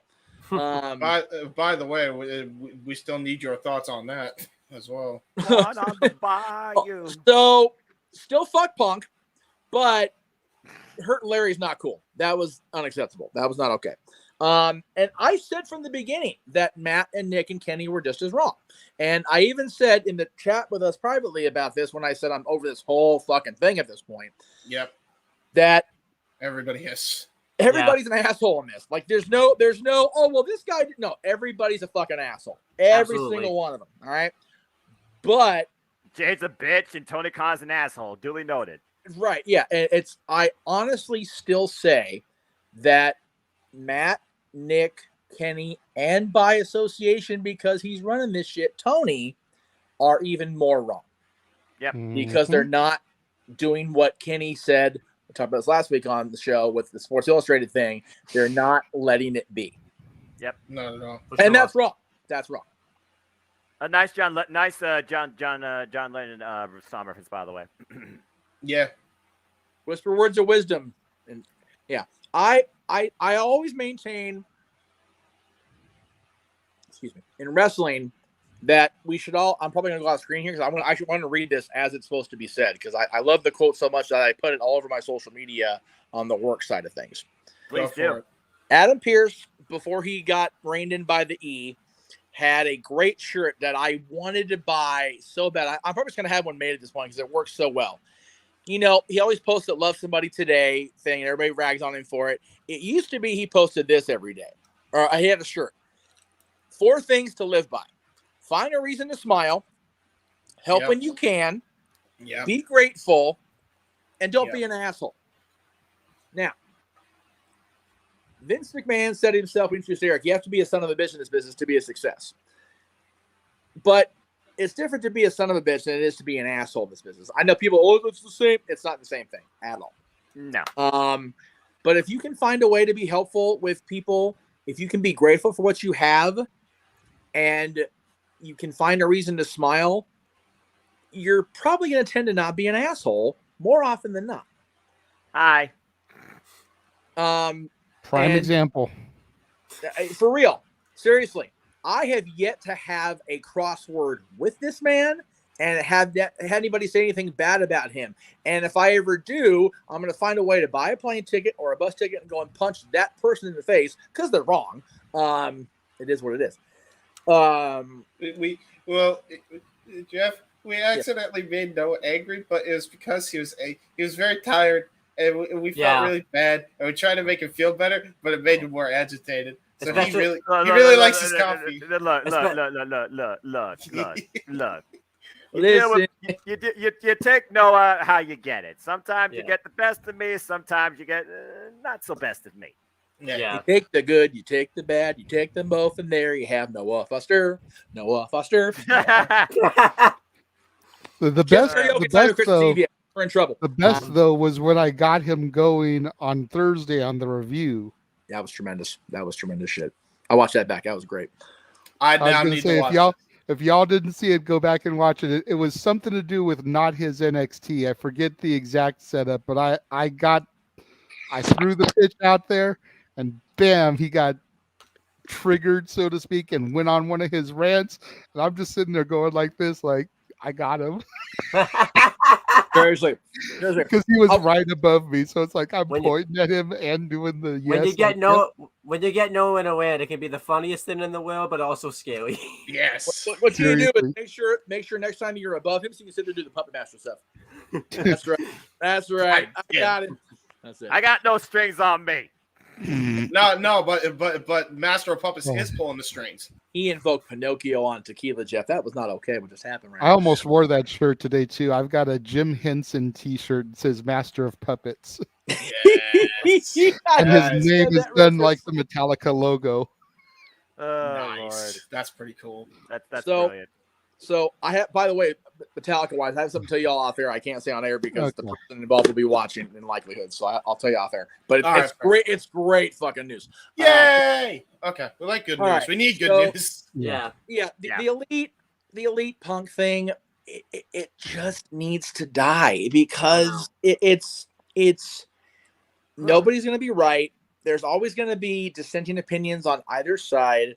At the end of the day, Punk was in the wrong for going off in front of the world at the scrum. The Elite were wrong for kicking the door in and hurting Larry.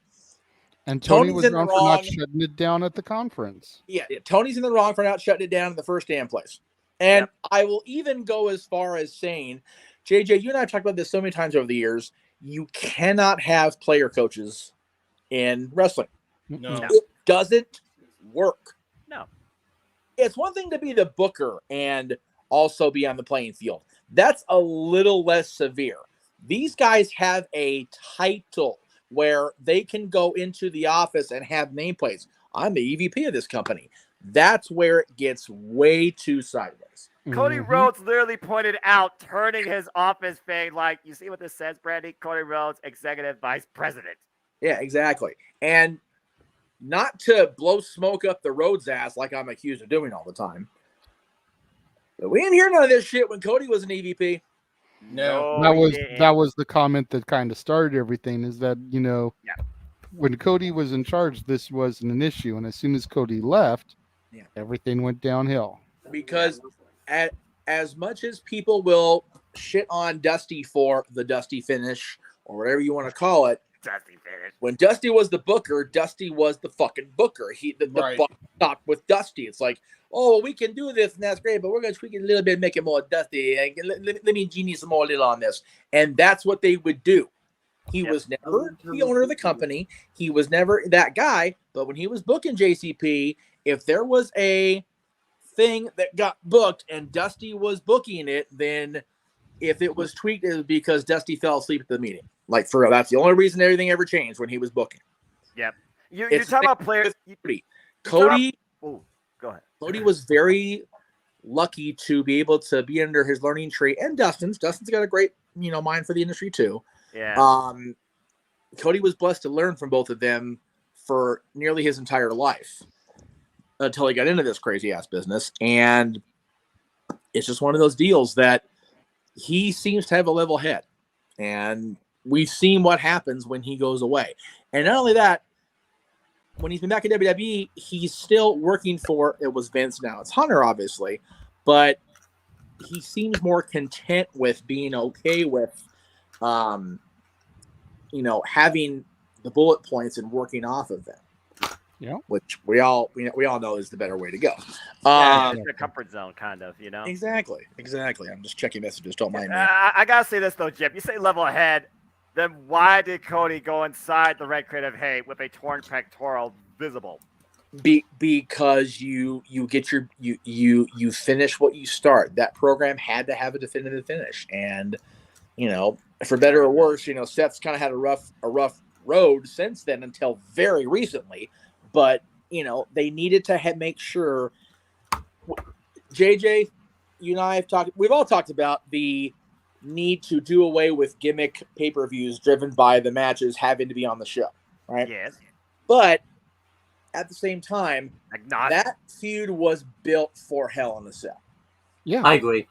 If you don't have it end inside the cell and you have to prolong it, and Seth beats him within an inch of his damn life, that would be good booking, yes, but either way, he has to step into the cell. He has to enter the cage and finish what they started. And they were the main event. So quite frankly, Cody, after that gutsy performance, is going to be the world champion. I don't know how you don't. Yeah. I don't know how you don't after that. Yeah. I mean, I'm 99% sure that was the plan the moment he got that promo after WrestleMania when he showed the picture of Dusty. But now it's like, okay, how soon can we get the damn thing on him? Yeah, it's a matter of when and how, not if. Yeah. Mm-hmm. So I appreciate y'all waiting for me. I'm glad I did this, and I'm I'm glad to have you on. Again, Jeff, it's like I always say, no matter our mood, no matter what we go through in life, this is the gathering, this is the community, this is the forum where we just kick back, relax, and just let it all break out here in all things wrestling and who knows what. Apparently, trees and ponies tonight. and right. the chat do their own thing too. And I feel like everybody's just having a good time. There's another song reference for you. Having a good time, having a good time. Okay, We always have fun on here. Nothing How but many copyright strikes are you trying to get the Jeff Meacham Network Multiverse to be here tonight? Yeah, fair enough. By the way, but you know what? We've discovered, JJ and I, that as long as it's not the direct, actual produced, released version of a song, and it's our own vocal interpretation, we can pretty much get away with anything. There you go. For the record, by the way, since Owen, you don't want to be the guy known to the first words bestiality. Jeff, Owen, Jeff. There we go. Nice to officially meet you. Good. How are you? Good to see you. Yes, that is the man whose name is across the marquee. I may be the producer, the host, but it is the Jeff Meacham Network and the Jeff Meacham Network Multiverse of Media first and foremost.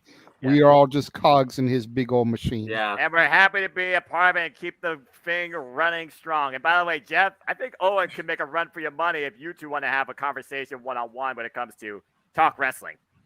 Yeah, for sure, absolutely. Oh my God. Owen's been a fan for a minute, so it's good to finally get to interact with him on screen. It's cool. I know, yeah.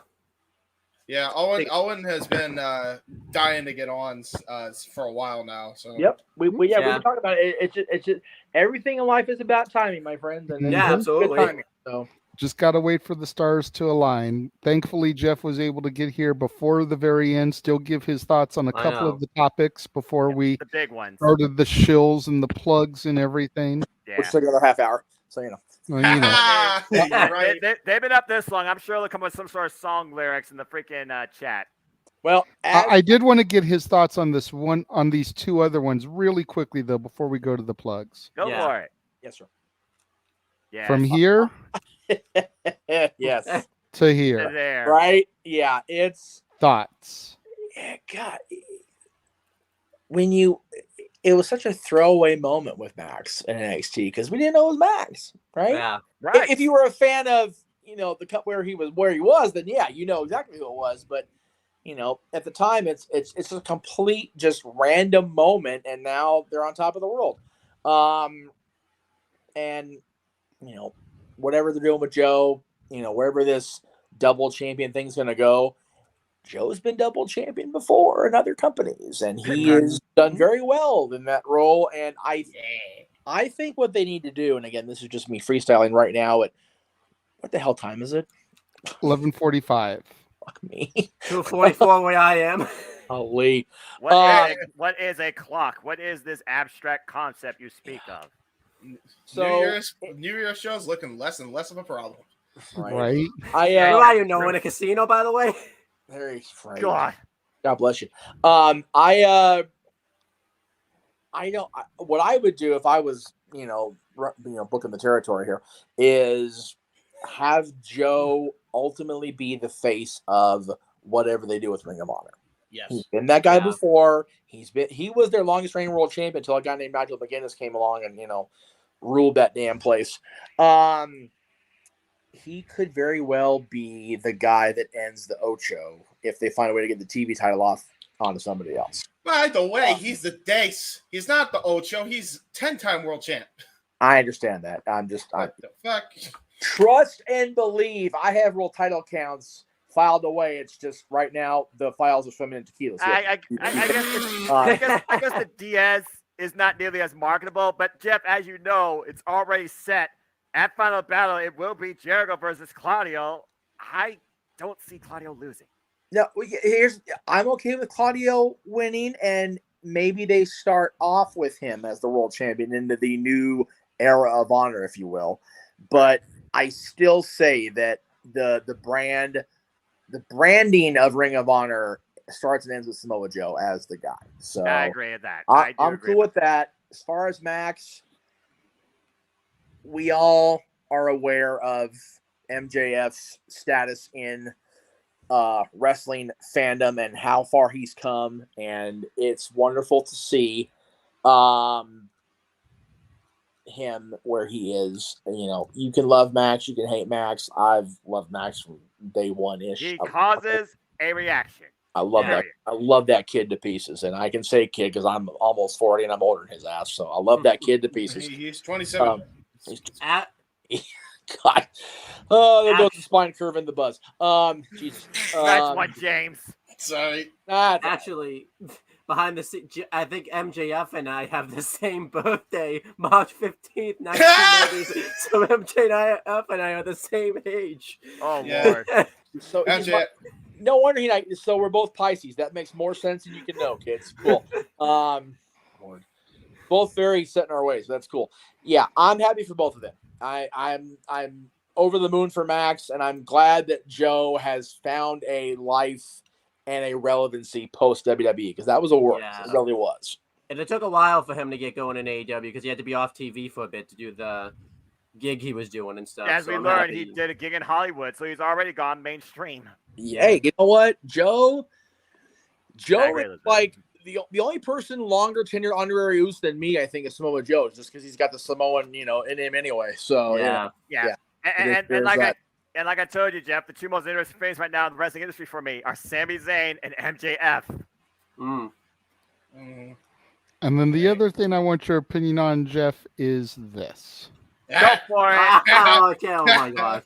I am so glad you brought this shit up because I actually listened to Be the Man this weekend. He said that. I went, what the fuck, Nate? Okay. Thank you. Okay. 3 gears. 3 gears. No. Okay. It needs massive context. Okay. Fair enough. So the actual quote he and Conrad were discussing was the fact that the WWE Hall of Fame, we all know who, at least until July, where the buck stopped with the WWE Hall of Fame selection committee. It was a person of one. Right. Yeah. I think now that Triple H is definitively running the creative side and Stephanie the business side with Nick Khan, I think what Nate was getting at was AEW needs to basically kind of be like the Observer, where everybody gets a little love in their Hall of Fame, like the NoDQ Hall of Fame, which, by the way, congrats to the inductees this year. I'm sure the graphics out there somewhere. I don't have it filed right here, or I would throw it up. But because all the halls of fame, I almost said Hall of Fames, and that doesn't make sense. Not as bad as Hall of Flame, right, Roomkey? Anyway, if you know, you know, folks. That's a hot take, literally. Exactly, and she's not wrong. But I think what Flair was alluding to was that AEW needs to be the Hall of Fame to recognize everybody that's not going to get WWE Hall of Fame induction. Exactly. It needs to be the fans. Right. Like the Observer readers vote on their Hall of Fame, like NoDQ.com, we vote on our Hall of Fame. JJ and I talked about it a few years ago, having a Jeff Meacham Network Hall of Fame when I was launching the brand, because I've interviewed so many damn people and I've been friends with so many damn people. We just need to give them a love. But it's like that. It sounded too cocky in my own damn brain. It could be subjective enough, basically. Yeah, there's no way I can be objective enough to actually be like, okay, yeah, this.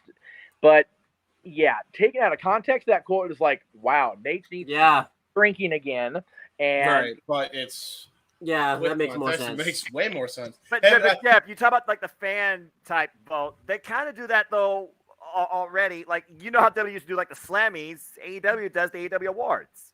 Which is fine. I think that you remember, JJ will appreciate this. I was in line to go to Company D when I was listening to this podcast, so my brain was elsewhere. But like Elsa, I almost had to let it go when I saw what they had on sale that day. But anyway, and by let it go, I mean my wallet, because I had a hemorrhage right then and there. I know what that sound was, but we're just gonna let that be, and we'll clip it and we'll put it on the year-end show. There you go. Cool. Moving on. I don't know what that was, but it's okay. I don't know either. I forgot what I was saying. We were talking about Slammies and AEW Awards versus nothing. So yeah, it was it was literally a throwaway line by Rick, but I think what he was trying to get to was there needs to be a Hall of Fame that's decided on by more than just one person. Yeah, that's fair. And he's right. He's 100% right.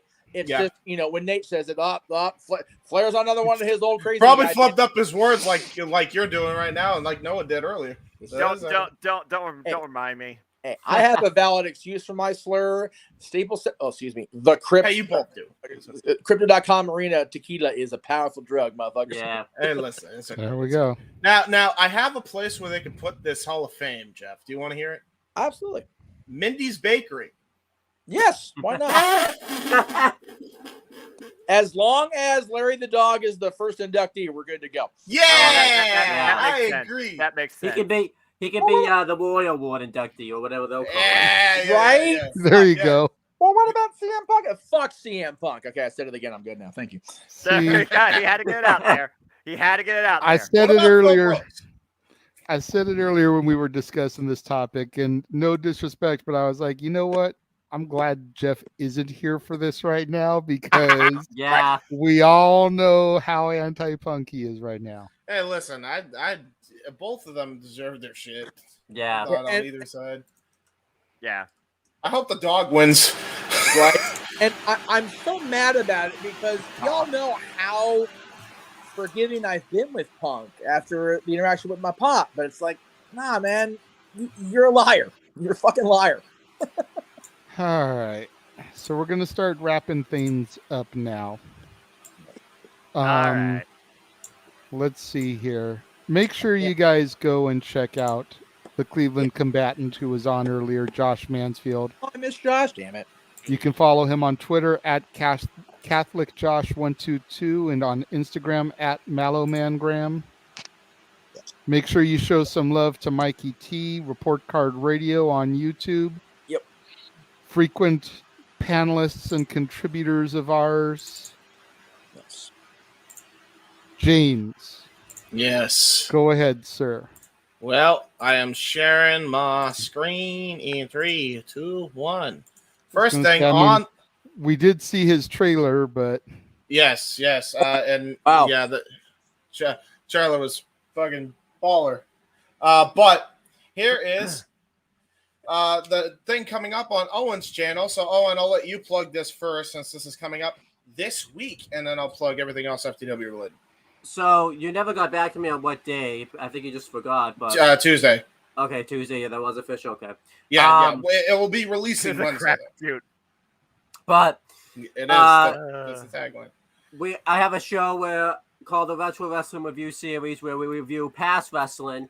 And James got to pick the retro we did, and he picked Fully Loaded 2000 because he just loves the pay-per-view and stuff. And I just recently watched it, first time I ever seen it, and we'll be doing that as a retro we'll be recording it Tuesday and releasing it on Wednesday. Damn good show. Yeah, it was I awesome. agree. It was such a great show. Probably the best beef pay-per-view I think I've ever seen. Yeah. Yeah, by far. I would say that was the best pay-per-view that year, not named Royal Rumble 2000. Yeah. Yep. Agreed. All right, so that's that. That's what's coming up on the docket. So there's the thumbnail for that. On my channel, all of our channels are here. All the stars are here. You can check out my channel, which is your hub for FTW Productions. Still going to update that. Oh, excuse me. Still going to update that banner with all the new logos and shit, but that's okay. You can check out youtube.com/user/JHEBERTSIDE95 and subscribe to Friends of For the Win Productions and our content creators affiliated with For the Win Productions right there on the channel modules. Huh? What'd you say, Jeff? I said, hey, that was me. Yeah, it's you right there. You guys can check out all the cool stuff right here. Current upcoming live streams right now that are on the channel on the way. AEW Winter is comping. Oh, wow. We've gone off the fucking rails. That's not even a word. It's not even a word. Yeah, okay. So AEW Winter is coming. Rampage and Dynamite.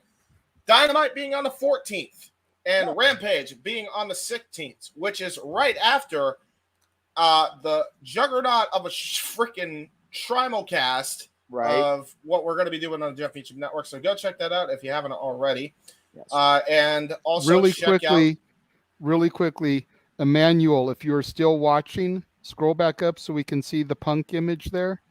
right there. That's the podcast. The icon there with the Punk image is the podcast we were directing you to earlier with the video footage of exactly what Punk said. That's what you want to look for when you go to his channel, Emmanuel. We have the full Trigger of Sorrows. We have the full story. If you have any further questions, tune into the Jay Hebert Side of Things episode 3 and leave us the fuck alone. Episode 3, Revenge of the Heeb. And another side note while you have it there, I did watch your Christian Titantron, and holy fuck was that awesome with the that is a banger in itself, man. Yeah, and then so that image, Emmanuel, with Punk on the screen is what you want to watch, okay? Yeah, by the way, all this is coming in. And I am planning next year at some point during the summer to relaunch Jay Hebert theme edits. That is coming back. Stay tuned. For now, you can check out my popular videos, which has pretty much all of my theme edits in there. I have a request for you for a theme edit, James. Go for it. I want you to make a Randy Orton Titantron circa 2004, fresh out of Evolution, to 3 Days Grace, just like you. Nice. Good choice. Because I always thought that song would have served him perfectly at the time. You know what? Versus Burning My Light. You know, think about it. You thought you were there to guide me. You were only in my way. You're wrong if you think that I'll be just like you. Yes. You're right. So, by the way, check out all of our shows in FTW main shows. And finally, on secondary shows as well, you can check them all out down here. Down where? Down here. Down there. So, down there. So, yeah, go check out the main hub where you will see all of our content there. YouTube.com/user/JHebertSide95. Owen, anything you'd like to plug that maybe James didn't touch on? Tell people where they can find you on social media, YouTube, etc. Yeah, so I don't have any fancy like screens or anything I can show you. It's just that's all good. Yeah, but pretty much one of the channels that he showed, it was Wrestling Fortune 44. That's where I do all my wrestling content for the most part. I have a lot of fun shows, past and future coming up. And this, well, you know what? I'll even do you one better, Owen. I got the thumbnail right here. Share screen again. Go pull it up while you talk about it. Yeah, there you go. Yeah, so there's my channel right there. I do a lot of fun stuff. I took over Noah's AEW Spoke. Now Noah's taking control back this week. Apparently, James has had me take control back one time. A series that I started originally to bring ignited interest into AEW. I entrusted and handed over to Owen because, again, I was taking it easy. And I say he's done a great job with it. So it's going to be interesting to get back at the scene of this. Hey, had the media scrum not happened, Noah, this would not be happening. So this is the consequences of the media scrum. So fair enough. Fair enough. But then I'm launching a new show called WWE Aftershock, which is basically going to be AEW Spoke, except it's talking about all the WWE stuff. Because, you know, I love watching Triple H's WWE so much and like talking about it. I figured I'd make a show out of it. The goal is to get it to be a weekly show, but with the holidays being so busy and everything, obviously that doesn't happen. What time do you have with freaking Raw, SmackDown, NXT? Yeah. What? And he's planning on reviewing Main Event. Yeah. Yeah, he's going all over the place. Yeah. Noah, believe it or not, Main Event is much better under the Triple H direction, actually. So, honestly. You're shitting me. I'm not kidding. I am not shitting you. I am not shitting you. Is it like Saturday night's Main Event? Well, there's at least. Let's not get crazy. It's at least actual storylines. At least get furthered a little bit on that show. So, but I also have the Retro Wrestling Review series, which I already talked about, and then fantasy booking series. We plan on making a comeback with that. So I'm excited about that. That's basically where James and I and anybody else. I think Steve, one of my friends, Steve Coakley, did a fantasy booking that needs to get released of what WWE would have looked like if Goldberg didn't leave WWE. And that's an interesting one. I gotta edit that. That's actually a good. I say this with no disrespect to him, but sometimes he makes a lot of wacky storylines. That he actually did a pretty decent job booking that storyline. So that's enjoy, peoples. And then anything else? I think I have it in here, believe it or not. I don't think you have the logo in here or anything, but there's a 6-hour video. I did of the state of the WWE address where I oh my god, yeah, I left that out on purpose. Yeah, but I'll just talk about I wonder why. I just talk about it now, but it's basically we talked about it's from October 6th, like the week after Extreme Rules, where Chris Dodd, James, and Potes and I all talked about what WWE was like under the Triple H takeover and stuff like that. So that's pretty cool. Real quick, since you're talking about it, we'll be quick with this. Also, you can check out our reviews of Survivor Series 03 and Survivor Series 2013, 10-year retrospective on Survivor Series from then to that point. I highly suggest you watch 03 first, then 2013 if you really want that 10 years perspective. It's crazy. And also, go check out Casey's channel for the watch along of Halloween Havoc 97, and then check out a retro wrestling review series for Halloween Havoc 1997, where we eviscerate the main event. And I know you don't have it. You should. Yes. And I know you don't have it here, by the way, but check out the 10-year perspective. Actually, the 20-year perspective. Or was it like 30? I don't even know. No, it's 20 of SummerSlam of 1992, SummerSlam 2002, and SummerSlam 2012. Exactly. So, yeah. Good Lord Almighty. We do a lot. FTW does a lot of content. Yeah. We don't mess around. So I see that. Yeah. Well, hey, Noah, you got your own shit involved in that promo package too. Yeah, listen, I only have a lot when actual wrestling's going on, all right? I try taking it easy. Speaking of content where they go absolutely crazy and balls to the wall, JJ. What about Noah? He didn't get to plug anything. Plugs everything at the end. Yeah, Noah's our wrap-up guy because he's got the great go-home quote. And also, the show's gone butt-fucky enough, so, you know. Oh, God, here we go. Might as well go balls to the wall now. Oh, here we go. Before I start my plugs, I want to show these couple of images real quick that I had saved. It's for a show that's going to be running out here in January. Yeah. So it may pique Jeff's interest into going, and I'd like to get some perspective from Noah and James especially. JJ, as you're loading pictures, I sent you one I'd like to load if you could. But go ahead. Okay, give me a second. No, it's fine. So first match I saw that got me a little bit hyped was this. Shit. Ooh, that's interesting. Ooh, yeah. Yamashita. Look, isn't this the person that fought Thunder Rosa for the belt not that long ago? That's right. This is the person that fought Mara Thunder Rosa after beating her on her home turf and Control Pro. This is going to be good. Yeah, I'll be Vendetta. Good. Okay, yeah, there's a Vendetta. Okay. Yeah, this one's about to get their head kicked off. Yep. Anything else, JJ? Yeah, give me a second. I'm trying to save Jeff's photo and bounce back and forth through stuff. There's a reason why this woman's known as I'm being disruptive. I apologize. So that was the first match that they announced that kind of got me going, okay, see Athena, the former Ember Moon in person. I don't know about her opponent, but you guys seem to pop pretty hard for her. So yeah, she is a hell of a striker. Yeah, this is going to be a hard hitting. I got to see Miyu Yamashita live. She was really good live. Lucky, damn it, Lucky. So then the next match that got announced that piqued my interest. Oh shit! Okay, that would be interesting. Ooh, it'd be kind of cool to see the handcuffs come off of Evil Uno because we don't really get to see him do a whole lot. So I was saying, this is where you actually might see what Evil Uno's capable of. But he's going up against Jacob Fatu and Jeff. Again, you and I called Jacob Fatu and Josh Alexander at the freaking Ric Flair Last Match special, and if it wasn't for that bullshit that happened at the end, we thought Jacob Fatu was going to win. Yeah. Yep. I will say this, and then. Go ahead. Okay, go ahead, Jeff. No, go ahead, please. No, go ahead.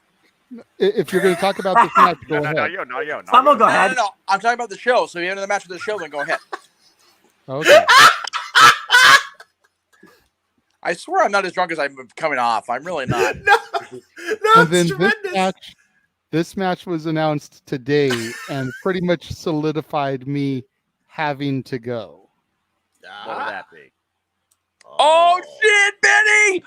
Yeah, baby. I don't know anything about this one. B-boy, Jordan Cruz. I don't know Jordan Cruz, but B-boy is a longtime friend of family, Jeff brother. I. Absolutely. Oh, shit. B-Boy is such family that when we first started to reconnect with him during our Battleground days, he needed a ride and crashed at our apartment for the night until he could get home the next day because he was just too tired to drive to San Diego. Long drive. He came, hung out at the house, slept on the couch. We bullshitted on the balcony for like an hour or two. B-Boy is people's for us. That's family. Yeah. Respect. What I was going to say was that day, number one is Saturday. I've been getting Saturdays off a lot. So that's good. Mm-hmm. Been noticing that. That's the day my probation period ends at Disney. So we gonna party, bitches. Oh boy. Yeah. We're gonna party, dude. Fuck yeah. I'm down. If you can get that day off and if money permits, I want that to be how I kick off wrestling for me in 2023. What is the admission price? I don't know yet, but it's the end of the month. Hopefully it doesn't conflict with the Rumble. Nope, the Rumble will be afterwards because the 21st, that is a Wednesday night. Got a dream match for y'all. Oh, wait, no, it's not. 21st is Saturday night. The 28th is the Rumble. I got a dream match. Rumble, 21st is Saturday. I'm looking for a month. We got to have a dream match now because of seeing B-Boy for the first time. It's an obvious one, but it's a good one. Right. B-Boy versus A-Kid. Yeah. Book it. So JJ, on all those graphics, if I saw right, the bottom right-hand corner had the IWTV logo. Is that correct? Yes. Y'all can watch this shit at home if you're not in California. Yeah. California. Maybe I will. Got to. You guys can call it while we're there. Right? Yeah. That'd be the weirdest meta moment in history, having these fuckers call this while we're sitting there in the audience. Right? That would be definitely an interesting. I'll do it FTW watch party style and get Noah on the call. Freaking look at the camera like we see you guys. I'm always down to call anything wrestling. I'm crazy, so you know me. So, all right. So I have your picture loaded, Jeff. So she's not gonna watch it, and it's cool. But this is where I ran into trouble. Ran into my buddy Chelsea downstairs in Premier Level, and she bought me a Jack and Coke, which y'all know is my lemmy drink. I gotta have my Jack and Coke, and then beginning the third period, when it's supposed to be last call, the four of us, her fiance, her mutual, Jesus Christ, her friend that I met tonight, fuck me, and I ordered a round of drinks on her, and she ordered tequila soda, and I'm like, she's like, what do you want? I said, oh, but she's having. She goes, are you sure this is? I got this. I'm good. I forgot tequila soda basically just means bubbly tequila. Oh dear. Yeah, that's so. My entire third period, I'm glad the Kings were losing bad enough where I wasn't really fucking watching the game because I was so depressed because I was too drunk to give a shit. My question is, love you. I'm happy I'm so happy I got to meet Ben tonight. He was awesome, and we'll have James clip this out so I can send it to you later and not sound so stupid when I try to present it to you. But my question is how drunk were you going to the game because you're wearing your D2 the Mighty Ducks Team USA jersey to a Kings game? Because that is like cardinal rule number one for you. No. I had valid, completely sober reasoning for this. Okay. So when I woke up this morning, at home after I slept in my own bed, like whoa. There's no better comfort than your own bed. I don't care where you lay. I woke up to the U.S. soccer team getting spanked by the Netherlands. So I was like, all right, the U.S. men's team let us down today. Granted, it was Netherlands. They're going to lose, whatever. But I am going to wear a jersey of a U.S. team that can get their shit done and win the medal. Even if it is a fictional team winning the Junior Goal Games, which is also fictional. Called by Bob Miller. Ducks fly together. And USA all the way. So, fuck it. I wore that jersey tonight. And I'll tell you what, Jay. I ran into more Conway jerseys in the D1 uniform than I ever have in those games, period. So, there must have been something in the air. There you go. But yes, I did wear that with purpose. I also wore this hat because I've been wearing it ever since I got it because I finally got it. I'm happy. Yeah. Yes, we were all sad when Team USA won because the U.S. men's team making the tournament, like tournament play, is like, oh yay, we're not in the Special Olympics category. We made the path. So yay, and then they step on their dick today. So whatever. All right, it was what it was. Ouch. It was. They were bad. Dang. All right. So James kind of gave me a great lead up there coming out of his talking about how insane and crazy my channel is. Right. Jesus Christ. I have 31 days of content this month. Some days with multiple episodes going live. Accurate. Boy, you crazy. This is just content from December 1st through next Saturday. Yeah. And this picture in of itself is a Jeff Meacham botch because he did not include my Grinch episodes that went up today in it. Wow. Did I make this one? Yes, you did. This is the one you made me for plugging on the review. Oh, I didn't mean to. Hey, listen. You know what the Grinch looks like? It's okay. Well, no, but JJ did a double Grinch because he did the classic Grinch that everybody should watch, the cartoon from whatever it was. So with yeah, that's right. We talked about this with Mr. Karloff involved, and then the one that came out in 2018, which is actually really good for what it is. But yes, that was today's episode of Renegades Reviews. So definitely check that out. You're still doing Christmas with You tomorrow in place of Warzone, right? No. I thought you were doing Falling with Christmas went today. Christmas with You is next Saturday. Oh. Okay. I mean, you're lucky, JJ. If I there's no way with the way my world works, that I could do 31 videos in a month. That's the funny part is that it's actually more than 31 because I couldn't even. Not only is it a movie each day, the Rudolph Santa Claus is coming to town. 'Twas the night before Christmas. That was all one day. Yeah. Frosty's Winter Wonderland, Frosty Returns. That was all one day. Yep. Yeah. Both of the Grinches and Falling for Christmas was all today. Yeah. Yes. And then tomorrow starts a whole week of Christmas movies with wrestlers. You got Christmas Bounty, Santa with Muscles, I Am Santa Claus, Jingle All the Way 1 and 2, Santa's Sleigh, Santa's Little Helper. Yeah, you're like. And then that's where Christmas with You comes in because of how Freddie Prinze Jr. used to be a creative writer for Raw. Yeah. Yes. And I did the bacon thing last week because we talked about Amy Garcia being best friends with AJ Lee. So. Yes. Yeah. And then, of course, Tuesdays, Stat Boy Sports Bar. That'll be at 4:30 Pacific, 7:30 Eastern this week because Mr. Meacham cannot produce. Yes. So I have to wait until I get home from picking the kiddos up from school. Yes, which I appreciate, of course. That is because you will be working on Tuesday, correct? Both Tuesdays. The next 2 Tuesdays, I will be on that 6:45 shift of shit, which I can't be on the air with you or Greg. So it is what it is. There you go. So after that, then make sure you check out NoDQ.com. Support the boss man, Mr. Rift, with his Raw recap, SmackDown recap, Dynamite recaps, and of course, the NoDQ review every Thursday. You never know who will join Virtue and Aaron Rift on the panel there. You go back and you check out this past Thursdays. Both myself and Noah Foster were on the show. Meacham was supposed to be there, but he bowed out at the last minute. I was? Oh, yeah, I was. Yeah. Right, that's right. I've been trying to get on that for a while. I did send a super chat in from backstage, though. You did. I did. And on that episode. Oh yeah, NoDQ Awards. Yay. On that episode, we discussed the NoDQ Awards. Go to NoDQ.com. You can begin voting for all those awards. Oh, yep. Yes. As Jeff mentioned, congratulations to the Hall of Fame class for NoDQ for this year. Nice. And for everybody wondering that hasn't watched before, we have male superstar Hall of Famer, which was Brett this year. Female, which was Mickey. Tag team, stable, or faction is all one category, which is Edge and Christian this year, which, I mean, hey, E and C doesn't get near enough love as E or C individually these days. And I think that the team still should get all the love, too. I agree. Mean Gene went in under the non-wrestler category, except he had that one match that one time.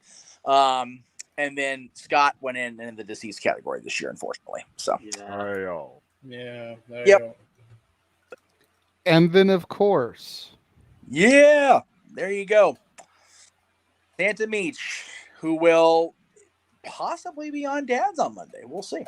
Because we are having a hell of a show on Monday. Well, I'm sure you'll talk about that in a second, Jay. But yeah, again, I'm available for bookings. I'm still doing the virtual stuff I've done since pandemic started, but I'm able to do more in-person things in a wider geography zone because trains and buses are a thing in SoCal. So if you're in the area or you have a friend in the area that would like to have Santa come visit, or if you want to do the virtual thing, if you live where the other 3 of these yahoos live, that's cool too. The phone number I had up there on the other flyer, but it's botching, so I'm glad you put this one up. I appreciate that because the freaking phone just is what it is. But yeah, you can reach me to reach Santa. And speaking of, there you go. He and I had so much fun doing this show. It was a great recording. I enjoyed the hell out of it. I will say that it's one of the few shows he and I have done, JJ and I, on Dads, where it's a collaborative show. It's a joint list. And the bottom half of the show, the top 5, we pretty much die on the hill. Like, it's going to be hard to knock us off that these guys are the thing. As far as the best of the best. What was that comment about the King shirt? Oh, hang on. There we go. Gotta go back to it, Jeff. Hold on. Well, you were going so damn fast. I couldn't read it. Yeah, the freaking... You know what? Somebody put a tweet up or something earlier that said that Carolina reminded them of the 2012 to 2014 Kings. And I'm like, they're not wrong. Carolina played friggin' amazing tonight. But yeah, I had the King shirt on, a Mickey Mouse hat, and a D2 jersey. I was drunk and didn't even know I was drunk when I got dressed, apparently. So Carolinas. And then next Saturday. Yeah. Are we a glutton for punishment? Oh yeah. Oh boy. 12-hour banger. You call it punishment. I'm calling it fun. And not my NXT. That's right. But if we do how we do, and we go an hour before their show is supposed to kick off, we're gonna go on at noon Pacific, y'all. Probably until midnight. Yeah. That is a Jerry. We talk about Jerry Lewis on the freaking one of the shows we did recently that he and I recorded. We're gonna have a telethon 12-hour show next week. Bring it on! Damn it. Yeah, telethon, baby. Oh my! Hey, you know what? If we get those super chats, it might as well be a telethon. Christ. Yeah. And then while we're shilling, we mentioned it earlier. Oh, damn it! Here it goes. Noah's favorite show of the year, the Eve of Christmas Eve special, December 23rd, 8 Pacific, 11 Eastern. It is a Friday, not a Saturday, because Saturday is Christmas Eve. We don't want to take people away from their families on Christmas Eve. No. But we will be debuting the Wheel of Carols. Wheel of Misfortune. For a $5 super chat, all of us regulars, myself, James, Noah, much to his chagrin, Jeff, if he is not booked at the House of Going Mouth, to work Christmas party. Josh Mansfield, Mikey T, Stat Focus Boy, on if we Christmas can gift wrangle wrapping. him. All of us will sing Get those back to your local songs. charity. Stop it! Fuck me, God. Okay, so luckily, I had a conversation with JJ during the course of the hockey game tonight, and I got a few things cleared up on this. So there will be a lot of songs that are in public domain that we can just go batshit crazy on. But I was like, I can't sing Frosty. I can't sing Here Comes Santa Claus, like any of these. And JJ's like, no. The reason we can is because we're not playing Gene Autry singing Santa Claus Lane. We're not playing Jimmy Durante singing Frosty, which y'all need to listen to if you haven't heard that shit. Fucking brilliant. Basically, as long as we do some kind of impression or interpretive performance of the song, like Morgan Freeman doing Frosty the Snowman, Frosty the Snowman, no. William Shatner doing Last Christmas. Last Christmas, I gave you my heart. We'll be fine because it's not going to sound enough like the official recordings. Yes. And as we know, not only if we play the real Last Christmas by that one group will we get pinged for copyright, but we will be sent to Wham Halla. Well, apparently Noah's already failed and been sent there. Son of a bitch, Noah. I have not yet. I clicked the fuck fucking radio for 2 damn seconds, and a fucking song started playing. This is why JJ and I avoid commercial radio. This is right there. Terrestrial radio is the enemy during Whamageddon. Yeah, no kidding. And then I heard Johnny Mathis first Noah, which was really nice. But damn it, that's okay. That's okay. Yep. If it's a $10 donation, you'll get 2 spins of the wheel. Get gift cards for your family. Yes, it'll be a cappella. There will be no instrumental. It'll all be a the Jeff cappella. Meacham Network instead. No, those will count, brother. Those will count, brother. Fuck. Damn it, you guys. Oh my god. And then, as if tonight wasn't an endurance test enough, right? Jesus Christ. Coast to Coast New Year's Countdown on New Year's Eve, starting at 8 o'clock Pacific, 11 Eastern. We will be live through all 4 time zones in the United States. Yes. I am definitely good. Eastern Time, Central Time, Mountain Time, Pacific Time. We need Shane McMahon to be on the show to make it official, because, coast to coast. Oh, shut it, James. I mean, you friggin' idiot! I know. Figure it is 12:23 right now on the West Coast. Yeah, we're good. Almost 3:23 on the East Coast. Yeah. We're good. Which, God bless y'all on the East Coast for riding with us. Right. Yeah. We love you and appreciate you guys more than you know. Yes. And unlike tonight, which was actually only sponsored by Staples Center Tequila, that show will be officially sponsored by a little bit of the bubbly because it'll be flowing at least at my house. And for those of you non-alcoholic, the Martinelli's apple cider, baby. Martinelli's for life. It'd probably just be a 6-pack of IBC root beer for me, but we'll see. Hey, you know what? That's good taste too. I'm okay with that. All right. Man, I believe that is everything, y'all. What a show. Yeah. But no one's going to do his plug still.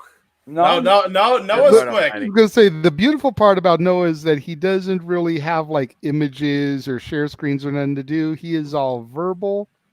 That is why he is the simple man with the spectacular voice. Yes. Noah Foster, bring us home. All right, again, Owen, definitely looking forward to hopefully seeing you again on this forum. I hope everybody had a fun time as always. And again, bye bye NXT! Since I've been talked a lot about tonight. But people, you want to know more about me, know this. I am just a simple man, though I am a tired man. But I am also a lifelong fan of professional wrestling, damn it! But I digress. Follow me on Instagram, Twitter, and YouTube. And in Foster 1916 for all things wrestling. Shout out, of course, James, to our entire AEW family on Twitter. At some point, the AEW Impromptu might resume. Maybe 2023, we might do a best of before the end of 2022. I'll, of course, be back with Cindy on her Twitch community watch-alongs for AEW Dynamite, maybe Rampage this week. But also, this week marks the last Simply Predicting panel of 2022, and it will be a double feature covering both NXT the Deadline and, of course, Ring of Honor Final Battle. I also want to give a shout out quick since a couple of my leagues are now over because all the leagues will finally be over this week. You all are freaking crazy. Thank you to the over 230 of you that participated in the All Elite League. Shout out to Marlo Ramirez and Sean Boley. They were the winners. Second place was Ashley Reynolds, King Kieta, and Charlene Cudia. And Kyle Miller and Greg, you were in third. Great job. As far as the Impact League, Scott Cater, he took that. And don't worry, me and the Super Powerful duo, Jerry of 1,000 Names, will be back to do our Simply Predicted panels exclusively for Impact Wrestling next year, too. Kyle came in second in that, and Joshie came third in that. But you son of a gun! But anyway, as I always like to conclude, there are no winners, no losers, no bears. There are just fans with opinions for this passion we all share. At the end of the day, folks, support one another, respect each other, protect your mentality, too. And it's the holidays. So treasure your families, particularly the 23rd. And just enjoy life and enjoy professional wrestling. It's as simple as that. What is so funny? You didn't catch the little slip. He said treasure your families, especially on the 23rd.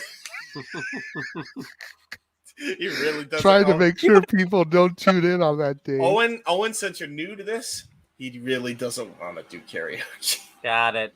Some man don't sing, some man don't dance. Oh God.